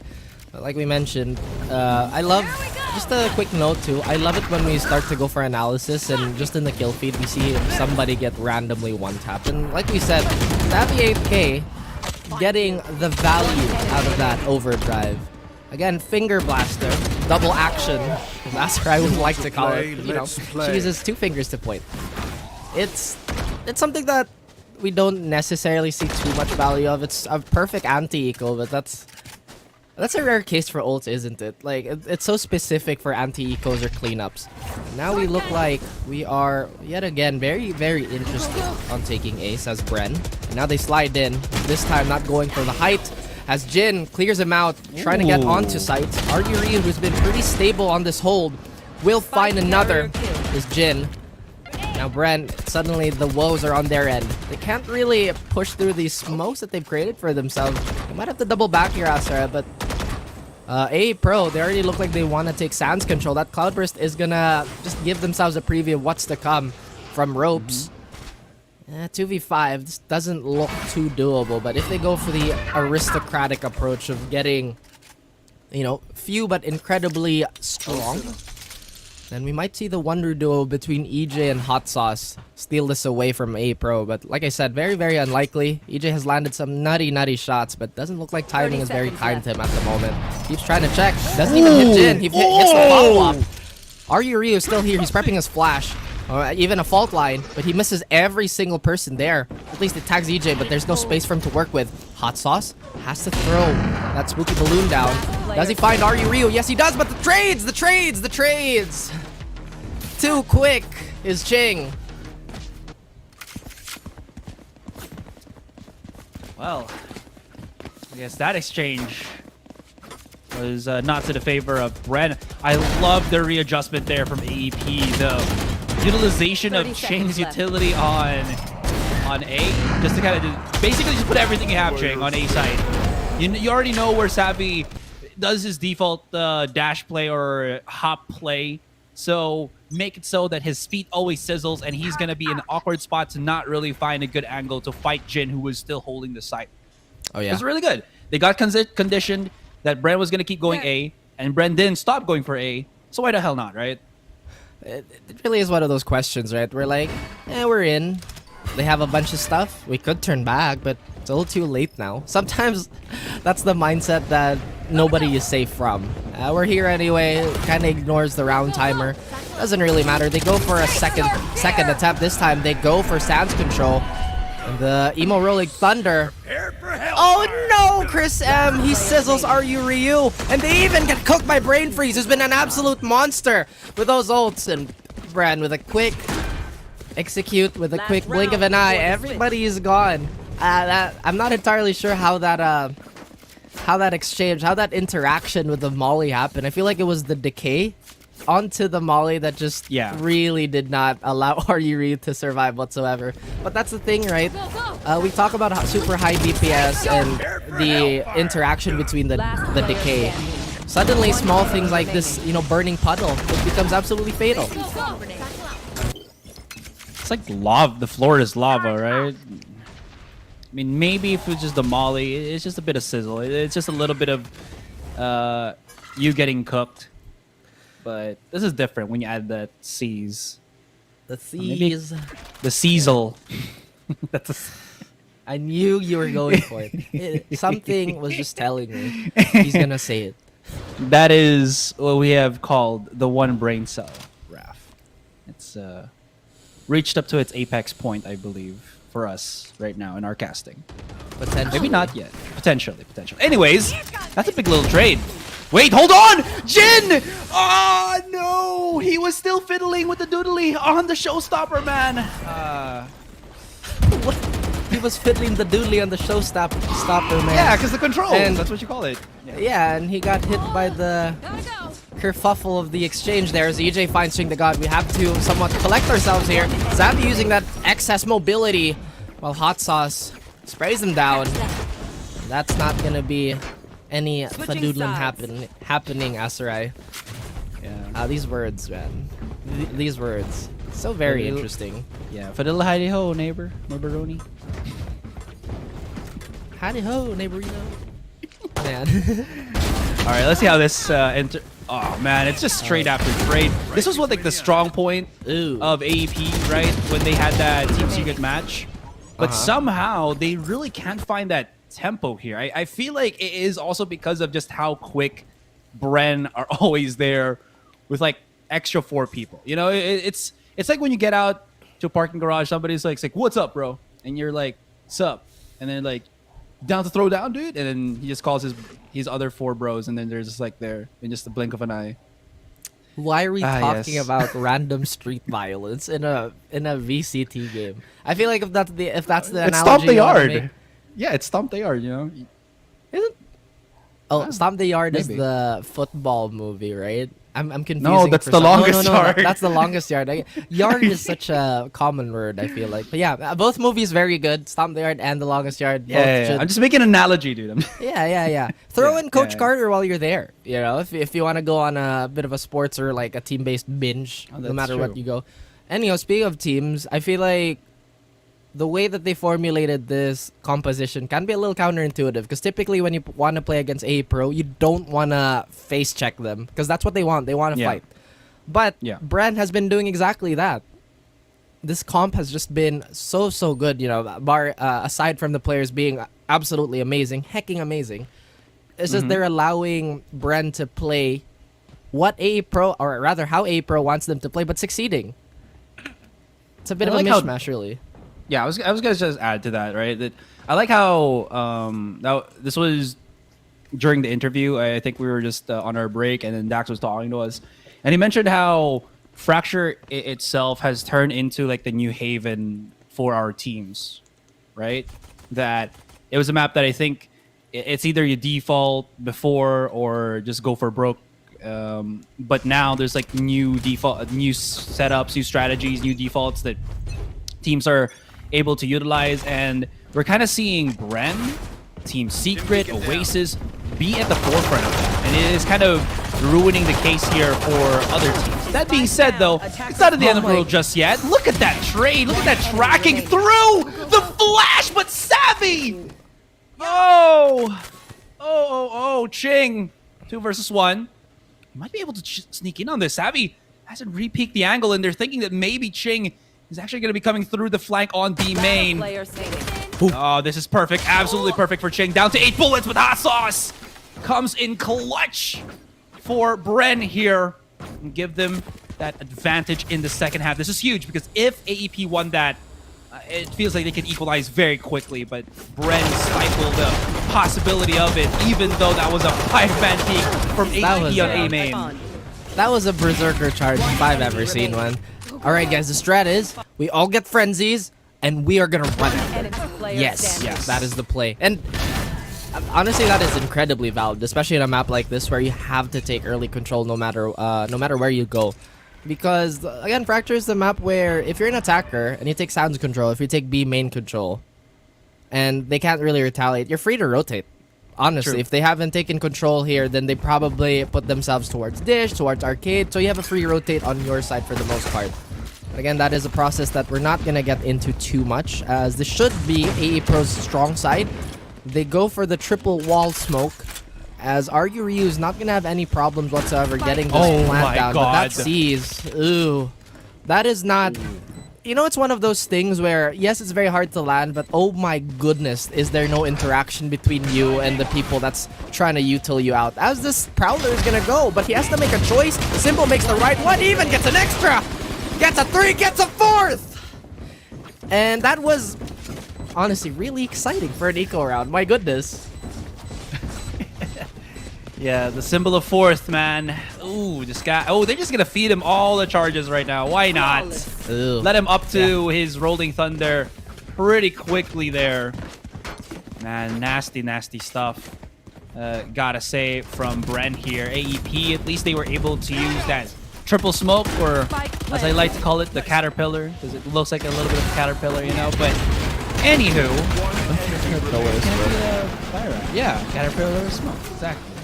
Wiggle, wiggle. What? On the caterpillar, it wiggles, right, when it moves. Anyway, sorry, I'm getting off. Actually off base. wiggle. Anyhow, it was was groundhogs and what was the other one? Was it It's a not gopher? capybaras. Gopher, It yes. wasn't not capybaras, but Jin, you know what? He is having a bit of a time here. Gets a third, but EJ denies him just a tiny bit. Now, well, this bonus round did not fall through whatsoever. Not at all. Nerd. Oh, okay. As soon as I say that, they do get a Vandal. Now, he does have a Rolling Thunder. There is a very small chance that everybody's gonna get caught by one single ult. Simple will go for this, obviously. Has no qualms and has all the right in the world to do so. Maybe hang on to that Rolling Thunder. Maybe hang on to the utility. As the post plan has been set, they do all lean towards a main Aserai and just a little bit of sand control just on that sound spot. Yeah, even with like having a Rolling Thunder, there is always that one-shot chance that you get, even though you're concussed already. And there's like 3 people that can do that on AEP, so might as well just save it. Symbol's probably just gonna tap. He does have the double flash, so if he can at least ascertain where these players of AEP are, can always just go and overwhelm them. How does he get the kill on Gian but not on Ryu? That's a little bit boggling, but you know what? He'll take it. Can I get this? That just made the bonus that much more reasonable, that much more satisfying, I suppose. I mean, they did lose a lot of members early, but typically 2 is what we want. Just want to do that eco damage. We've explained this many times, but you know, just a quick refresher for all the folks watching. And that Symbol getting a third just really is the icing on the cake, or the cherry on top for some of you. Do people actually eat the cherries on top? Do they actually like eat it whole? Yes. But they leave the what do you call this? The stem. The stem, right? Yeah. Why are we segueing into so many things? You're the one that's segueing wow. into cherries. It's as if like you didn't segue earlier. But anyway, that's true. I'm just saying about the cherry stuff. That was the all cherry stuff. It's okay. Bren do go for a timeout. So this is the point in time where, hey, let's kind of snowball this. It's only 3 rounds. It is going to be fairly difficult because so far AE Pro haven't really given enough information how they want to approach this map. I think this is the first time we're gonna see a bit of a pinch play from them. In the words of Asrai, a 2-pronged attack where they're gonna go for a B split. Yeah. I think the timing is in question though, because we've seen Bren take the fight to AE Pro, and it's been kind of hindering all those splits. But at the same time, it could be disastrous, honestly, if one of the players on AE Pro goes super hot, which we've seen many times before too. Yeah, absolutely. Not with this Vandal skin though. Oh lord. It's what is this again? The Junkyard Vandal? Yeah. Wasteland. I don't know. Yeah, something like that. I don't think Junkyard is the proper term. I think that's from another game. Anyways, anywho, they're just gonna go rush right in. Hot Sauce hits the shot. Must need to reposition. Spots out Jin. He will not be able to get that fight, and it's all down to EJ. Hiding inside the smoke, but you don't know that Chris M was just waiting on the push. And this is what I was about to mention before that particular round just started and went the way of AEP. Again, it's all about how well you can execute an attack, right? And more so importantly here, to get forward control, to be in angles of trade, and to have always one person that will be holding the behind just in case you get flanked. And in this, at least previously in the round 5 to 10, still makes it feel like AEP definitely have a very plausible, comebackable point in this game. If it was maybe Bren 11 right now, I would say otherwise, but it feels like it is very easy for them to shoot that discrepancy from 5 to 10 to 6 to 10 to 10 to 10 in a blink of an eye. There is a definite guessing game that is still going on, and we can see the philosophy of both these teams, really. It's either go hard or go home. The way they're approaching Fracture, it seems like it's always going to be off a hard read when it's a gun round. Now we see a little bit of a default, which hasn't been that successful, apparently, as Brain Freeze will be the first to fall, removing quite a bit of utility and delaying power that they could have needed in various situations. But like I said, it's really operating on a lot of hard reads. Now they move as a unit once more. They hear the sound spot, so they have a clear vision, or they have a clear idea of what AE Pro want to do.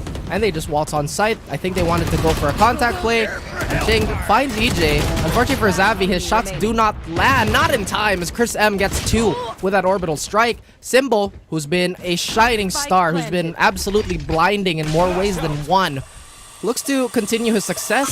The last person alive, he's clutched once. Can he do it again? Kind of looking unlikely, especially with 3 players looking down the barrel. Now, it's registered in his mind that AE Pro, they went for a strong one-side defense, but now Crossfire has been set. So mind games, mind games, mind games. They don't even need those crossfires as Chris M find the 3rd kill, the final kill of that round. And like you said, Asrite, it's within arm's reach for AE Pro. Yeah, exactly. Thanks. And again, if ever he did get that first kill, he was going to be in a crossfire where, as you can see, Aryurio was just prepping his flashpoint. So whatever happens there, Symbol would be in such a difficult position. Gian Sanity, man. Always good in finding those small little gaps in between that he finds kills. I feel like his one of his specialties. You know, he just finds those timings every single time. But yeah, absolutely right. So Bren, I'm gonna mix up just a teeny tiny bit here. And they've brought back EJ with the operator. This might be that extra bit of explosiveness that they're looking for. All but abandoned the B site. This AEP is now just marching towards it. This might be a good idea because they don't really want to overwhelm. They don't get overwhelmed. Plus, they do have that retake for Symbol. Ching gonna get spotted by Savvy, just jumping way too far above. Spots out Chris M. Good use onto the relay ball just in case. Maybe it's into a 4 versus 5. Yes, the lockdown was used. Yes, they do plant the spike. But now, it's gonna be difficult. The Savvy keeps hitting shot after shot. This man is coming online. Hot Sauce might get spotted out here by Chris M, but never mind. What is happening? AEP, they want to get the catch up, but this time it's not working. We're now left with the Gian Sanity, but oh, they got spotted. They will get gutted, and Bren just out of nowhere, a flawless round. They don't even use EJ. With the operators, all been Savvy and that Rolling Thunder put into the pedestal here in this round for the clutch, or for the flawless rather. I think that also is a testament to the strength of having an operator, especially on somebody that's very consistent, who's been absolutely red hot, especially EJ, right? You just know there's an op. Yeah, okay, I don't think I want to peek. That's basically what a pro, or at least we would assume how the thought process would go. But yeah, like I said before, it's a game of a lot of hard reads. None of them are really defaulting to anything. We saw Savvy just barrel through A main and really capitalize on that flag post plant. A Pro, they still have a very doable chance, a very possible chance. They do have quite a bit of bank Astra, and they still even have that Blade Storm in reserve. So far, this has been a relatively quiet game from both the AE Pro frontline, you know, the Gian and Jin. They've had some shining moments, but the stability nor the consistency when it comes to round impact haven't been there yet. Well, I feel like it's there, but the problem herein lies that they just don't have the room to make that happen, right? Because it feels like the offense for Bren, or whatever Bren just utilizes in each and every one of these rounds, has really stopped both Jin and Gian from just going in. Because usually you just see these guys be another type of Splash Brothers, right? You just rush into the site, they find a pick, and that's amazing for them. I love this double up. That showstopper might actually make Symbol second guess, but nobody's going to be going around them. And Gian Sanity's hit already the lurk. This is going to be absolutely monumental for Savvy to make something happen before he gets hit for the backstab, which he does already. All but that has made Bren lose the A site. 3 versus 5. They do somewhat have utility utilize, which is the Nightfall, but that is kind of asking for much as Brain Freeze uses everything. They're still going to try to do something. All right. Nightfall's going to be utilized. Oh, this is absolutely perfect, and they're just going to go against the grain. Hitting shot after shot. Chris M gets devoured by the Molly here. And Hot Sauce all alone by himself. Gonna plant it, waiting for a beat. he will lose to Ching, but very close. Very close. If he got that spray down, that might have been it. Lost a lot of weapons for that, though. They did. But like I said, right, the economy on both sides, they're pretty strong. I honestly thought they might have gone for a save just so they can alleviate and maybe play with a round lead a tiny bit. But they do get a little bit of a bonus finding those 3 players. Still, Alpha Esports looking to lead the pack. And now they have an operator in the hands of G Insanity. Suddenly, they have a new look. And potentially maybe a different approach to the sites. But no, they go for a slower default this time. They want to maximize the picking power here. And it's going to be a bit of a scope duel. An enemy at the gate scenarios. G Insanity's crawling up, doesn't want to show that scope glint. EJ, you can tell by his body language that, my goodness, I want to fight. Gian, he is as patient can be, as both these accurate snipers will have a bit of contact with each other. And the jiggle peek, the shoulder peek, it's there for Gian. It does look like fortune favors the bold as they get the info. But do they actually commit to this? Instead, they put all their attention towards tower side here. EJ not knowing that there is trouble brewing literally underneath him. Well, if ever they do wrap around here on Arcade, right?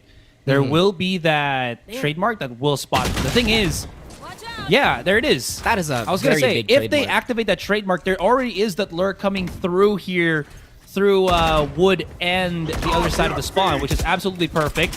Rolling Thunder has been utilized just on the B side, but there's no one there, Rap. They're just scrubbing at nothing.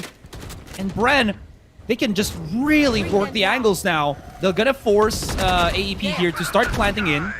That orbital strike is going to gobble up Chris. And there it is. From the heavens, he rains down Hellfire. Oh, this is just too much for Bren to... Not Bren, excuse me, but AEP to handle. G Insanity.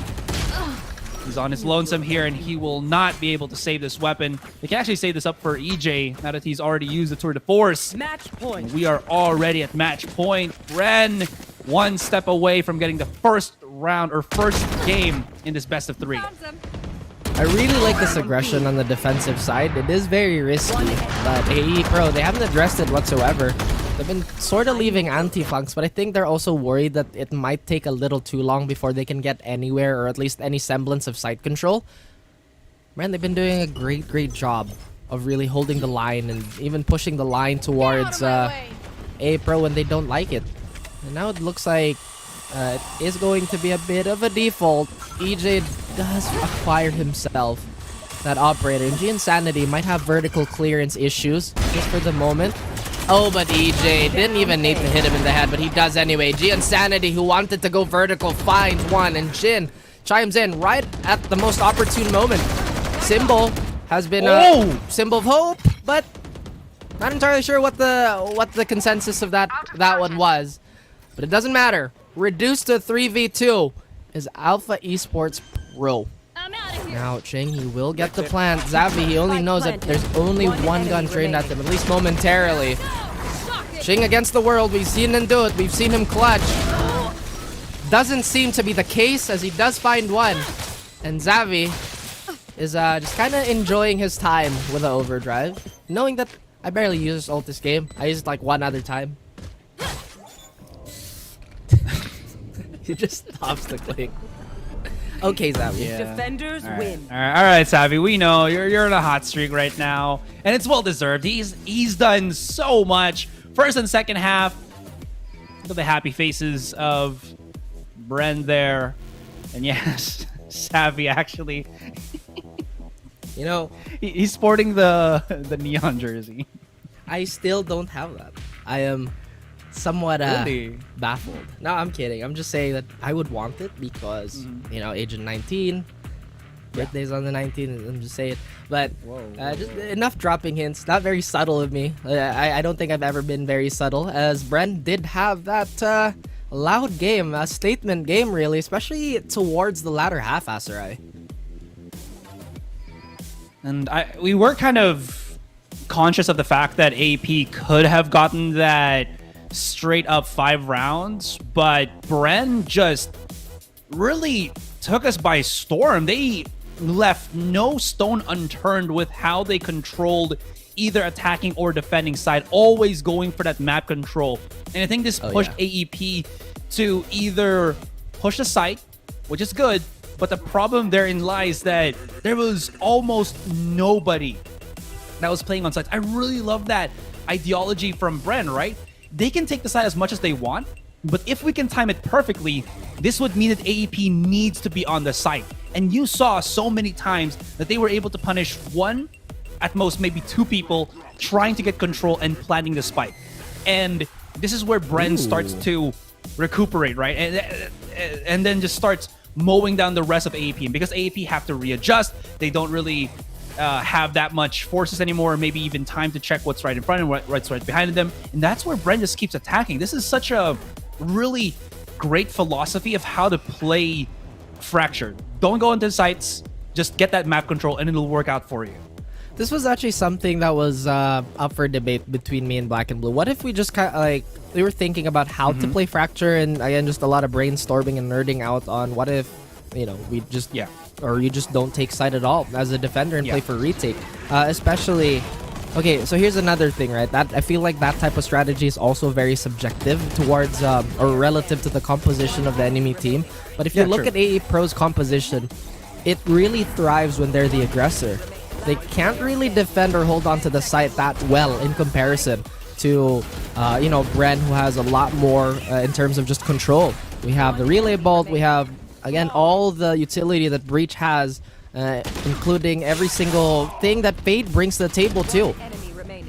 And like I said, it's a very beautiful adjustment. Sometimes a lot of overthinking might happen, but hey, their team is built to attack. But can they defend as well? No, not really, because they're going to be relying on mechanical bailout at that point. So what if we just take the fight to them? And that's exactly what Bren did on most of the attacking side. Or rather, on the defending side too. Absolutely. And the problem therein lies again, right, is they have such a sharp spear, but what's at the bottom of that spear is what it feels like a dull piece of wood, right? And I don't want to... It doesn't mean that... All right, sorry. I think that was a bit too much. But what I am going about in this one is, again, it did feel a little bit difficult for him to just handle that flank. Even though Ching was doing as much as he can, it just feels like he was always pressed for that 3 versus 1 more times than not. And honestly, the creativity was very much there for AEP. I really like their execution, but I think Bren just baited them in to use that utility, thinking that there's always going to be one defending the site. Anyways, that's the first game for you guys. We come back, it's game number 2, Icebox, which is the map selection for AEP. We'll see if they're going to come back in this one, which is, again, we know is not the strongest of maps for Bren. So don't go anywhere. We'll be back after this break.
I know Asarai wants the intro, but I'll stop him right then and there before he murders somebody else with the amount of I'm not even gonna say it. I think it's become his branding, and we all know and love Asarai for this. There's a little bit of hesitation, but not for me, because we know that I love Asarai. Everybody loves Asarai. Welcome back, guys, to a very exciting map 2 for a series that's been all about proactivity. Wouldn't you say so?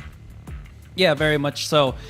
We did see how just effective the proactiveness, the map control, I guess the fluid motion of Bren has been, especially with Savvy just running amok around the entirety of the map. It felt like he had his steps in. You know, if you had like a Fitbit watch or something, and you had to have 8,000 steps, Savvy probably got to like 10,000 in that. 10,000 but go steps ahead, in that go first ahead, game. guys. Do spots. Anyway, yeah, he did have his. He got that warm up. You know what, Asarai, you being a gym bro is also starting to real show, and that's right. Get them gains, guys. If you want to be really cracked at Valorant, also work out. It will help quite a bit, as you know, Asarai. By the way, tell them your story. He's like, hey, I just got to Immortal, you know what I mean? Peak Immortal 2, gotta show the cheat. No more exposing Asarai. I know it's the greatest thing, but Icebox, he's holding himself. It's okay. It's okay. I'm ready, dude. Good afternoon, ladies and gents. It's been a very exciting day. But Asarai, we got to get down to business here. Well, what do you think about Bren going into Icebox? I feel like this has been their map where it's either been very, very kind to them or not at all. That's absolutely that. I'm actually just trying to bring up my stats real quick about what's the recent matches they've had in Icebox. So that was against Action PH, where I believe they were able to win that 13-10 against Action. I think that was the match that Georgie just did not feel the same caliber that he was. But all that being set aside, this really has been such a weird position for Bren, because at least from the stats that we've seen, they do have like a very high win rate on Icebox, but it feels like when it matters the most, that's when they don't really get that, right? It started on group stage, and then again, it kind of just fell off. But yeah, that being said, it does feel weird that Bren does have that high percentage chance of winning, or high percentage win rate already on Icebox, but then again, when it's the crucial part, that's when it kind of flounders. Yeah, and sometimes no matter how many wins you get, the volume might be good, but it's the impact that they're really looking for, because comfort has to be the biggest thing for them. I'm not entirely sure if it does change when it comes to the clutch or crunch time, as Asarai mentioned, but this is the playoffs. Every single map that they take and every single map that they will fall on, it becomes that much more impactful. Bren, they want to close this series out because we know how explosive AE Pro can get. It's just the nature of their players. I think it was Black and Blue who said, big names will have some big moments, and we're going to see quite a bit of that with AE Pro. My goodness, my hair. It's trying to fight me too. It's trying to get me with a best of 5. What's up, hair? Well, I guess with mine, that doesn't happen, so... Oh. Whoa. Anyways, I love it.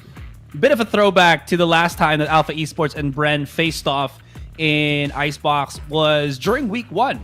And that was a match that Bren actually lost 13-9, and they ultimately lost that series to Alpha Esports. So this is, in turn, going to ask 2 questions.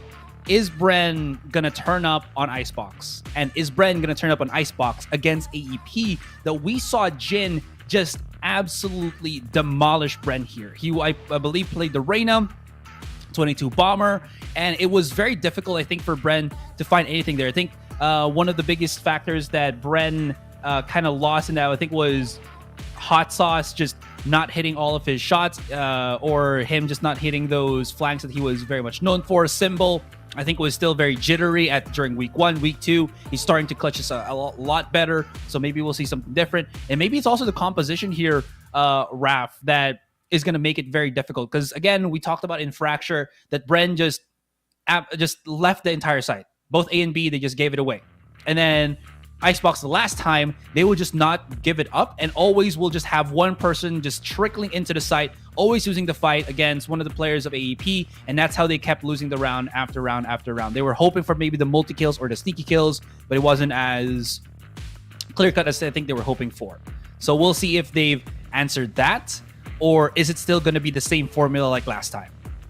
I feel like for a lot of the teams who've done their VODing against AE Pro, if there's one thing, and I feel like it's common to just, if you look at AE Pro at a very surface level, and if you look how they behave early round, they are the team that's very active. They're usually the one to take the first strike. They're going to be the ones that swing first. So this proclivity for proactiveness and aggression is just something that a lot of the teams have capitalized on. I think it was case in point Fracture, where Bren was like, let's just leave the site.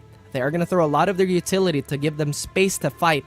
And now since we have, we still have more of our utility, that retake is going to be that much easier, at least a little more bearable. But Icebox, I wouldn't say the map layout is, as similar when it comes to approach, when it comes to Fracture. Yeah, AE Pro, they got to step this up. Otherwise, this could be yet another sweep of the day. That is kind of the case right now, right? For playoffs, this 2-day break, I granted, again, 2-day break as we go into the clutches of clutch, and players are starting to feel out that, whoa, we got to bring our A game here. A little bit of that light and darkness. There we go, light and light this time. The relay bolt, Raph, look, Neon. You got hit by the Nightfall. Oh. Yeah.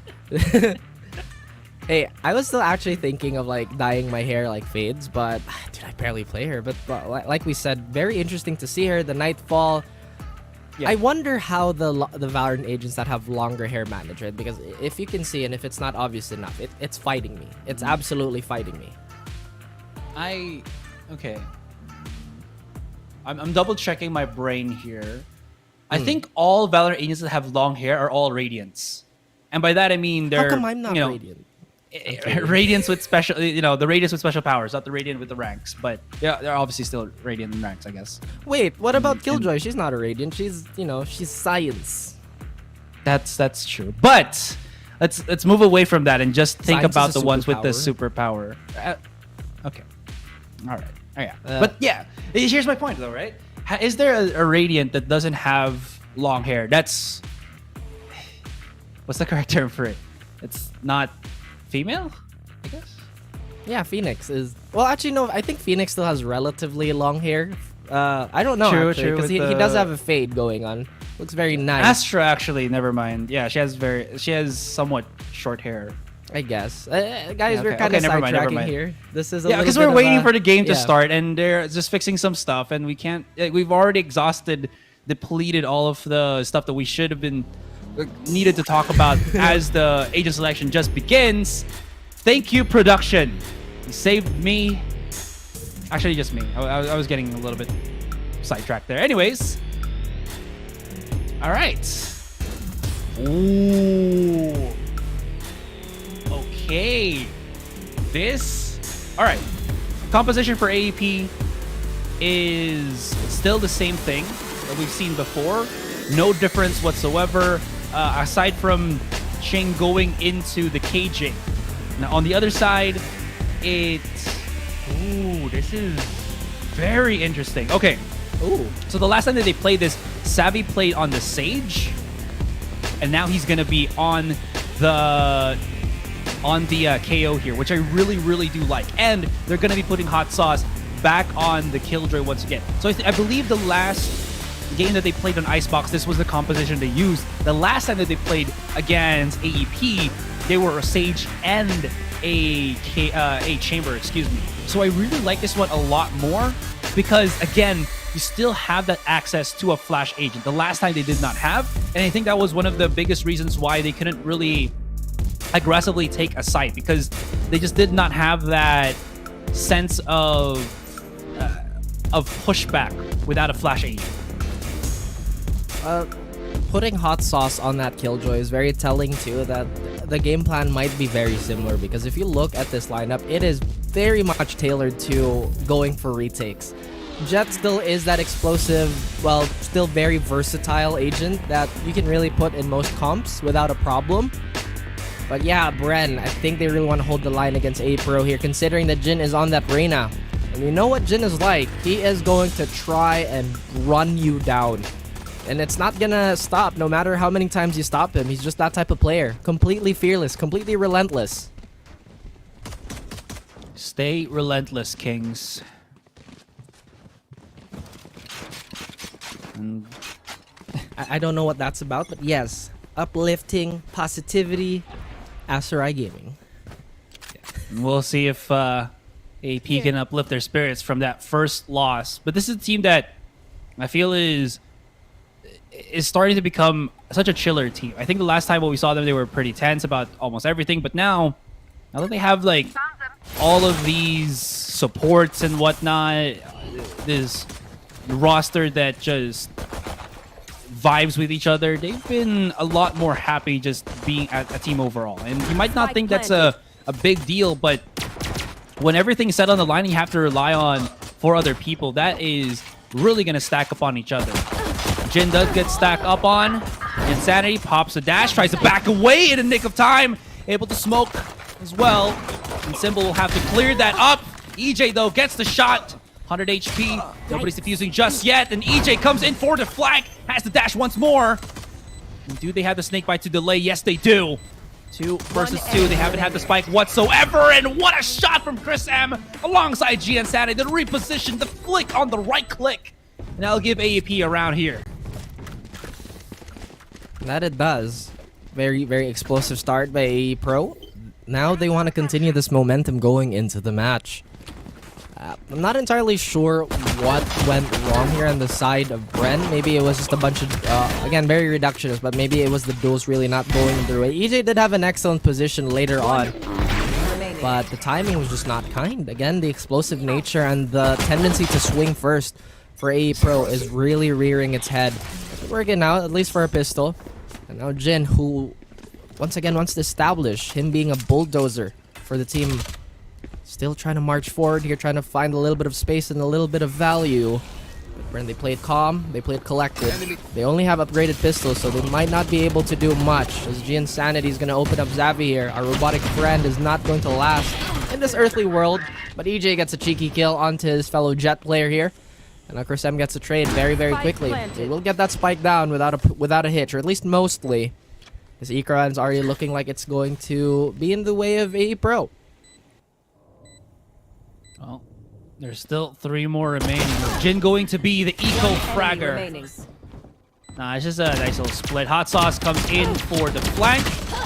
This Classic actually about to get maybe a victory on Ching, who was just wiggling his mouse there. He was like, oh, he was freaking out. Unable to hit the shot with the Vandal. Doesn't lose it. So that's the more important thing here. And AEP solid on the 2 starting rounds. Bren, not sure how they're going to go about this, but I mean, it is just a 2 start to begin with. Well, again, if the trend continues, then this 3rd round is probably going to go in the favor of Bren, which is also a sign that our anti-bonus for the region itself has been very good. You know, typically this was not the case in Stage 1, where it was a truer 50-50. Now Bren with the upgraded guns looks to put that to the test. Yeah, like I said, man, Jin just doesn't want to stop. He doesn't care. He's going to walk in. He's going to find a few frags if he can. If he doesn't, he'll do it again the next round. He'll try again. Symbol doubles up with his teammate. Jin does get that first shot onto Xavi, but unfortunately not the killing blow that he would have wanted. And this bonus round, as long as they get the plant, it's mostly okay. But getting a few weapons would be a very, very welcome bonus. A welcome addition to their arsenal. But We talked about it before. We talked about how refined our anti-bonuses have become. Bren have been putting it to great efficiency, but look at Chris Emas, right? He does find one more. Yeah, and it was good that Ching actually just regrouped with the rest of the squad because he's the only one that does have the Vandal. Big firepower to use and not utilize, and Ching, as I mentioned, comes in clutch 4K. He called in the reinforcements, and Ching was here to go above and beyond for AEP. Man. So I don't want to say jinx that round, but I look away for a moment, just a moment. And Ching knows that that's enough for him to really just get his grip on whoever team that decides to oppose him. But look at this. In shambles once more is Bren. They have 4 sheriffs.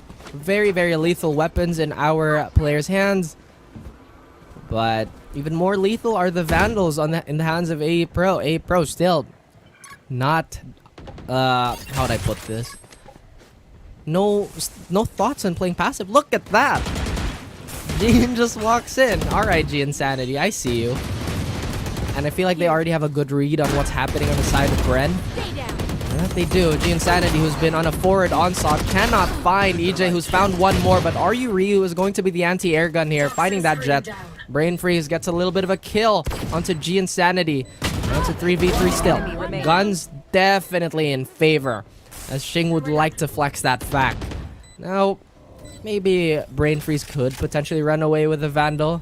Is he wary? Is he aware of the lurk? And he is. That's not his wall, but it's going to give him just a tiny bit of cover. Uncrossable. Oh, but that's going to be very painful for AE Pro to lose. Ryu Ryu still so patient, really not making a move whatsoever. They're looking to damage this economy as much as they can, and Brain Freeze even gets a 4K in return. No worries, I got it. You got the round. But we will retaliate. We will let you know that we're still very much in this one. Gets it back. And he will have now his ultimate to use. It's pretty good. I love how they just deal with EJ in this kind of manner where it's not just 1v1. It's like they're reining in a dangerous animal, right? Which kind of EJ kind of is. So one comes in to bait him, expend all his blades, and as he tries to get back into cover or try to maybe get the refresh, somebody else just repositions and re-challenges EJ, which he was not definitely expecting at. So definitely. He, really coming into this looking to just go massive, right? Insanity, okay, they're just rushing in. There's no care in the world, but you know what? It's worked. It's happened. It's been possible. Killer ultimate used already from Ching, and the round continues. But it doesn't, like you mentioned, right? They will try to rein in EJ, who's been an absolute beast of a player. All points bulletin to him. Every single team put on watch.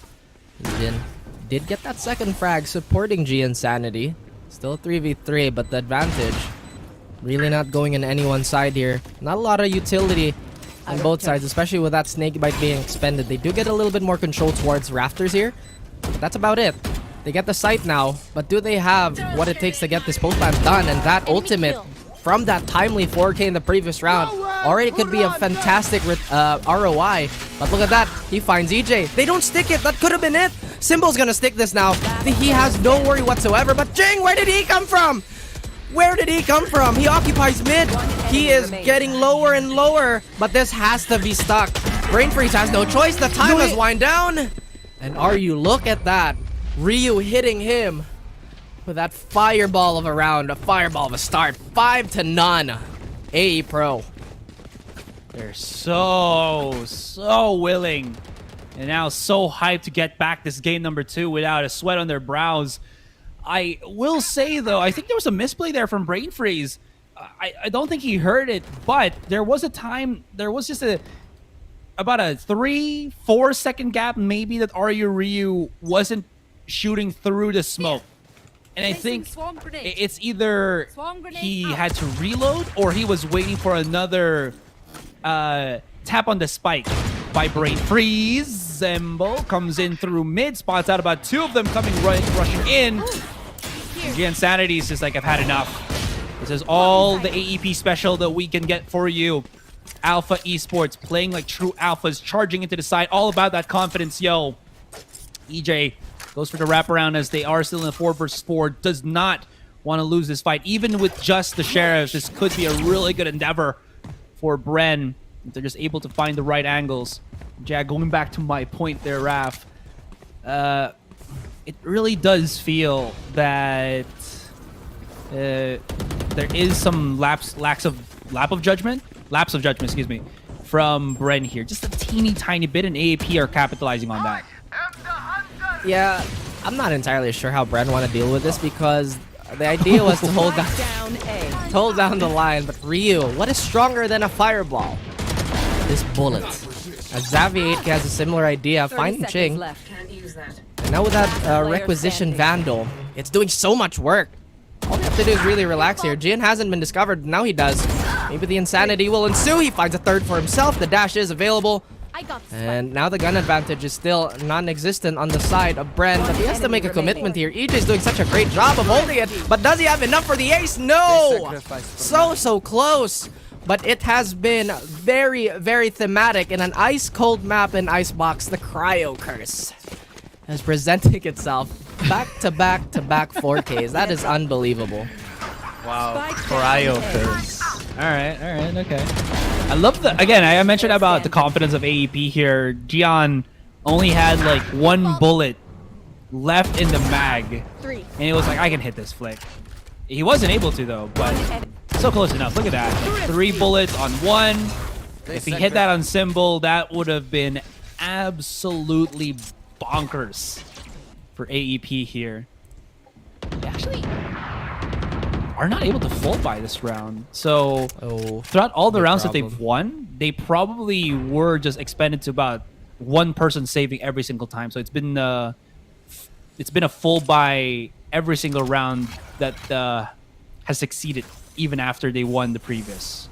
Does it deter them from pushing onto site? No, it is not. The agenda is the same. I don't know why Ryu was walking around site like that. Maybe anticipating for the dart. He was looking upwards.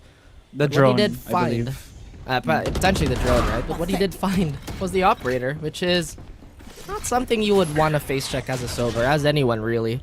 Jin, he did kind of give that site control back, fell back towards 410 to link up with the boys. They pulled so much attention towards ASR that I'm not even sure if Hot Sauce has an idea of what's happening here.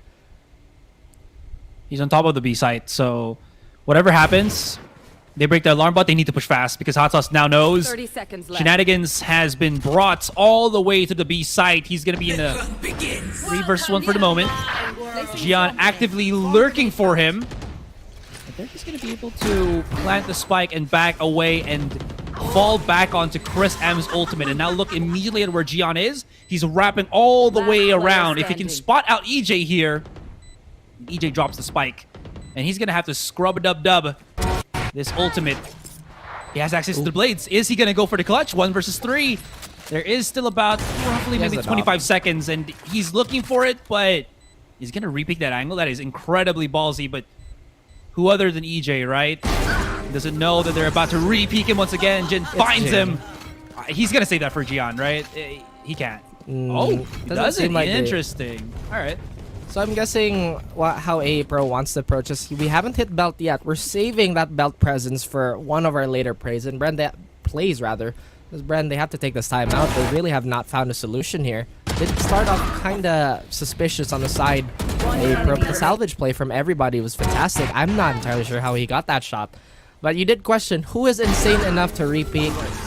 I think you should finish the sentence. Who is insane enough to go for a repeat against an Opera? It's Jin. Jin is fearless. Really not in his vocabulary to stop. Because I feel like it's like, yeah, but I have a Vandal. If I hit him in the face, he's dead. No matter what gun he has. Which is valid. It's a valid point. Yeah. Well, if you add sanity to Jin's name, it's Jin Sanity. So... Yes, that's because that's what happens when you combine 2 words, Aserai. Yeah. And if you remove 1 letter from that, G, and then separate it, it kind of turns into 2 words, G Insanity. So, G, go, Insanity. See? I have never been more confused in my life. up until that point. But you know what? Yeah, Thank you. that's what for my clarifying. parents told me when I was tested. So never been confused in my life too. So Tested for what? Oh my. exactly. Oh my goodness. Did Hema fool you off? Ooh. It just seems like it's that type of moment. You had a Hema. You know? All right, let's get to the brass the tacks at hand. Mhm. Yeah. Mm-hmm. Yeah. It's that AP. They're back. Oh, triple push on mid, though. Bren. It's Chris M. Know about this shenanigans happening. They're coming in through. Symbol does get 2. Still not going to be enough. Giansanity repositions. He's hounding Brain Freeze, who cannot hit a shot to save his life, at least for this situation. And Hot Sauce not able to capitalize as well as his teammates fall all around him, down to single digits. 2 HP. There's like 2 players of AP here that are low, but Chris M holds the angle. He wanted to pick up a Vandal mayhaps, but it's not going to happen. And AEP keep this massive advantage rolling and rolling. I did notice too that Bren, they typically have a Sage on Xavi on this map, and the way they would play him is they would either put him on mid to go aggress first, but they haven't done that against a pro.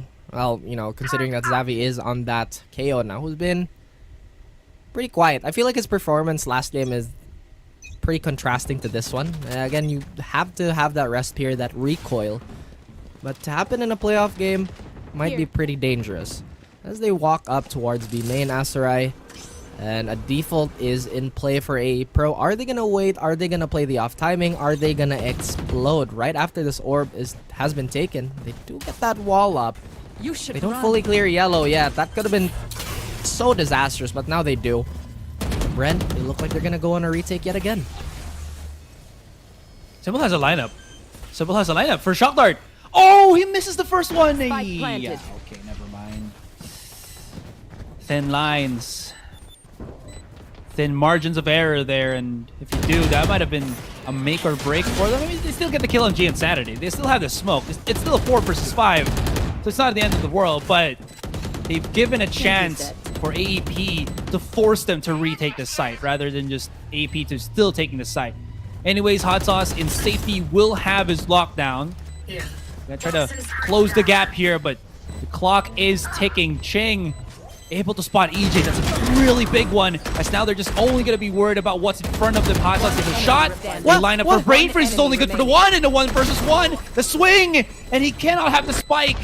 And Hot Sauce loses the battle to Ryu. That's devoured by the spike in the end, but that was so crucial. EJ dropping, Brain Freeze not getting the double. That might have really costed them the round, which it did. Did you see that for a moment there? I thought 2 players on a pro side had their knives out towards B main. That really surprised me, but you know what? I think it was Ryu. They did, right? So I was like, oh my goodness, this could be a disaster. But if there's something that Bren can find a little bit of a consolation in, is that it kind of made it expensive, but man, those rounds are adding up way too quickly, and this eco buy has been all too familiar, Aserai. I'm not entirely sure how they're gonna try and recover from this now. I feel like they're still going for that retake style, which has succeeded again in that first map, but the difference is they just really don't have that stable mobility that Neon provides, and they really just cannot have those quick flanks and those quick repositioning threats that really helped them so much. It contributed so much psychological damage on the side of A Pro that A Pro, they've been operating as a unit, they've been taking fights as a unit. This eco round could potentially go in their way too, unless there's yet another shot to be landed. The automatic fire is just too much for humble 6 shooters to hold on to. A Pro, man. This was that round, or this was that map that they, for lack of a better term, just wanted to demolish Brennan for reasons. Yeah, they're back onto full form. I'm not sure if there is a chance for Bren here to rile back up, but mistake after mistake, they gotta start doing something. A 3-9, a 2-10. Well, actually, 3-9 would be the best that they could absolutely hope for. Exactly.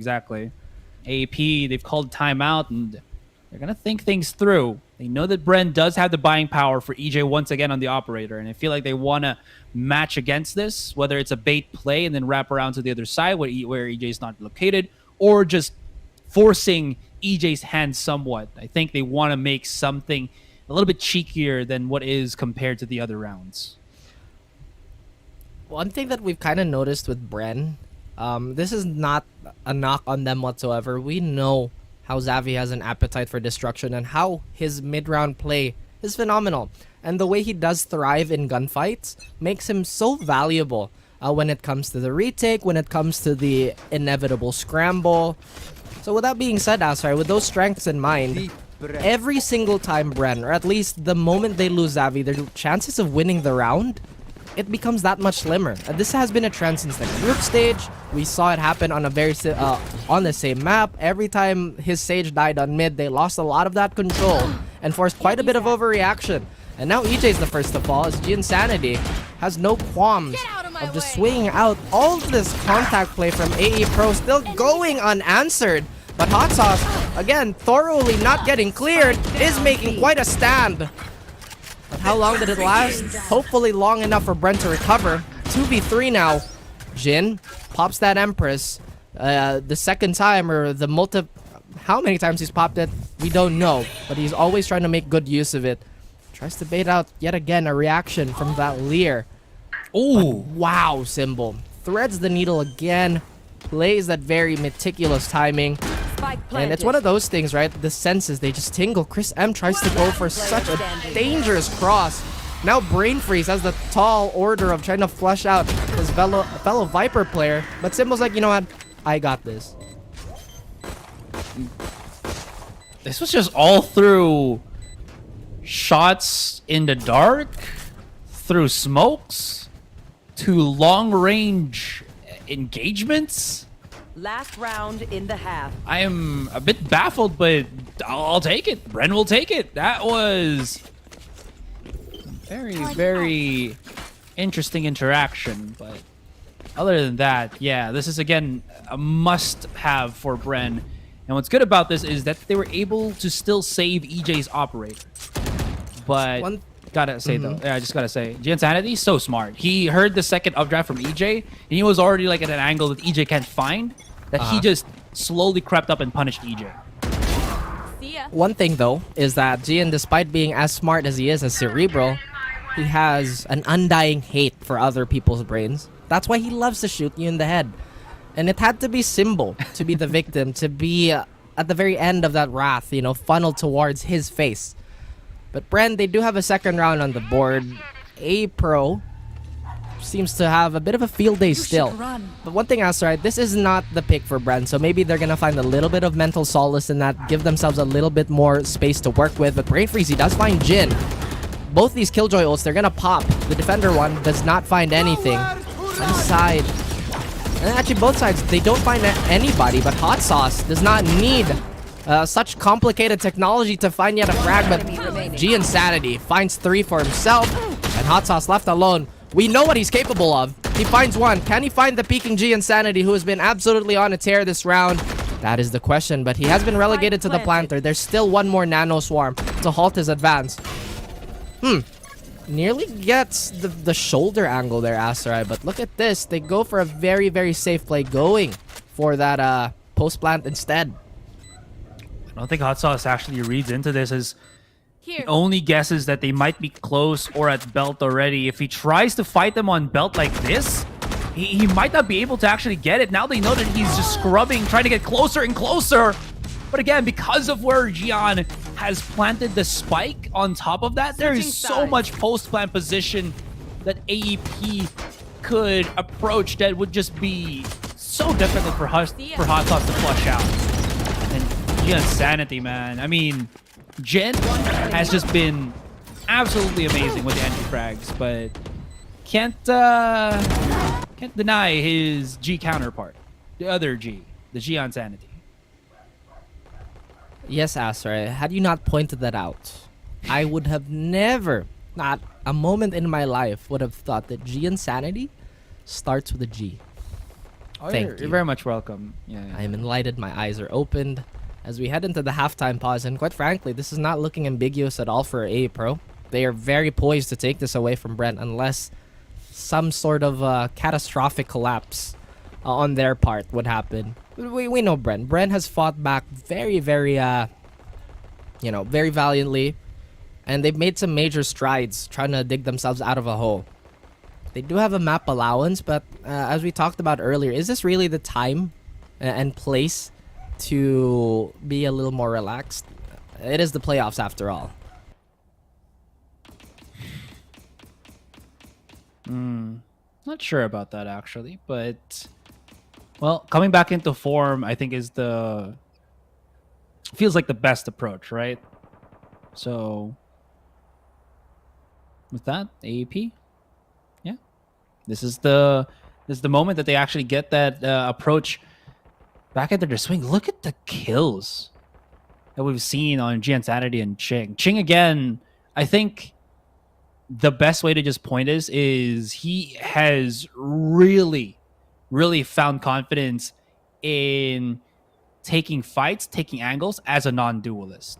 And it has turned him into such a scary power player. Now that he's not tethered anymore by needing to dash away, reposition, and he can play basically flex all day long, it has made him such a... What's the word here? Such a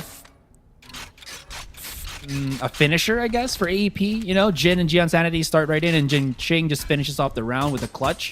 Very good. Always seems to be able to make that happen. Yeah. He's a closer is what he is. As this pistol round is... Okay.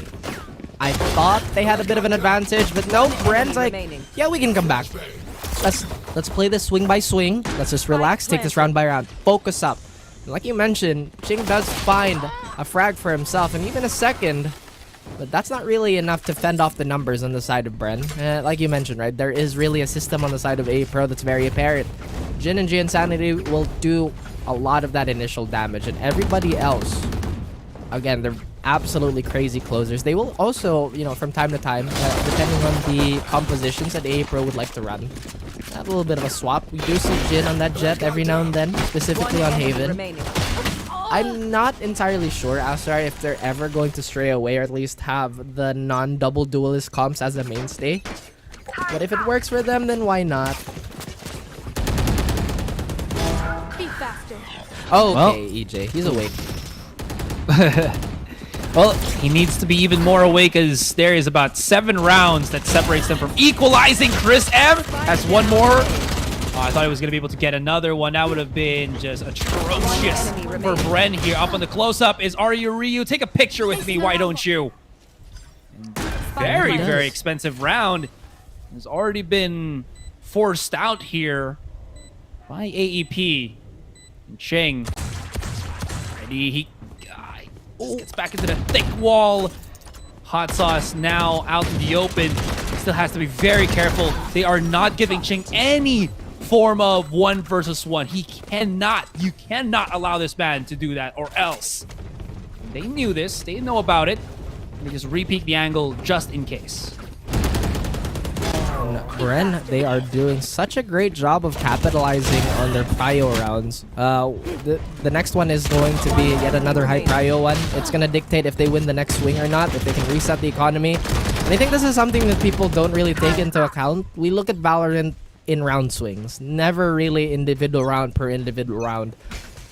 And this meticulous balance still has been very, very carefully maintained by a lot of our players here. And Jin, this has been somewhat of a problem on the defensive side. He's always going to be first contact, whether that means he's going to be extending or not. And it's not been biting well for AE Pro, because everybody's falling. Jin can happily get back his HP that he lost if he can win a fight. But this is not looking too good for him. He will get the sound spot. Okay, maybe I lied. But no, I was actually truthful. Brain Freeze is there with a quick trade. And a 1v4 Sarai. Bren, they are heating up. They're firing on all cylinders now. Ching might have his Champion's Vandal glowing. And we've seen him do a 1v5. But again, we know the skill, the caliber of players we have here. Maybe I could be a doubter. Maybe Ching could clip this and says, Raph, you're wrong. Look at me. I find my first kill. try to dissect those 1v1s, those isolations. But look at this. Just very good play on the side of Bren. Ooh! So passive. I apologize, my baby cousin is just here with me right now. Hello. She wants to be a caster when she grows up, so... Oh, yeah. Oh, yeah. For sure, for sure. Oh, that's so adorable. Aww. Right. And that is one of the most wholesome moments of the day so far. Hello, Asurai's baby cousin. As you can see, we are watching two of, the cream of the crop of PH duke it out. One of them is coming back, and one of them is in a firm lead, but this could go anywhere. I hope she's listening, Asurai, by the way. She understands you completely. All right, lovely. Well, not How am I so well versed at communicating with the babies, the children? Because I have to explain to Twitch chat. It's almost the same thing. But now we get oh, Brain! Brain, right. Too cold, too unstoppable. That's right. That peek out from EJ. He gets blinded by Savvy. They actually just handed a rifle in the hands here of AEP. Gian might be able to pick that up, and a 4v5 will ensue. Savvy in kind has used his ultimate. AEP though, Jin a bit too antsy, wanting to get one first, but Bren always good on the fight here. That smoke makes it very difficult for AEP to spot out anything. Savvy into the corner, spots out Gian Sanity, who was about to implode on him. What the judge gets denied. And Bren, you were talking about these bursts of rounds. They're starting to burst right back up. Thank you very much. 6-10 though. Still a very, very fine line of them making a mistake and AEP just finishing it off and pushing us to game number 3. We've been relegating, I think it's Ching on soloing B, which quite honestly has been fairly difficult. Now they have a gun round, so this could potentially be an adjustment to be made. They might be considering for a little more subdued play here. Again, there's just so many early picks we saw from Belt, EJ bumping into the owl drone, Move Buddy. There's a lot of air traffic around these parts. And that 0 point is just going to eliminate poor old Owly out of the round. But the speed has been set. The course is B. Ooh. G Insanity proves to be a bit of a rough wave. And he even finds one more. Jin chimes in. He gets Brain Freeze. And this attack, still trying to go against the tide. But now it seems that they are trying to find another part of the map that is going to be a little safer. Look at Jin. The thing is, he might be the one to over-aggress every now and then. But if he gets going, then he is incredibly hard to stop. Case in point, this round. Hot Sauce, again, back to his old shenanigans. Will be looking to lurk a little bit here. Full confidence out in no man's land, but the timing just not favoring him. Symbol. Okay. This is 30 seconds a left. daunting task for him, too. Oh, yeah. If he can get a kill and then the plant on the spike or vice versa, he will be able to have that Hunter's Fury, which hopefully helps him out if ever. But there's already 2 on the side itself. If he tries to wrap around, he will get spotted already by Jin, that's already looking for the closer. And there it is, Jin spotted. As I mentioned, there's just a few more steps for AEP to make this work. Does Bren have the rebuy coming into the next round? They do. They definitely do. All those rounds that they've invested, the rounds that they've won, are going to help their cause moving forward, even just for a tiny bit. One thing that I have noticed for both these teams, there's not a lot of emphasis on kitchen control, which I believe would be easier on the side of Bren, considering they do have that KO. Again, the tight spaces just really benefit him and whatnot. They kind of want to maximize Symbol here on that Sova. Hot Sauce has that lockdown in hand, so maybe they're going to play even more receded, a little more subdued, try to go for a cleaner retake. One ult has been expended. In typical Bren fashion here. Try to get that fight, but Jin, where did he find that frag? I think that was, once again, a stray kill. G Insanity, though, with a fistful of buckshot, finds another. Jin gets a second. And is Jin online? The last 2 rounds have been swaying everybody in the audience and even us to say yes. Still quite a bit of round to play, Aserai, and a 2v5. Looking highly unlikely now for Bren. Especially where that spike is positioned. Oh my goodness, it's out in plain sight. I gotta say, there was like 4 people inside the smoke to get things started. Oh, Symbol. Oh, Symbol. Oh, Symbol with a double tag on the recon dart. Maybe just the one, you still have a chance, but the second is more of a death sentence already. And Alpha Esports Pro. Raf. 12-6. My goodness, Bren has incurred some wrath here, and AEP were like, yeah, here we are. Rawr, fear us. Sorry, that was not convincing, but you know what I mean. You know what? I'm glad you apologized because I was... Okay, relax. You know, Aserai definitely had that roar phase. Obviously, it is coming out just a tiny bit. Just a little bit, buddy. Just a little bit. Yeah, just you a little bit. We all go through different paths of life, and I'm sure you shouldn't be ashamed of that, you know? The phases and whatnot. What is that supposed to mean? You don't have to be embarrassed of your past, Aserai, is what I'm saying. Look at those penguins. Like, yeah, I hear a lot of gunshots, some noises, but they kind of go away after a few minutes or so. Give it an hour. As we have a Bren timeout. I feel like maybe they could have done this a little bit sooner on that 11th round, but this is definitely their do or die now. If they lose this round, well, you know what's going to happen next. We are going to move to a 3rd game. Pro, they are looking to run that momentum up. Bren have to find a way to really halt those gears in the AE Pro machine, into the AE Pro, war machine. Revealing area. Let's see if this war machine is an explosive cannon that just blast away everybody that comes into play. Careful. On my way. 6 rounds for Bren. Imagine that against this caliber of AEP and Icebox. It's gonna be somewhat of a doozy here, Rav. Trying to regain some control on mid as they use the Sova drone here. Drone for drone. Symbol gets spotted out in the open, but nobody follows up on it. Still do get all of that juicy little information, but that tidbits. Spike down. Gion Sanity spots one out in the open. The Blades just chomping up Brain Freeze, and this is a bad thing because he spotted the spike. He removed the smoker. Bren here. Lost for where about what they want to go for. Hello, Hot Sauce. Okay, he's hot on the start, but did not know that somebody was going to be following up through. Nobody will be punishing Jin as he breaks the lockdown. But Bren, you've had enough. There's not enough time. 30 seconds. They spotted out one already. There's a little bit of throw utility there just so that nobody's close up. Jin, is he going to hit these shots? Yes, he will. Once again, Jin! Maybe the 4-piece, not going to happen. EJ, it's all on your shoulders, buddy. But there is one coming into the flank, 2 in the front. He's going to have to plant on safe here. Out in the open, he's going to incur the wrath of the rest of them, but there's just too much. Too heated for him to handle, and he sizzles, excuse me, in the pressure of it all. And we're going to game number 3. It's Haven for this last game of the series. Oh man, not a good look.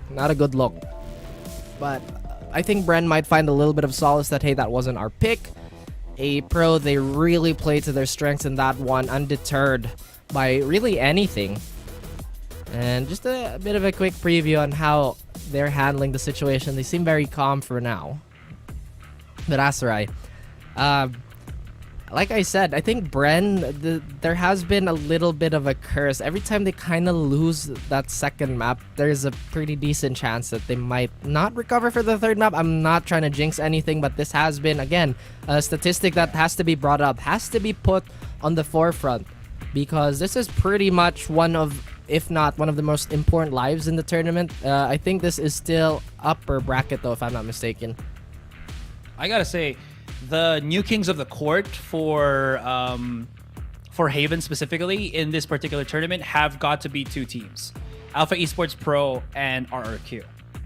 And that would just mean that there is such a big ball of pressure that Bren will have to go for it. Because again, we saw that last game that AP had against Team Secret, they were just phenomenal. Their trading, their ideology with how they push was just so much for Team Secret to handle. And if Team Secret can handle that, I don't know what Bren is going to be coming back into this. There's another question therein lies that EJ is just somewhat underperforming this entire series.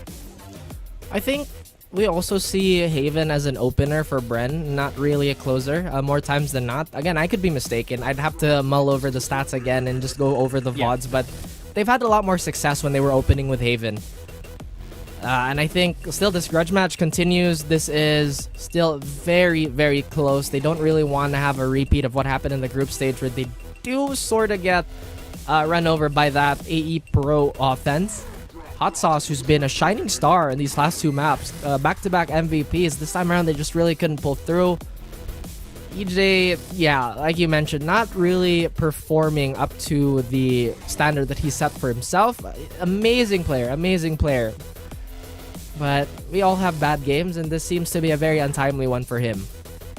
Yeah, but I mean, it's not the elimination match yet for Bren, right? There's always going to be the lower bracket run, which at least gives them that second life, you know?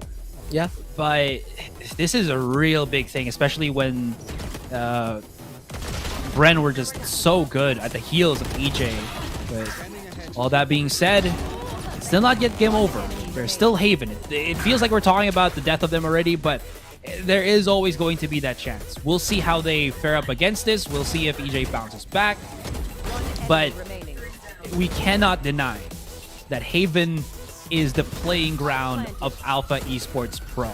So there will be a very, very huge endeavor that Bren has to go against the grain here of AEP. They definitely don't want to. They want to take the standing up. They are going to hold their lines for as long as we can. And Bren is really no slouch on Haven, like we mentioned, right? Are they going to run a no duelist comp that we've seen some teams do? Me personally, I don't think I'm a fan of it just yet. They just have so much value out of that jet when EJ's playing on it. Once again, I feel like this is just speculation more upon each other as we still just hope for maybe the best for both these teams, really, when we move on to our third map. But Aserai, I feel like this is the point in time where we kind of give ourselves a little bit of solace, a little bit of time, so to speak. Yeah, so with that, guys, we're going to go on a break. When we come back, it's game number 3 to finish off the day, finish off the series, and we'll see if Bren can beat Alpha Esports Pro. Don't go anywhere. We'll be right back.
You think that I'm running in place? Y'all really testing my patience. Right before I blow up the spot, I had to get back to the basics. What if my talent is wasted? It's sick, but I'm lacking the placement.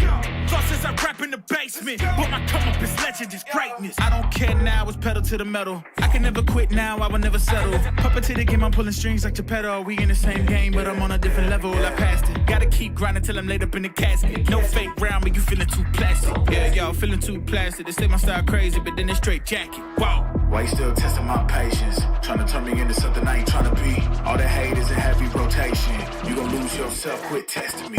Don't make me lose my mind. Don't make me lose my mind. Don't make me lose my mind, cause I'm looking like Wesley, test me. Don't make me lose my mind. Don't make me lose my mind. Don't make me lose my mind, cause I'm looking like Wesley, test me.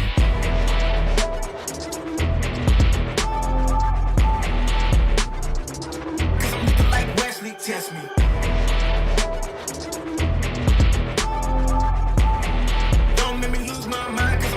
Wesley, test me. Yeah, guess I know no better. I ain't got no chill, so they call me a devil. I know. Look, I am just a man on a mission. If I want it, then I get it, I go.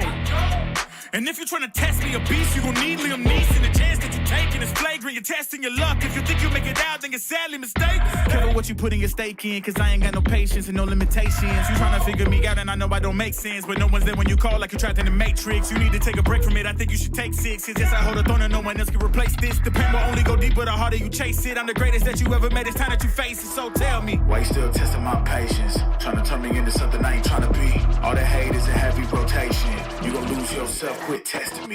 Don't make me lose my mind. Don't make me lose my mind. Don't make me lose my mind, cause I'm looking like Wesley, test me. Don't make me lose my mind. Don't make me lose my mind. Don't make me lose my mind, cause I'm looking like Wesley, test me.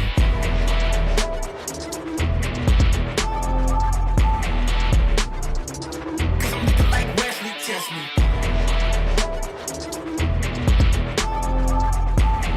Don't make me lose my mind, cause I'm looking like Wesley.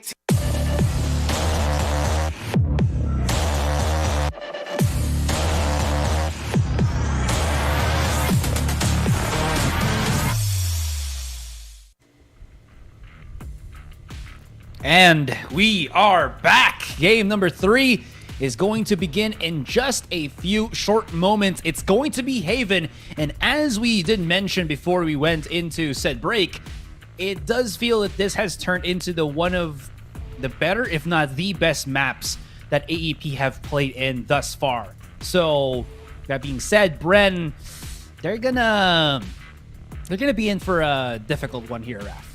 Oh yeah, difficulty already been established, considering that the way they lost that Icebox map was very, very convincing. They did rally at the very tail end of that, which is signs of growth, you know, as a team, not just in the game, but also outside of the game. That mental fortitude that we've really put under a microscope ever since the stage begun. Hey, we are here and now on our third map, which I believe is Haven. Again, just a quick reminder to myself. Again, yeah, you're right. But once again, I think Xavi might stray away from that KO now. We do see him play quite a bit of Breach here, which I feel like is the better agent for him. He has been an absolute rock star on that agent specifically. Hopefully, he can find a little bit of success, if not a lot of success, for his team here.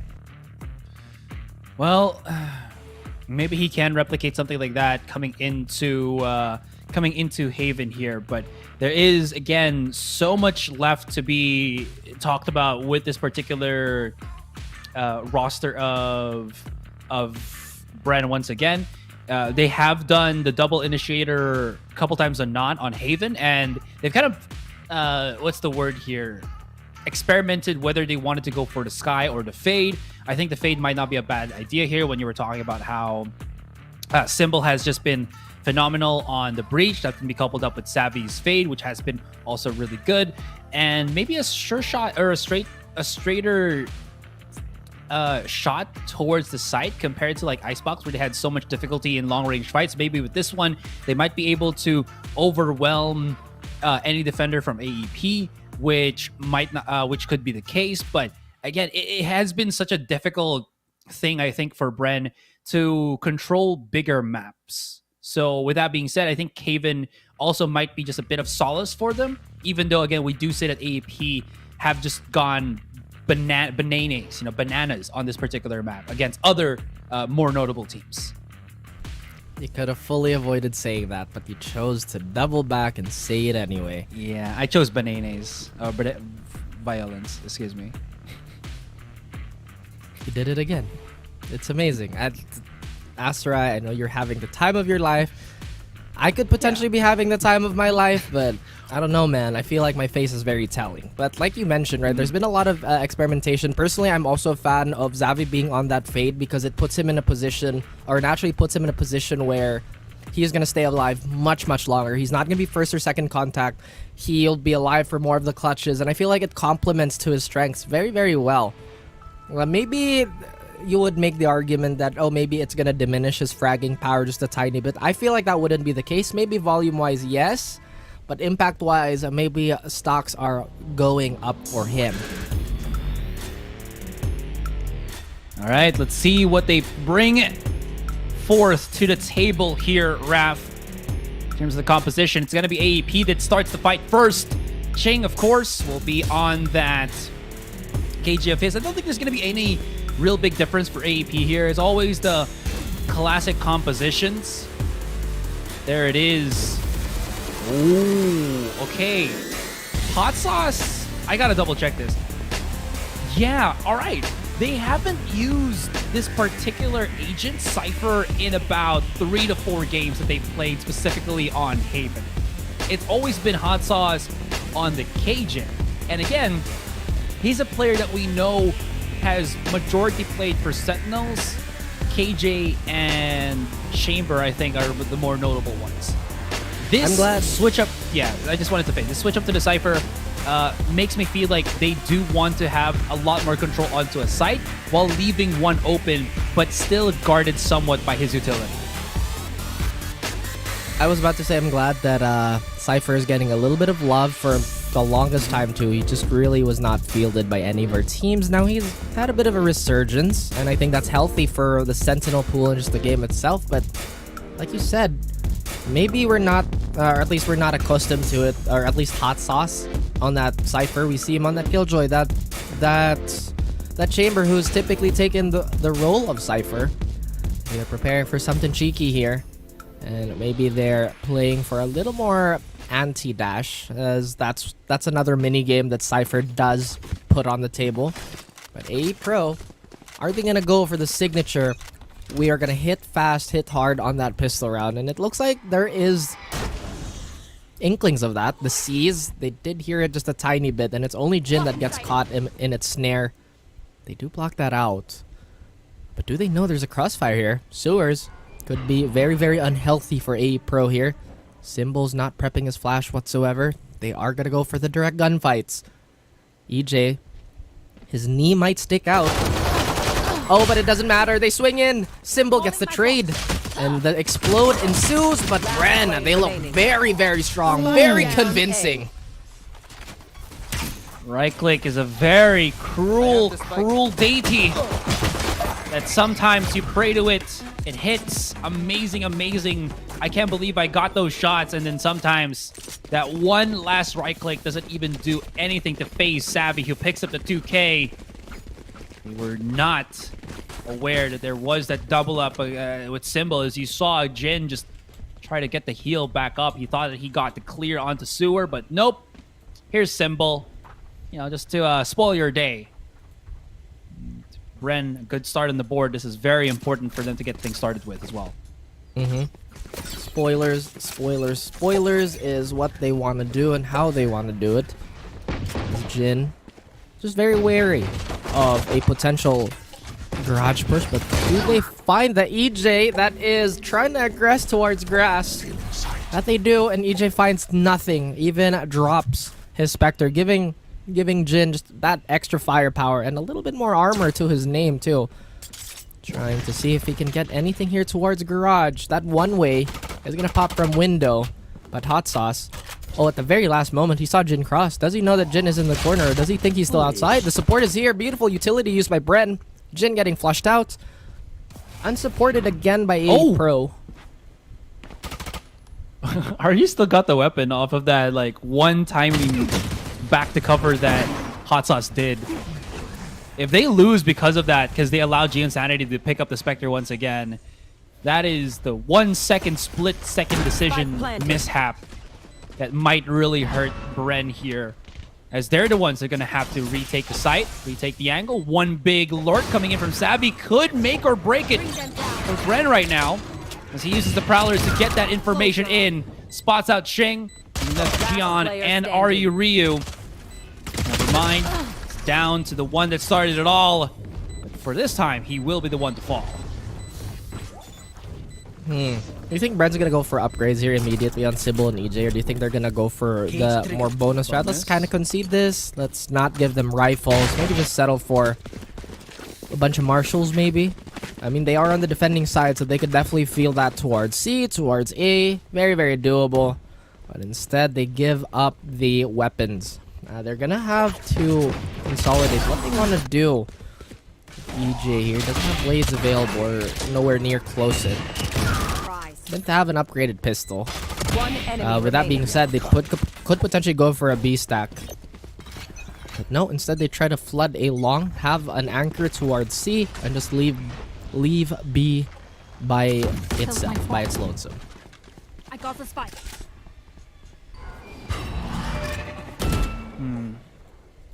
Just waiting. Again, this is like a standard strategy already for a lot of teams that if your opponents don't have their buy rounds, it's their bonus. You wait for a little bit of time to see if they're going to be cheeky. Now, this is where the Cypher might come in, is if Gian gets into that tripwire, he's going to be in such hot waters, but that is absolutely phenomenal for him. He just flushes it out at the pretty apex of it, but it still doesn't do anything that much. They got in, and Bren just heard everything, especially with the Prowler. Now, the spike does get planted, but the damage be done in terms of the numbers. 2 going to be staying on the site. Xing holding C long just in case. But that turret bypassed already by EJ here. And you might not know that C long is going to have a very hard lurker coming in through that. Savvy's already spotted one. Chris M has already also been gutted. And now Xing out in the open. EJ comes in. Can he 180 in time? Not going to be the case. And the bonus won by Bren with plenty of time to defuse that spike. That they do. And I feel like Xavi is really showing his mastery of just the positioning, the inherent positioning of Fade, where he's getting a lot of his kills late in the round, which I feel like is one of the most natural things to him. Or, I mean, this is just off the eye test, right? Watching him for about 2 stages now. This time they do have a bit of a roster change, but they've been doing so well. This is a completely different look. AE Pro have not found a solution to this Bren defense, even against a stifled buy like that. But in AE Pro fashion, they will not be silenced. They will not be stopped. It looks like the default is going to just prevent any aggression, any control from Garage. But Jin wants to take a fight. He finds Xavi. Symbol gets the trade. Symbol gets everybody. Oh my goodness. Symbol has been ferocious today. He's been an absolute beast. Now he falls back. They get the numbers advantage, and he doesn't want to overstay. He doesn't want to make his presence a little too known. As he does jiggle this, he might get a bit of an angle, but timing is very much possible. So they send EJ here. It's going to be the one. Try and hold this down. But the ecos, the stifled by, not really working well. Yet another ace, potentially. And there we go. I think that's the second one of the series. Yes. Symbol acing again on the eco round. I sound so sarcastic, but that was really good for him because that could have turned really bad if they got the weapon from the pick that Jin got, right? Oh yeah. I was just gonna make a joke about eco fragging and everything, but that was really solid from Symbol. And because of that as well, we got 2 of it, Raph. We got it. I think Rolling Thunder and Nightfall. Ooh, it's gonna be a rock and roll for the ages. Rolling Thunder After Dark. Basically, that's the combo. That's good. All right. I feel like that should be a rock poster somewhere. Rolling Thunder After Dark. And then the lineup is there with whatever band you want to play. But going back to the game, I feel like Bren has not dropped the ball at all with this Haven pick. And maybe this is an adjustment that they made. Yeah, we're really good at opening on Haven, but what if we use that comfort to close out the series? That's genius. Whoever is on that support staff, true. That's a lot of brownie points. And again, we keep praising just Xavi's late round impact. And it's been paying so much dividends. A Pro, though, they've had Jin, who's been really trying to tear it up. But the amount of kills is only equal to the amount of rounds that they've lost. So maybe they have to change something here. Maybe they have to change the tempo. Because so far, they haven't really found any value trying to lurk, trying to control Garage like this. Or really just going for the heavy-handed A. The utility shuffle is just that strong on the side of Bren. I mean, they did bring Evo, right? Their coach. I think he's already showed it on Twitter anyways, that he flew from... I forgot where Evo was again. I think Singapore or... We might just have to ask, you know. Yeah, I will double check. Sorry, that's on me. But he did fly here, I believe. Or was that Fade? I think that was Fade. All right, never mind. Anyways, another tripwire setup. This is important. Very, very important. Okay, that's the first one. This was a thing that Ching did a lot as well. Remember, if he plays on that Cypher. Ooh. The double up. Did you forget about me? As the double up. Well, again, he does have that neural theft available, but he's not gonna have any semblance of using it. Time is winding down, but oh my goodness, he jumps out. What a madman. Symbol still gets him. A little costly, but it doesn't matter. Everybody on Bren, they stormed the site, they stormed the castle, but G Insanity is the lone king to stand between them and the throne. And the blades, that was very ambitious. Indeed, it was ambitious. Fit for a king, but much like most kings, they do get beheaded if they do become a little too tyrannical. Wow. I don't know where this is going. Maybe just dethroned, you know? Or, I mean, we could go for a bit of a history lesson here. True. But, all right. It's okay. This goes here. You got this. All right, there you go. Nice little camera setup there from Hot Sauce. I did wonder though, what was the plan with the jump out right click on the blade? Maybe just trying to make something happen, explode. And he was hoping that the other two were still actively looking for Gens. I think that is a good lineup with the fault line. That's gonna delay the attack of AEP much further here. Okay, we're gonna present to you one Sova drone. In exchange, we'll give you a Prowler. That doesn't seem... They just bump into each other. Yeah. Are you Ryu, though? Okay, he finds Savvy. It's a big one to get things started with. Insanity charges him right through. But the Paranoia lines it up beautifully, and they spot out two again. The reposition is somewhat good. There's Gian starting to rile back up. Let's hit a couple of shots, and alongside Ching, we'll be forcing Hot Sauce into a 2 versus 1. He hits the shot once again. If he plans to spike, Hot Sauce will absolutely know where Ching is. It's a 50-50 on who picks who. Gets this. He might just be able to hit it. No, just enough HP for Hot Sauce to just tank the shots. 30 down. And he keeps the flawless rounds going for Bren. You copies are nothing. That's crazy. I mean, I was just... Again, Hot Sauce will almost always be the most reliable option in the clutch. It's very rare for us to see him have a misplay when it comes to positioning. It really shows. I love the patience there. Knew that he had a little bit of time to burn. And just like that, he kind of played on the fact that Jing really wants to get that early pick, that early aggression. And a beautiful defense has been set in stone, at least for the first 6 rounds for Bren. Still, we have quite a bit of Valorant to play and quite a bit of round, especially in bottom. They're still going for the same default as A Pro. They're still trying to find a little bit of information on how they can attempt to maneuver this labyrinth to get rid of this puzzle that's right in front of them. I believe this is the first time we're going to see them try and hit B. And Hot Sauce does show himself via tracers, via bullet tracers.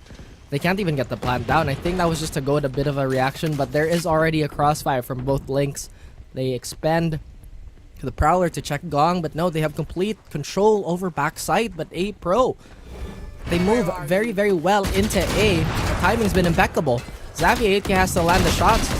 Otherwise, well, doesn't need to. A Symbol gets a quick double. EJ gets a third. And 2v4, not really in question, especially considering this was an eco. Lucky number 7 looks to be in the board for Bren. Insanity is gonna find Brain Freeze. Guardian trying to pay its dues here because this was a bit of a force buy on his end. Now Xavi and the rest of the boys, they still haven't entered the site. EJ's the only one playing, at least sniper here, Overwatch for them. But oh my goodness, maybe a critical miss! Oh, what a heartbreak here. If he landed that second shot, that first shot, oh dear. But doesn't matter. Like I said, sorry, lucky number 7. On the slots, they still keep on going. I was gonna say the reason why I think it wasn't a rival reaction from Bren. If you saw Symbol there, he didn't have the icon glowing for the aftershock. So there's a lineup, an easy lineup, right, with the aftershock on A link towards the default plan on B side. So that's probably why they abandoned the site and started moving for A. Did he yeah, aside from that, line? I'm fairly sure. Oh yeah, aftershock. Yeah, he did. Yeah. Oh, I was almost certain that Ching was gonna get a double there, but it's really not how it turned out. Ooh. Now the aggression. Oh my goodness, they get marked for days. Oh no, but so does EJ. Oh, double kangaroo jump! He still gets away. EJ! Oh my goodness. Oh my goodness. Is EJ a marsupial? Jin doesn't care. Hunting season for him and the duelist. Everybody chimes in, but Symbol's always good for 2, good for 3. Is he good for 4? Whoa! Yes, he is! And the cleanup! What happened?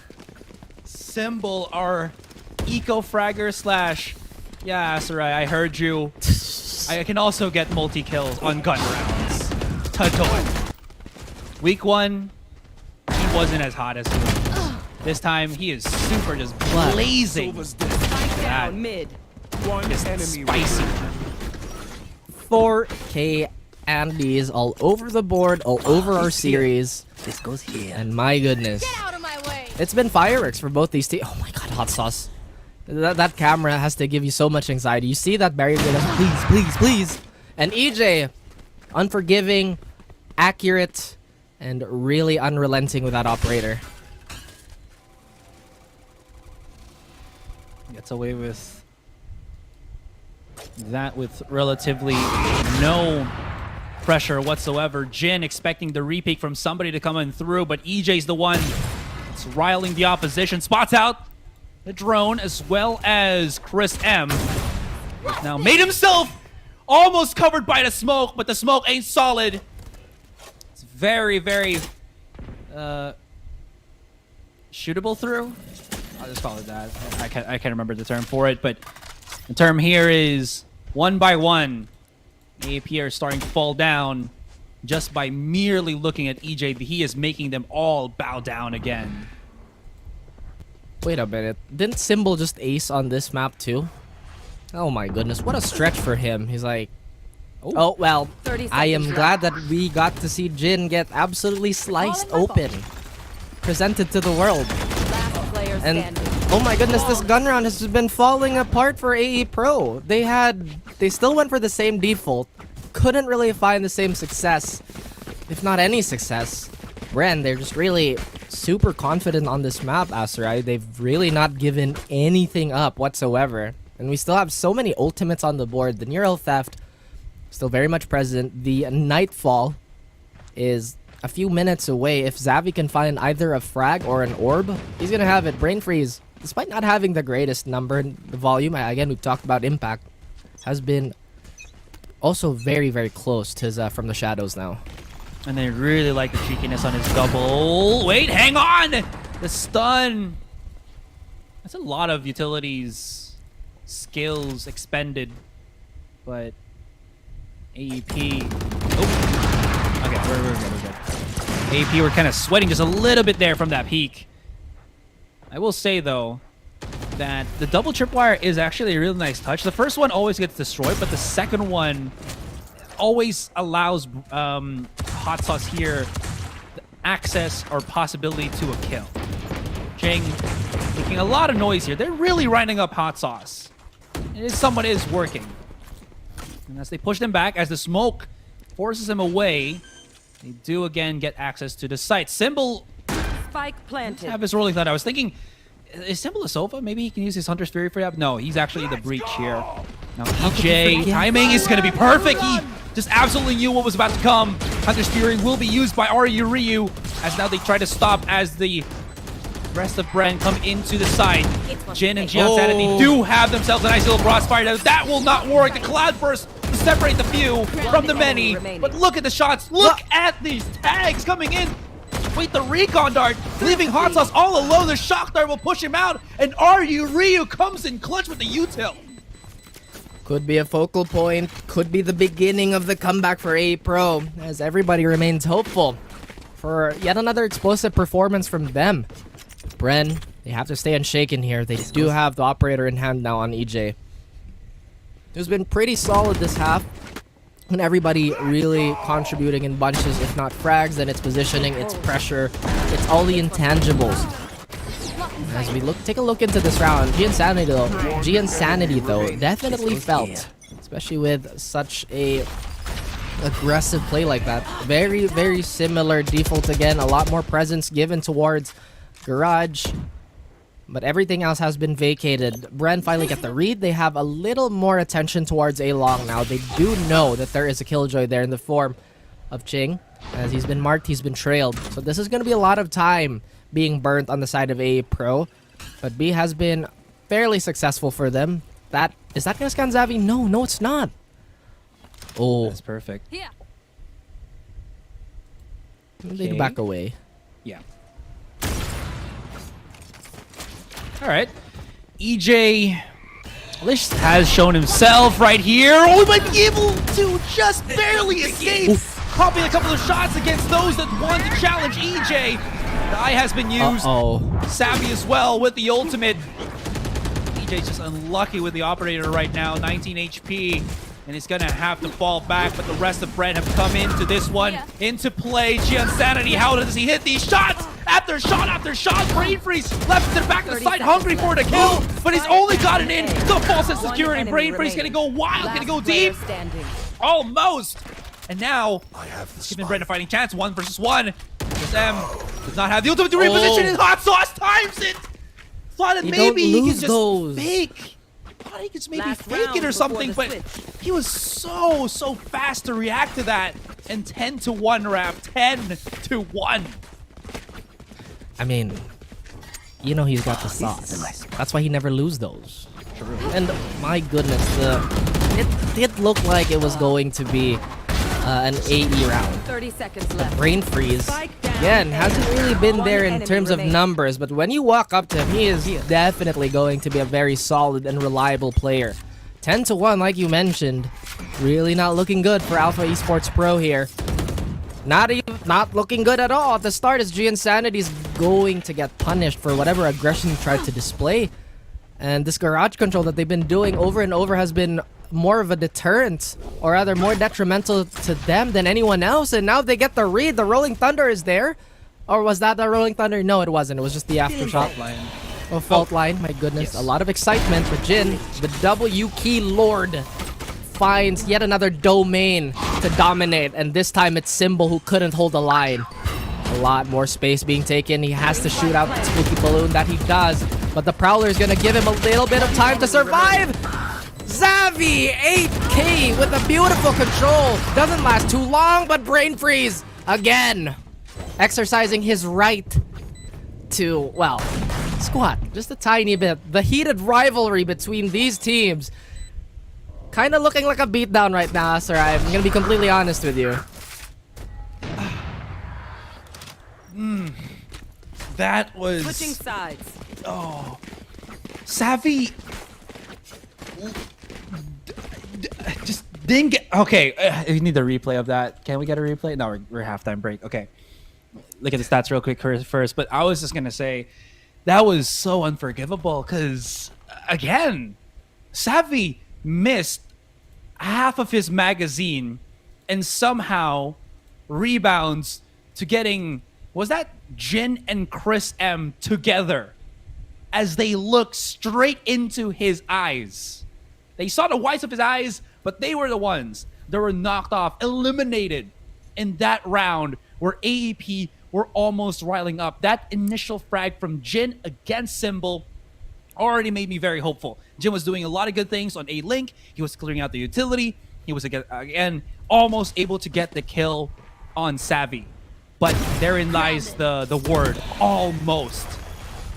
We'll probably see it here real quick. It almost became a moment. I wish I had the Vandal. Or rather, I wish I had a Phantom moment. But you know what? I love the Vandal. It's one of those things. Unforgivable, potentially. Insurmountable, it looks like it for AE Pro. But we know that this team is not... They don't have quit in their vocabulary. And they will fight up until the very last moment. But that looks like it's just around the corner if this heat from Bren continue. AE Pro, they've been somewhat notorious on having a considerably weaker defending side too. So all the cards, really, it's kind of stacked against them, Master. All the odds. One fatal step. They'll have to play absolutely... Actually, right now, they have to play absolutely perfect because they want, though, as you keep talking about it, they just want that one-round buffer. AEP, all right, it is a very monumental task, but who else other than AEP to make this happen, right? They're all about momentum as well. They're all about being able to string rounds together in quick succession, in clutch succession. We'll see how the interaction goes, and always, as like to mention it, they do have their ways to make rounds work for them. Maybe this is the one. Maybe, just maybe. The dangerous thing about maybes are it could go either way. One might hurt more than the other, as Jing is going to be the first line of defense and potentially the first to fall. Shot from behind. Not the way you want to go out, but EJ, even with a last bullet. Oh, and that's going to be 3 people looking at him. It's like, yes, you got 2. But what about 3? As Bren, they have control over C. Zavi's going to play box. He's going to play straight control. As Insanity goes over his head, but the quick recovery is definitely going to benefit him. Zavi did have some success with the spray, but this time cannot be replicated. Modicum of success has been Hot Sauce clutching and Symbol getting those multi-kills.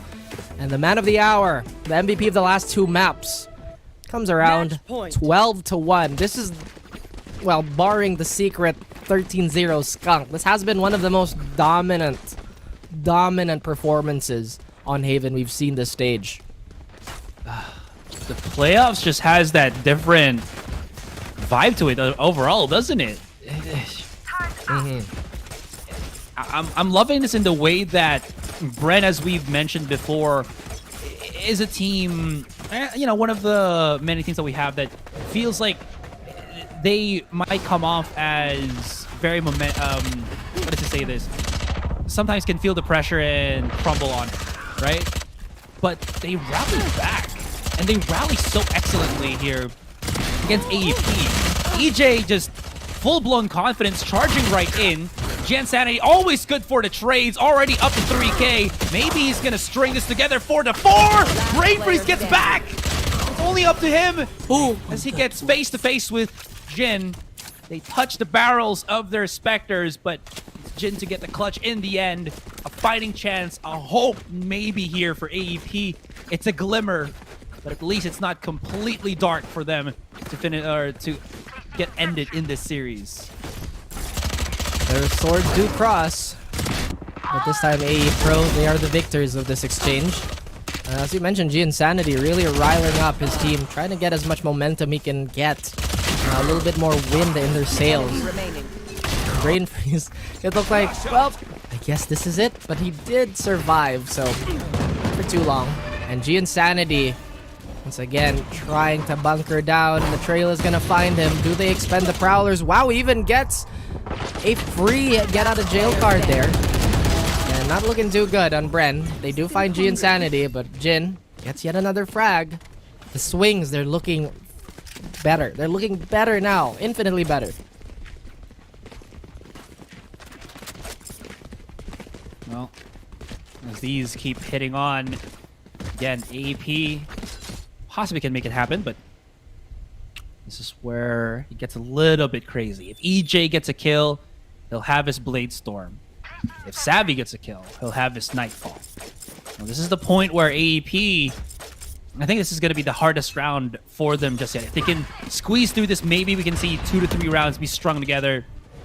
If they can make it happen. The Prowler spots out Jin, who immediately activates the Empress. And Bren, well, they pursue the issue.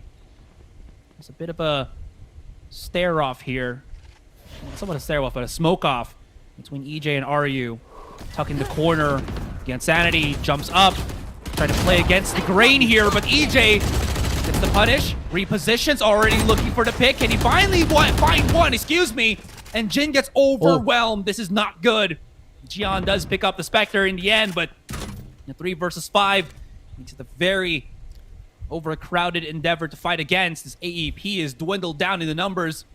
Gian now trying to reposition, as you can see, thinking that they might have actually ran all the way through C. Nano Swarm activated already by Ching, but just that little bit of silence, that little bit of cut noise.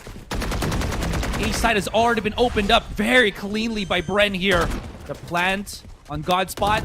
And this might be the final nail in the coffin in the series, Raph. Really is the case. I thought it was really smart that they bought up the upgrades immediately, as they wanted to equalize this. They had to play perfect. Again, cornered are the Wolves on the side of Alpha Esports Pro. Could this be their burial ground? They do even get a dink on Gian, but Gian gets hot sauce. Does have a chance to retrieve that Vandal, but how difficult could this be? Tries to go for the mix-up, goes below instead. Zappy sprays him down. Chris M tries to hold the line, finding Brain Freeze. The Nightfall is there, and EJ finds Chris. Ching all alone, and the nightmare has only begun as Bren take it back 13 to 3. Oh, Freeze is asleep. He asleep. He sleep. Is he? No. Is he really? Is he really? Nah, he woke up. Beautiful. Somebody tapped him. Beautiful. Is he really? Oh, he asleep. Okay, wow. Oh, well, we're reaching new that. heights of banter here, Raph. If that was, I love it. If that was him playing, all right, we see you, because this time the question has been answered. Bren have gotten their grudge match win over Alpha Esports Pro 1-1 in terms of these best of 3 series. And let's look at the stats real quick. I think EJ has also gotten, just awoken in this 3rd game. I think 1st and 2nd game, he wasn't really there. I think it was Savvy and Hot Sauce that I think solidified both those 2 games for the most part. But this 3rd game, he really did a lot of things for Bren. Oh yeah, and wow, Bren, that golden shine that they've really took how would I put this? They've taken comfort into that hyper refined playstyle that caused them to gas out in some of their previous iterations has been somewhat realized already, and to nobody's surprise, it's Symbol that's going to be the MVP. 18 kills, ACS that's 320 and 2.2 KDA. Hot Sauce. Actually, no, everybody on Bren statistically very impressive. Good lord. They just played perfect. No term can be said other than that. They just played absolutely phenomenal this entire 3rd game. The crossfires were set pretty good. EJ was just feeling like himself once again, excuse me. And the multi-kills. The multi-kills from Symbol were just bonkers. Were just immense. Literally no words could be expressed how many times this man has gone above and beyond to save very good rounds for Bren here. And you're absolutely right. Everybody from Bren really chimed in. It was such a really perfect endeavor. But again, Symbol really has to be the hero of this. Look at how much multi-kills he was able to get. And I feel like we saw it front and center, as it's really helped them elevate even more, extending their playoff run and making them very safe. Again, this is still upper bracket, guys. So the evolution of Bren continues.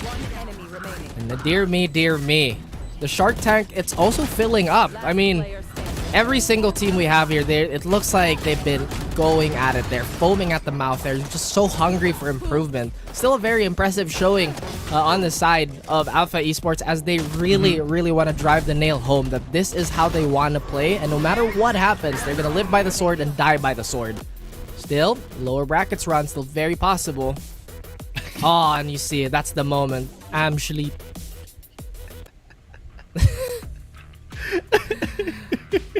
I love it. I love the banter. All right. Again, guys, it's so fun. Maybe we can sleep talk with Brain Freeze on that interview, if ever. Anyways, we're going to go on a break. That's it for this series. We still have the panel and, again, the interview to look forward to. So, guys, do not leave your seats, your phones, your tablets, your computers, your whatever hardware to use to watch our broadcast, because we'll be right back after a bit.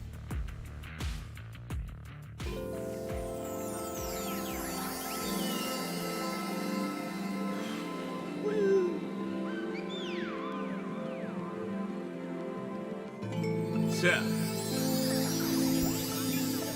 Yeah.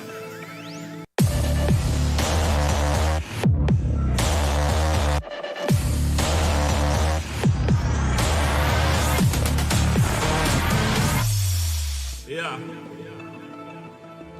Yeah. The rise before the fall, the glide before the rule, the eyes that saw the soul, the cheer before the goal. I'm here to let you know. Yeah. I'm here to let you know.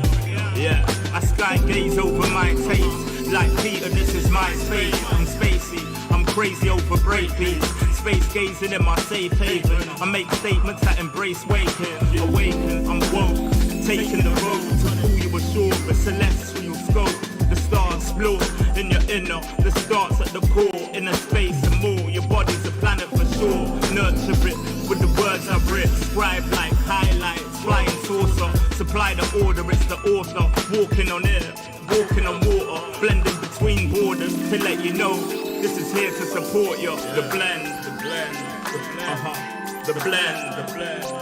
Uh-huh. The blend. The blend. Uh-huh.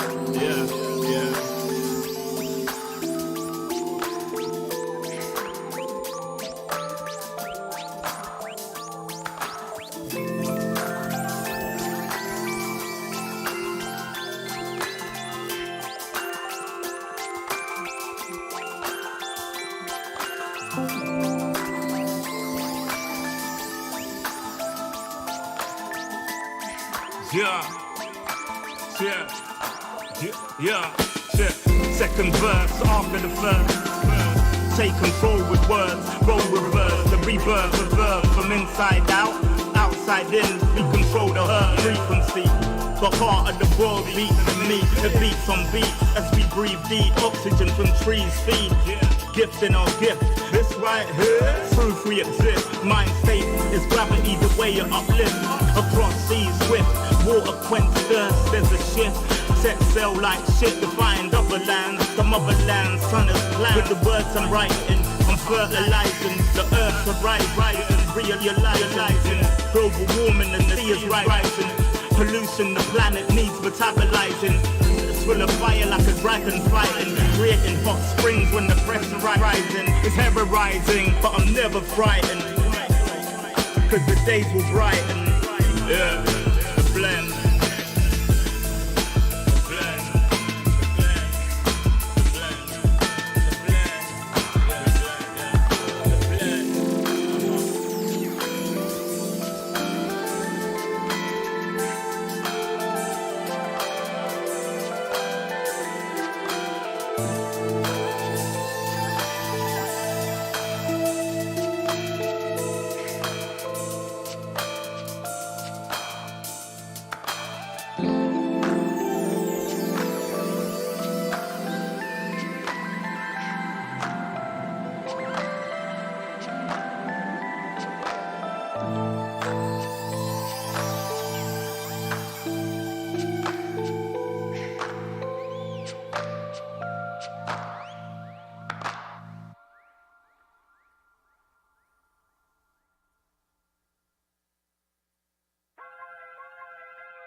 everywhere I go.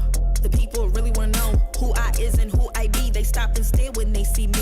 If it's said it once, no need to repeat. Run up on me, watch you fall to your knees. Tip my hat when it's time for the kill. Ain't no beast when you're really real. I am the boss, I am the dawn. I am the one they call Lucky Charm. Got my own shit, I don't need your farm. Life was so hard, it made me weak. Built to last, this girl ain't weak. Sturdy and still when I plant my feet. Got it out the mud, now it's racks in my sleep. Look to God, he supplies my needs. Endless faith is what brought me next level prosperity.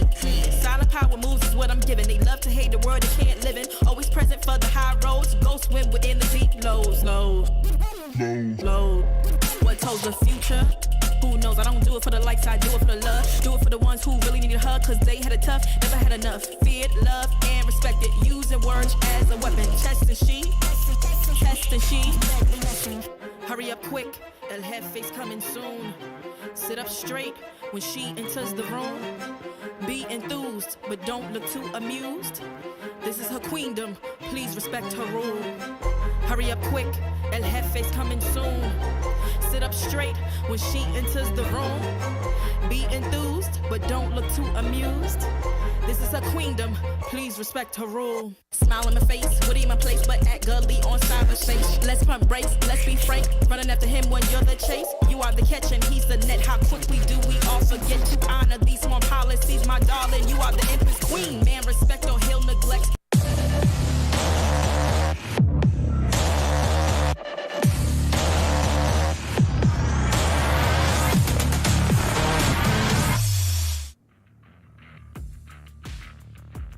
Welcome back to VCTPH Stage 2 Challengers. No stone left unturned over here, with Bren Esports officially turning the stone to their favor. Here on the panel are Likeable, Fluffy, and G10 once again. Boys, let's get into the cream of the crop, the series highlights. Bren Esports really proving that their ambitions are taking them places. Fluffy, is this the Bren Esports gameplay you were hoping to see today? Yeah, for sure. You know, I was going in with ambition, and I think they really set the bar high with that. Bren Esports coming in very strong on their first game, and unfortunately, though they faltered on the second game, they came back with a dominating victory at the end of it. So many other players getting a lot of those pop-off kills. We saw on Haven Symbol getting a lot of those high-impact multi-frags, especially against Alpha Esports, which is a team that has fairly a very good Haven game. You know, they played really well into Team Secret, the only team that actually took them down on that map. And it really goes to show the progress that Bren Esports has had over the weekend. Like I said also a bit earlier, there's a lot of time between this stage of the game of the league, you know, in playoffs compared to groups. So a lot of adaptations that they had. They're putting up the Fade more as well, which I always like to see. So yeah, a lot of just good plays and good reads coming out of Bren Esports, especially really on that last map. Oh, we can totally see that. That last map was something else. We just saw Symbol really pop off with those frags. I do have to ask though, G10, you were on the opposing side this game. So what was it about Bren Esports that really surprised you in this series? What surprised me was really that last map. My god, Haven. I didn't expect them to be so dominant on it, especially considering the fact that AEP had such a... Oh my god, I love this part. Brain Freeze just kind of falls asleep. It's like, easy game, so boring. That was it. But what really surprised me is, AEP was really, really good on Haven. It is one of the maps that they beat Team Secret themselves on. And you know, it really felt like they weren't doing the same things. They were doing the same rotations that they were in their secret match versus Bren. And Bren really just kind of felt like they were everywhere, especially for, you know, Hot Sauce and Symbol. Speaking of Hot Sauce, he is going to be the MVP. He is the MVP, and you know, if you could remember before the match, this man was dancing. He was happy. He was looking forward to going into this match, and it shows. Being the match MVP of this game, it just shows that he had the right energy going into this game. But I'm gonna be heading off into a quick interview with one of the people from Bren Esports. In fact, this person is hot and fresh off from Singapore. So I'm going to be very excited to introduce you guys to Coach Evo of Bren Esports. Hey, Coach. Hi. Hello, everyone. Hello. Congratulations on the win. I'm excited to see more of Bren Esports as we go into the playoffs. But Like I said, you are fresh from Singapore. I heard that you arrived, if I'm not mistaken, just yesterday. So are you settled in right now in the Philippines? How are you feeling? Yeah, just like 2 days ago. It's pretty nice. It's pretty cool to be here actually. I like the food as well.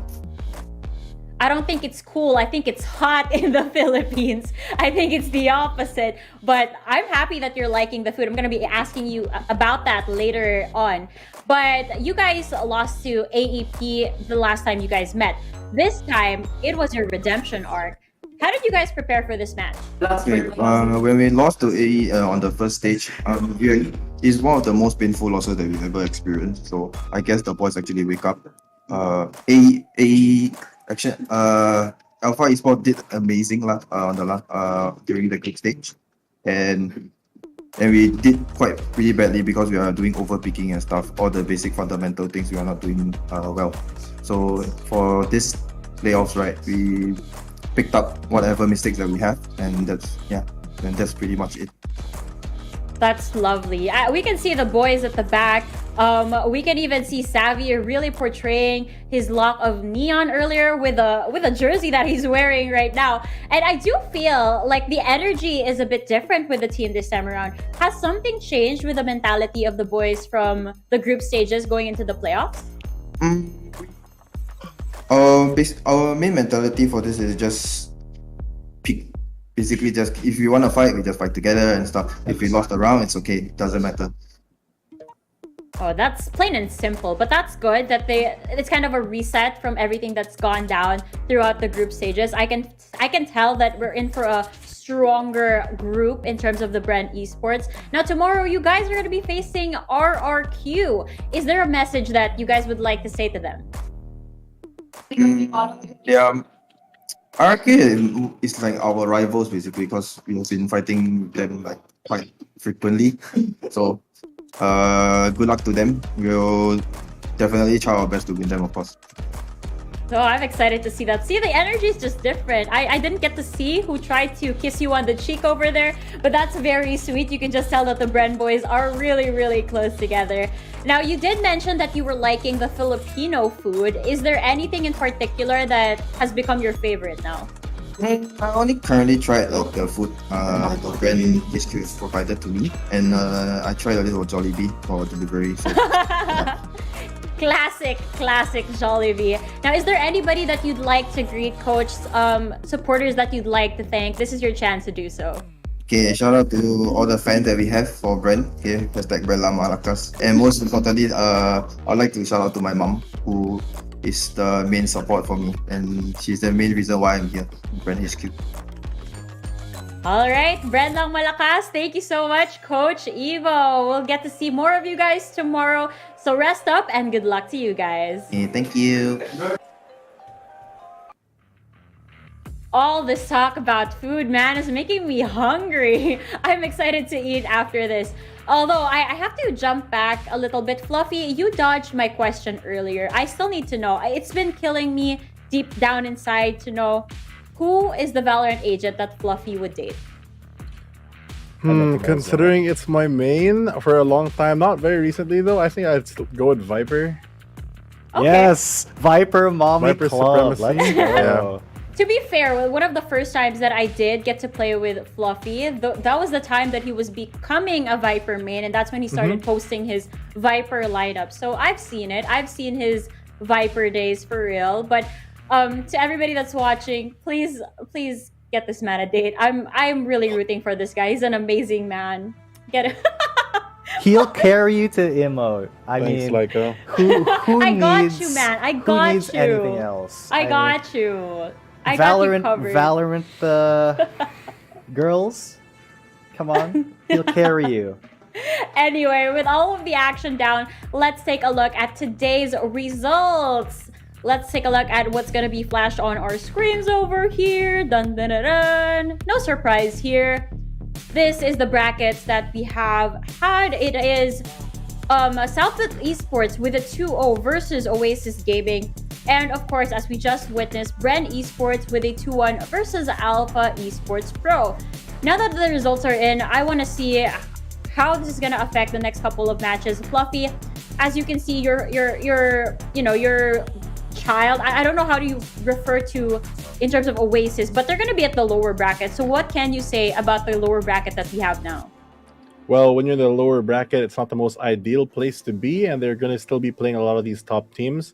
So I feel like on one end, it's unfortunate for Oasis as well as AEP for being there, but it doesn't diminish any of their chances from reaching the grand finals. We saw it in the previous stage how SBE made their great lower bracket run on the last weekend. So just because this is the start, much like our group stages earlier on the month, it's not necessarily the end for anything. Really, anything can happen. You really, with Valorant especially, it really is a round per round game, and you have to hold your breath and wait till the last moment to really find out who ends up on top. G10, do you have anything to add to that? Yes, I want to look at the upper bracket because if you guys have noticed, the entire Bren multiverse is up in the upper bracket. You got Team Secret, you got South Built Esports, you got Bren Esports themselves, and those are, the three teams that we kind of joke about being in the Bren multiverse because they did originate from that team at certain times. But RRQ as well, I think, is a very worthy adversary for Bren.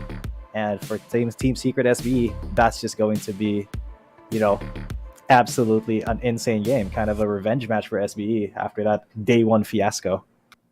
There we go. This is the match schedule for tomorrow. We saw the brackets. We saw how we went from round 1, and this is the round 2 of the upper bracket. It's going to be Team Secret versus the SBE, and then it's RRQ versus Bren. I do want to touch up Fluffy.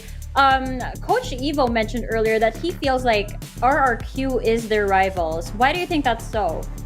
I mean, they come from the same tier. If we're looking at, we have overall the leading teams, the teams that are close to the bottom. So these are the more midfield teams, RRQ and Bren Esports. They were also in a similar situation coming into playoffs, really having to play all their games to maximum effect last week.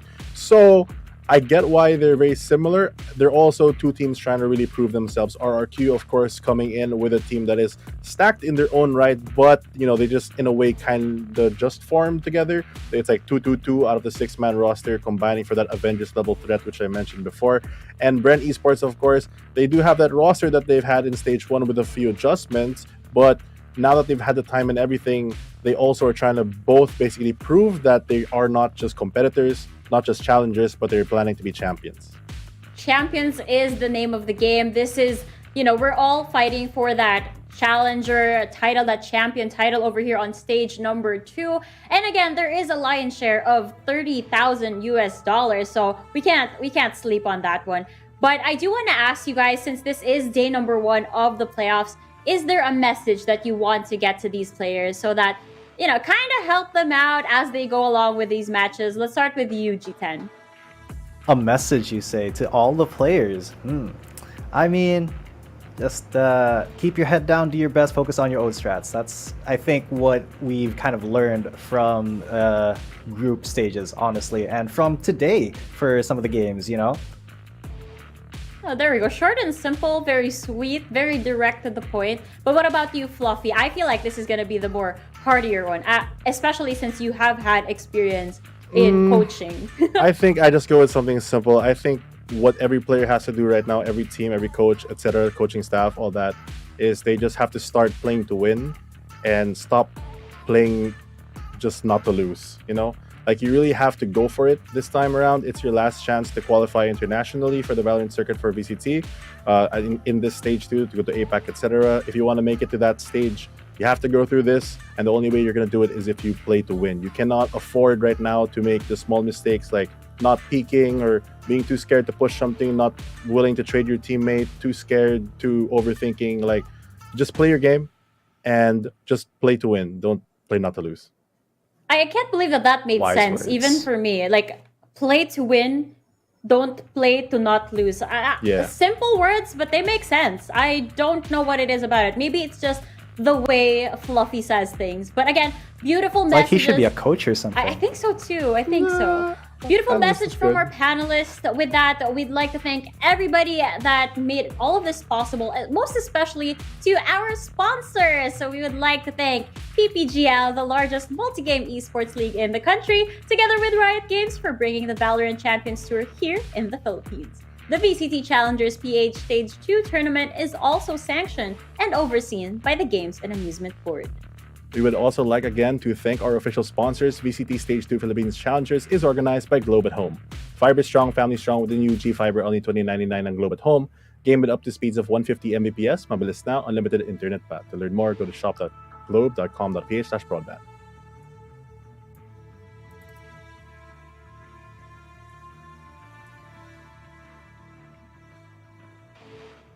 Sorry, I think. Hang on. I was Give me a trying to second. read your lips. Let I me got let me you. get in the multiverse once again. But VCT 2022 is brought to you by the Asus Republic of Gamers. Get the all-new Tough Dash F15, powered by up to the latest 12th generation Intel Core i7 processor to help you unleash the legend inside. Dash into action with the Tough Dash F15's thin and light and stylish form factor with up to a QHD 165Hz display and RTX graphics with NUX switch and powerful DDR5 memory. Go to ph.rog.gg/ROGXVCT 2022 for more information about the Tough Dash F15.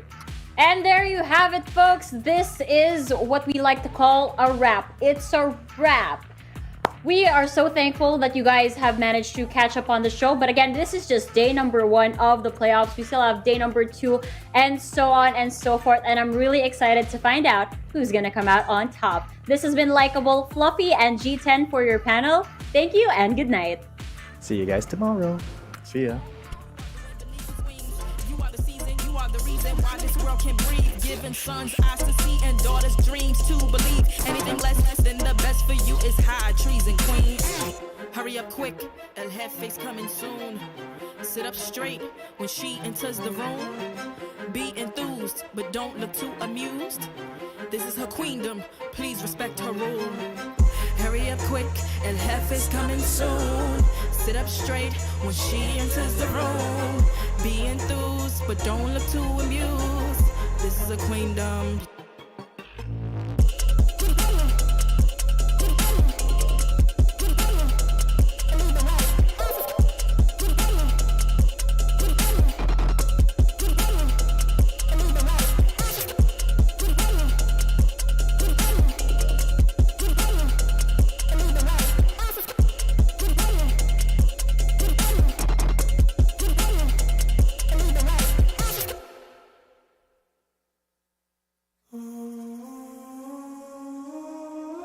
I just gotta flex, flex, flex on the lean. I just wanna rap, rap, rap to the beat. I just wanna back, cause I'm mean. I just gotta go back, I'm a freak.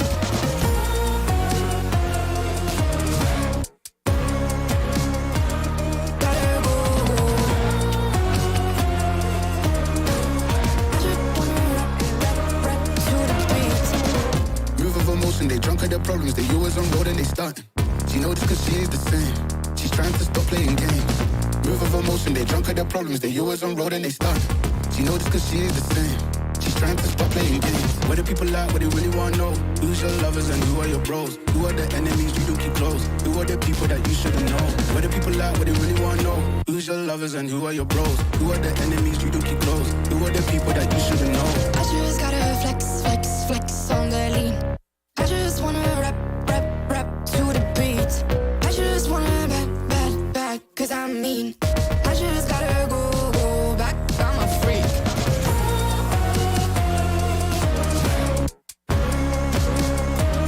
Gotta go. I just wanna rap, rap, rap.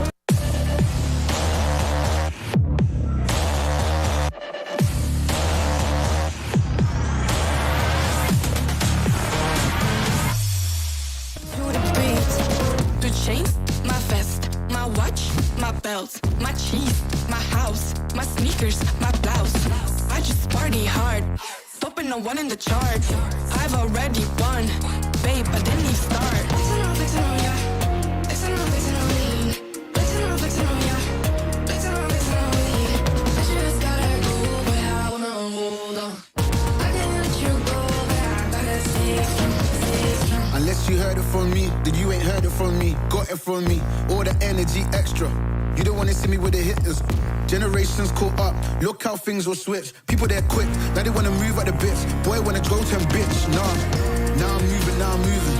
I gotta do what I do. I'm really here on my ones now instead of 4 3s or 2s. And now it's F from Paris. I could have been effing you in Paris. I don't wait for the drop, I just flow from the pot.